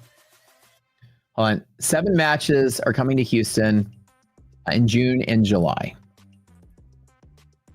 That's crazy. I got to tell iDoc we need to get tickets. iDoc! Baby! Can we get World Cup tickets? I want to get World Cup tickets for at least one of the games. Okay. We get like 6 or 7 games here. All right, I'll try to get some tickets for it. I love soccer, man. Somebody, he's like, how am I supposed to copy your trades in a market like that? It's so funny. He's just joking around. These are our peeps from our community. Hilarious. How did I do today, bro? I'm up about 24,000. I'm engaged in a long position right now. Not that bad. I'm trading like half of my prop accounts. The other half I didn't even open it up today. When markets are like this, I tend to take like less risks, so I'm just risking it in one of my prop companies. World Cup ticket giveaway. Oh, that'll be fun.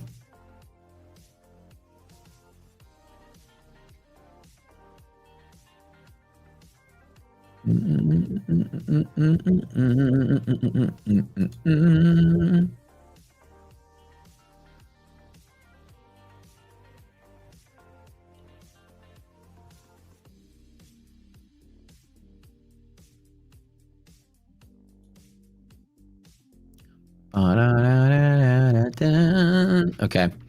Well, it's going to be a banger today, that's for sure. Now, like I said, I think that today has the potential to be that squeeze day that just goes straight up and says F you to everybody that's shorting.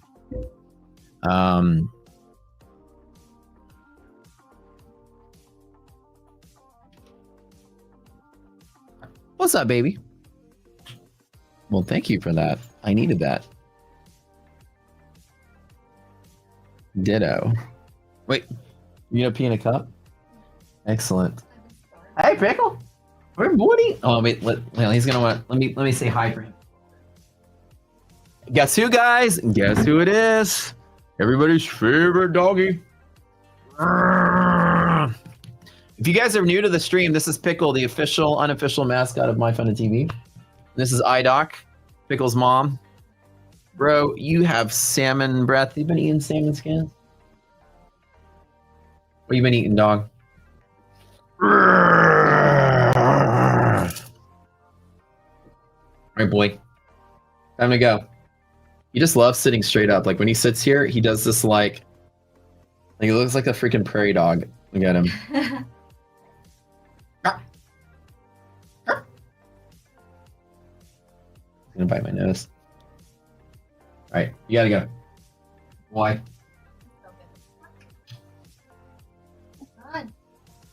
I don't have food. He think I got food. That's why he think I have food.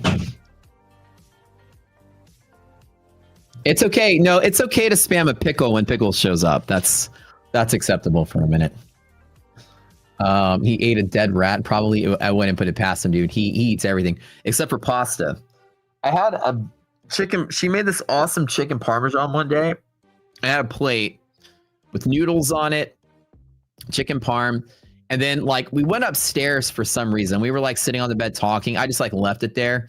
And I went downstairs and the chicken parm was gone, but the pasta was left. He pulled that chicken off of there so fast and ran off with it, but he didn't touch the noodles for whatever the reason is. This dog doesn't eat noodles. And I remember one time I was cooking pasta after that, another time to test him out. I threw a noodle on the floor. He went over and sniffed it and walked away. This dog will eat anything you throw at him. Anything. Doesn't matter except for pasta. And she taught him how to eat vegetables when he was young. So he loves, like his favorite thing is any kind of vegetable. He'll eat asparagus. He'll eat carrots. He'll eat potato. He'll eat any broccoli. He's a garbage disposal for anything. He's cutting his carbs. That's probably what it is. Yeah. So, yes, he doesn't like gluten. Nah. So he definitely does not eat pasta. And thankfully, he left my pasta on the plate that one day. You're eating pasta right now with nothing else. It's so good, right? Pasta with like some butter and some pepper. Pasta, P-A-W-S-T-A. How difficult is it to manage a prop firm? Somebody's asking. So I'm not the Matt that owns MyFundedFutures. That's another Matt. But I'm sure from what I understand, a prop firm is a very, very delicate business to run. It's very mathematically intense. It takes a lot of people to run it. So I would say that to manage a prop firm requires a lot of very talented individuals and a very well-coordinated team and a very good risk team. I wouldn't think that running a prop firm is easy. From what I know about it, it seems to be one of the most difficult things to do. So with that being said, it requires, you're constantly analyzing data. You're constantly looking at metrics. You have to be I can only imagine how much goes into it.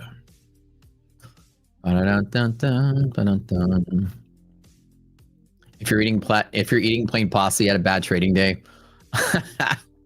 He's just eating pasta right now because he blew up his account and he couldn't afford the sauce. We've been there. Why is market vigorously defending 850 today? I would say maybe today it's just this theta bleed, right? You have a lot of people just betting on this market dying after the Fed today. I mean, it's a very obvious bet to make. My thought is we go up before down, but maybe not. My bet is we get out of catalyst range leading into Fed. And with everybody with puts on this, it makes sense for that volatility to dry up leading into Fed. Like, remember, all that IV is baked into the premium, and then maybe that just dries up leading into Fed. We're leaking theta right now, and then that hopefully it just screws everybody's options before it comes back. Remember, we expire on Friday for monthly expiration, so it could just be defending levels for monthly expiration. That way, they're not just handing out free lotto wins to everybody. That could be part of it. But I was kind of excited to see us stay out of the catalyst range leading into FOMC.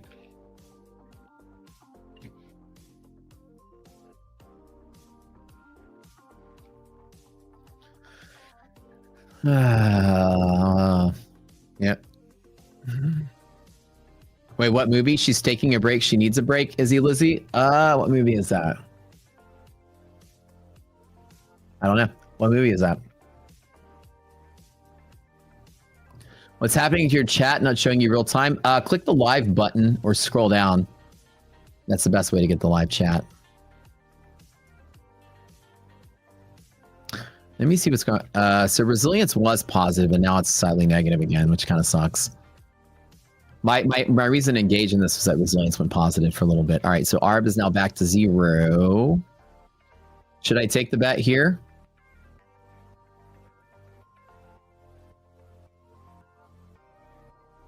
Build a bigger position here. I'm willing to get back what I've made today. Can we get above 900 today?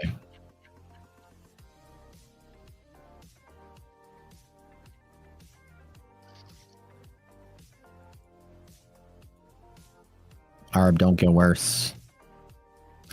This is that cluster pivot that I want to hold through.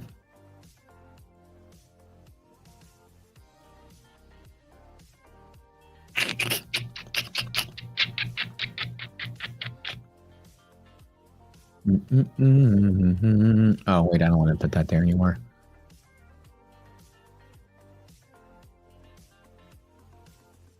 Let me double check something really quick.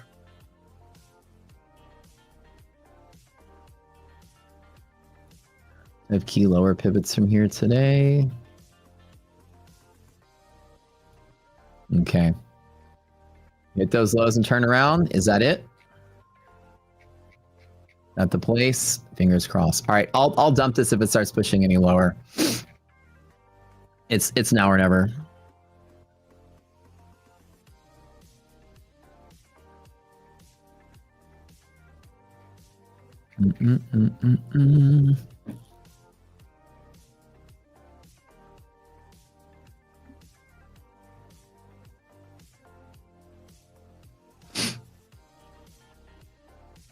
Can we just push higher into FOMC?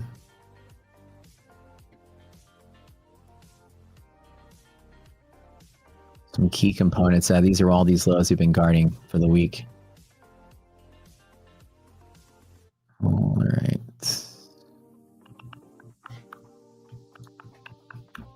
Like, is it opposite day? Like, bad news is going to come out and market goes higher? I don't know.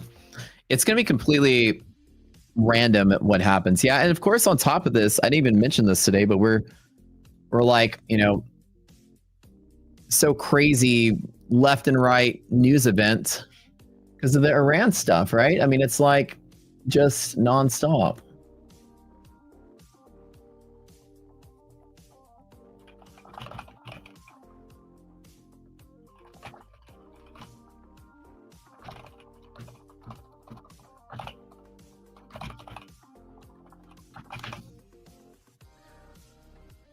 Oh, this is like the perfect storm of just market death today.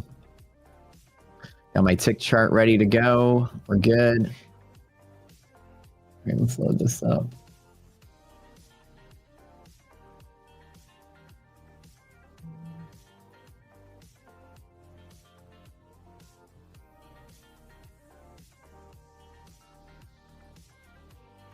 I'm getting my charts ready. Got an hour until FOMC. We just switched to the new hour a second ago.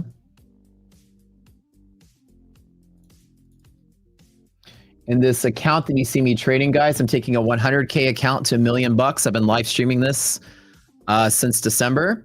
And currently I'm at $560,000 on that. This is a real money account, not a prop account. So this is my own money. Live trading. So you guys, if y'all watch me stream, you get to watch it all in full transparency and see all the trades I'm making and call out my plays as I do them. So that's what I'm working on now. Congrats to the winners, by the way.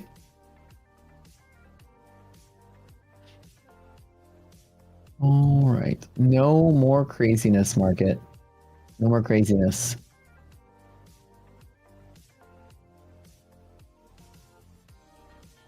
That'd be the last sweep until Fed.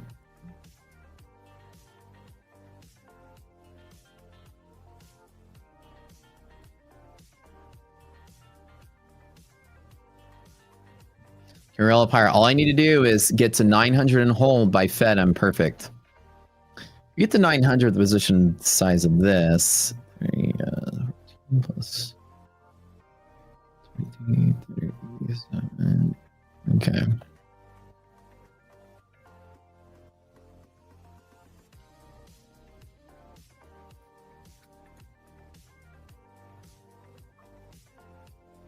It is the obvious trade to just sell everything all the time in this environment. Crude oil starting to pick up a little bit. The volatility is not coming down. This is what I don't like. Could we see a volatility pullback? IV crush in the Fed. There is all this hedge pressure support here. And even if it just inches lower here, I mean, this is a huge bullish cluster pivot, at least to support. Is it good enough to hold? That's the question. You have a feeling Powell will sink the market? Yeah, like at least by tomorrow or the next day, we're probably still selling off. Yeah. I don't know, man.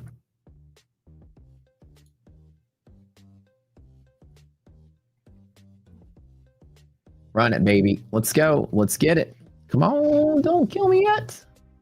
Retracing the 841 level right here. This is the midpoint of this drop. Now, again, let's hold some steam on this. Don't break my heart today, market. It's about time to get a whoosh fan in there. You guys know the drill. The market loves seeing me to draw the whoosh fans here. Got Keith Singleton's song playing in the background. Whoosh fan blowing up, blowing high, blowing fast. NASDAQ running. Let's see it. I want us to just stay above here leading into the next hour. That's the last request I have on this market. Stay there for the hour. That's it. Just stay there. That we wouldn't be entering the environment with a risk interval drop. We call it catalyst, but we wouldn't be entering Fed below here, is my bet. I could be wrong. I'm wrong a lot. It happens. That's my bet.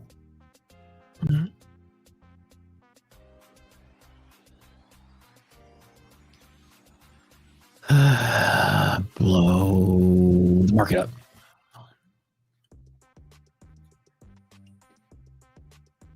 I just don't like that DD ratio is continuing to drop.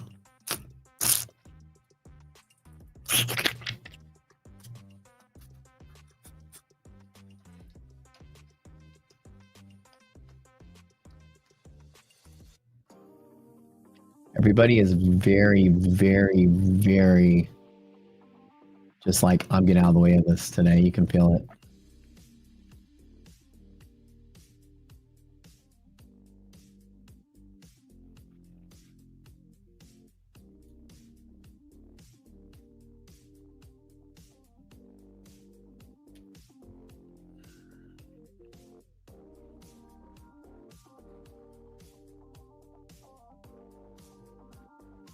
It's also not good if we find lower lows without retracing that distance. That creates another liquidity sweep. So like watch right here. If we break lower lows, this volume's going to go crazy again.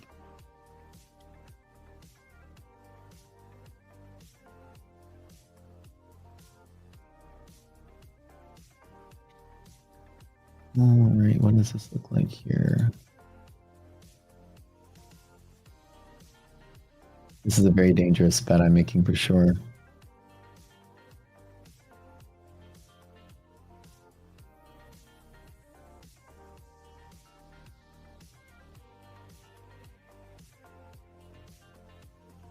All right.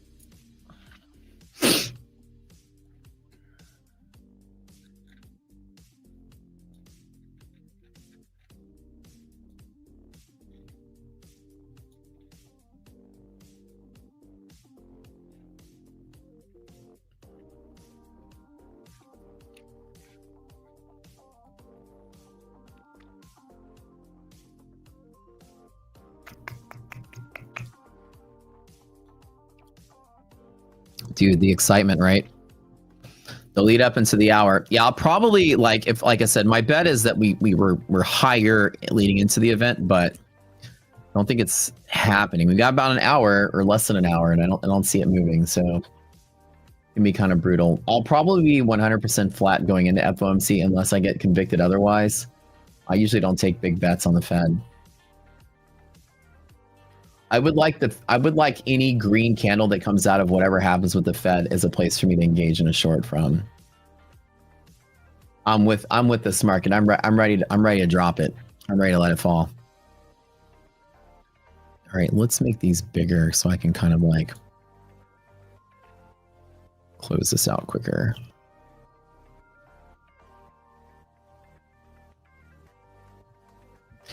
I was up 30 this morning trying to take another bet, and I'm down back down to starting point almost.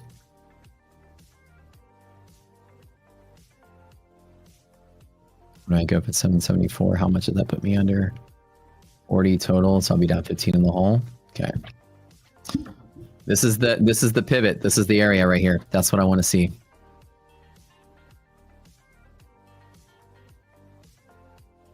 Volume moving up.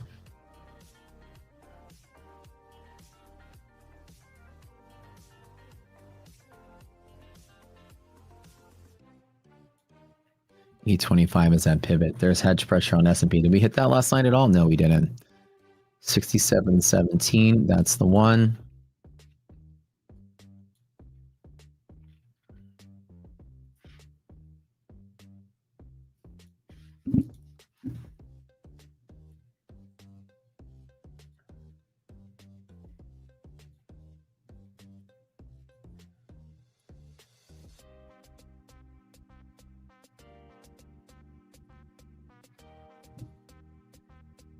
Okay.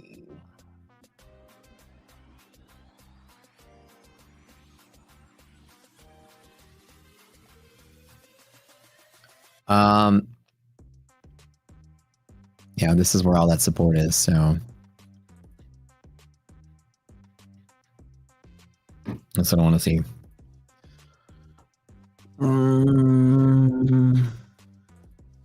Let me double check where all the stock supports are. Earlier we had Nvidia was holding a bull zone, which is also giving some support to the market. ABGO, lost bear zone is selling. Meta, lost bear zone is selling. Microsoft, bear zone is selling. Google was kind of hanging in there, but not really that good. Google lost an HP and is selling. Yep, everything looks pretty bad. No supports either nearby. Well, liquidity pocket Amazon, I guess. Yeah, there's not a lot for things to bounce off of. That's the problem.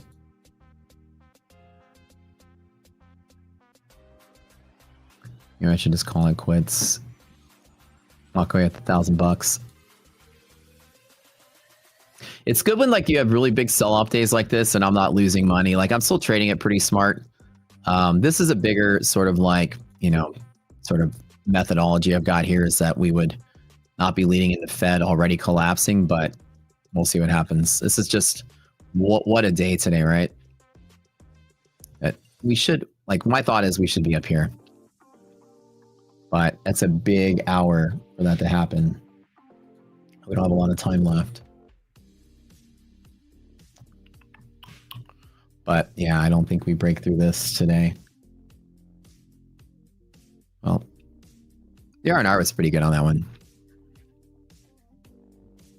Should I just take my $2,000 and be okay with it?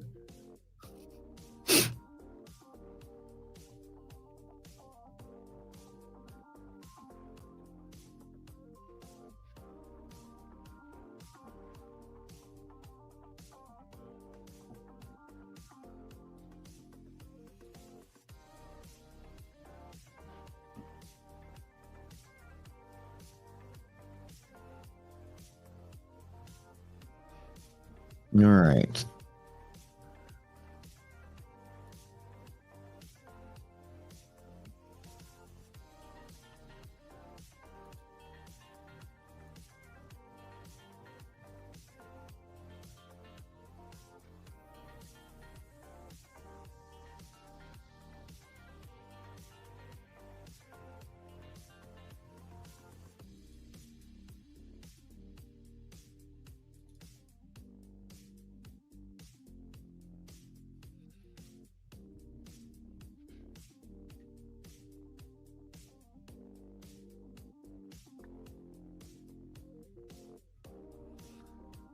I'm gonna get to 825. I'll trim this down a little bit just to get my cost basis lower and like less of a position. I'm just digging into a better cost basis. Let's get to 825 would be nice. That'll put me at 12 from 26, 12 in the whole. Okay.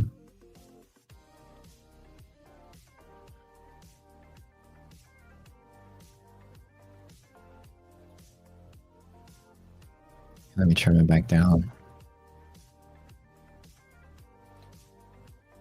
Let me hold on to that one. I added to it, but I just reduced what I added to it. Not back to my original that I had earlier. Just in case there's a sweep, I don't want to take too much of a hit. Let's hold this area. And again, we don't have the confluence is even gone from there.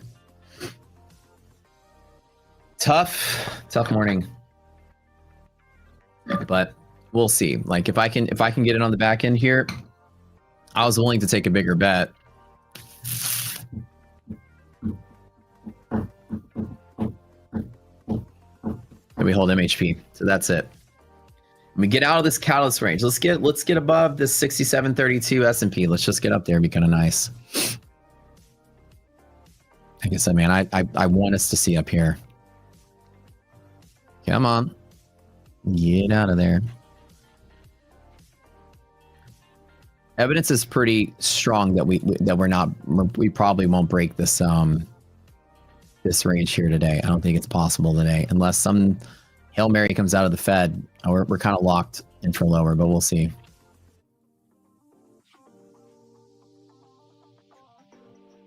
The fact that I'm not seeing any supports in any of the stocks too is kind of alarming.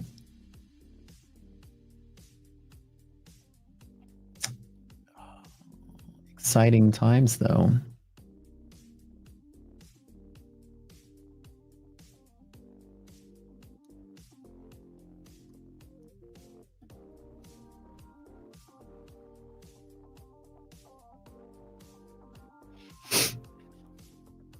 MHP is golden. Believe. I'm a believer. I don't know, though. The influences aren't there, but we'll see. Like, I want us to not be below this purple line leading in a Fed. That would be very dangerous for volatility.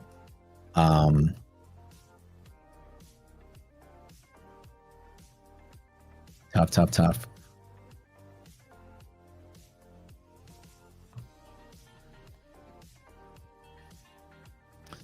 Okay, come on, market.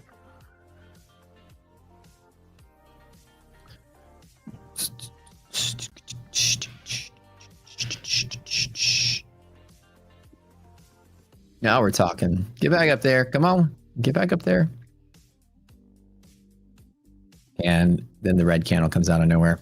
Monthly hedge pressure is a reason I draw a fan here. There's a really strong, it might not fight off of the selling pressure, but there's a really strong long hedging that comes from these monthly options that are all kind of built up and creating risk around this area. So you are seeing a little bit of that pressure there, which is good. This is what I'm betting on. And we stay here and we end up here and then we walk into Fed like this.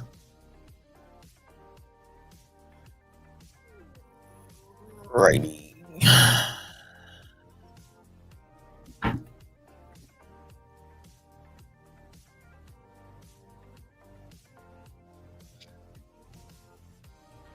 But there is just no momentum, even at monthly hedge pressure. You will normally see the volume. I'm watching the flow on the tick chart.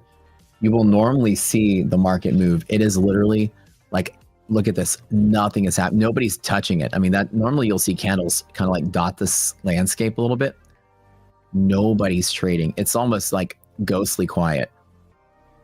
And now I say something's starting to move. But it's like literally nobody's touching it. For this close to FOMC, it is scarily quiet. Look at this. It's taken like, look, 2 contracts, 10 contracts. Like, no, look at the time and tail. Look how slow this is moving. Nobody is touching this market right now. It is the slowest I've seen the S&P move in a long time. Look at how slow this is. Insane. And now it's starting to move, but man, it is just sitting there doing nothing. People are like holding their breath. Yep, everyone's waiting for FOMC, but you're not seeing like any, like basically whatever pressure was coming through earlier, you're not really seeing a lot of movement. So as far as tick charts go, this is the slowest I've seen the S&P move in a while. Especially like this close to hedge pressure. That's one of the main components is that I'm not seeing the response here I wanted to see, which is a little alarming. Like, come on, man.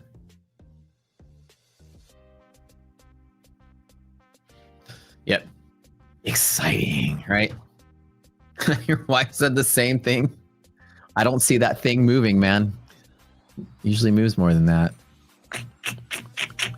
Whoosh fan, come on. No cat. Let's just get the 30 on S&P and hold there. That would be ideal. To walk into FOMC like this would be good.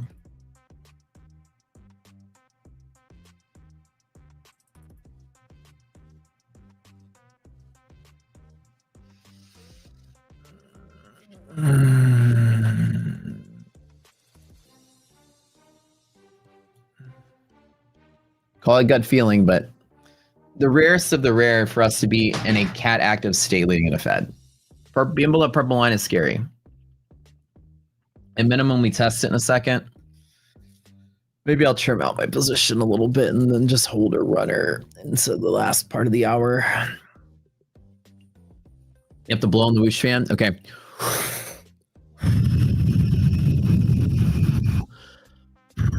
I'm gonna get lightheaded doing that. Yeah, so it's resistance, right? It's like being below it. You can see right here on the S&P. I'll even show you. It's pretty easy to see it, right? Do you see a difference? And it's kind of really, really obvious if you look at it. You see a difference right here in how the volume is behaving. Like before here, volume is just in a nice clean decline, right? Then below here, you've got spikes of volume, right? You see that? Very easy to see the difference between this like cleaner sort of distribution and this sort of choppier one. This is what happens when a cat is active. When you're below that purple line, you can see that you're squeezing large amounts of people and it can cascade into like a snowball effect. So when a cat is active, volume is very irrational. That's why we say it's dangerous to trade when a cat is active because the volume's irrational. If a volume spike just come out here out of nowhere and we crash, it's very possible. That's why when a cat is active, I very rarely do trade. And when I do, I am like super focused. That's why I'm not talking a lot right now because my finger's on the button watching the flow. The fact that it's standing still is okay. We're not seeing like last minute selling, but any moment from now, this red candle can just come out of nowhere and just like wick everybody out, you know? So when this below the purple, when a catalyst is active to the downside, you'll just see the volume being that way. And NASDAQ is no different, right? You can see kind of the same sort of trend. Below here, the volume is like big spikes, big pushes, big drops. And it can get worse, right? Oh, look, we're moving. Good deal, good deal. Get back up there. Get back up there. One more time, 8:36 and go. Come on, just get up here. Go on, get. My brother would say that all the time to his kids. Go on, get. That just means get out of my face. Go on, get. Y'all have friends or family that from the South? You'll say that?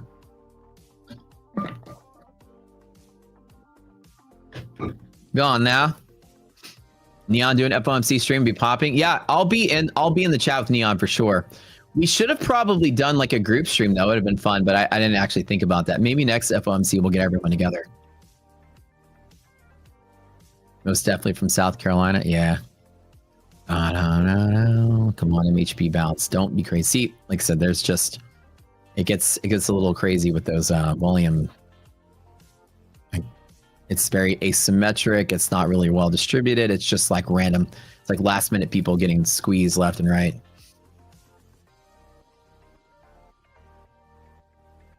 Group stream would be great. Yeah. 870 would make me happy. Man, I'm sorry I did this workout last night. my arms, my chest, my back. It was a good one.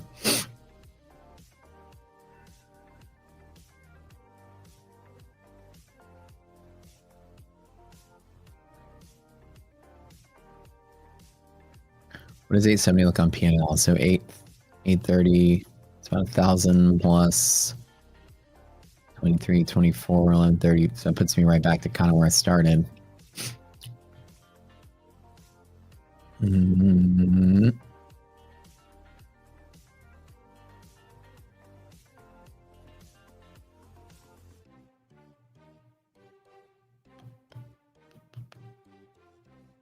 Saying Ninja Trader won't let you trade your live account. Anyone else having that problem? This is a Ninja live account, so I'm pretty good on that.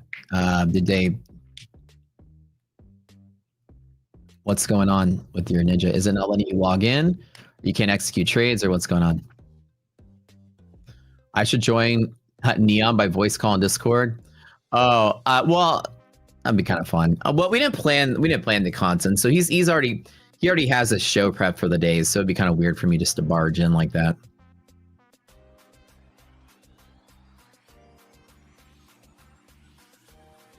I'll be in chat though, hanging out with you guys.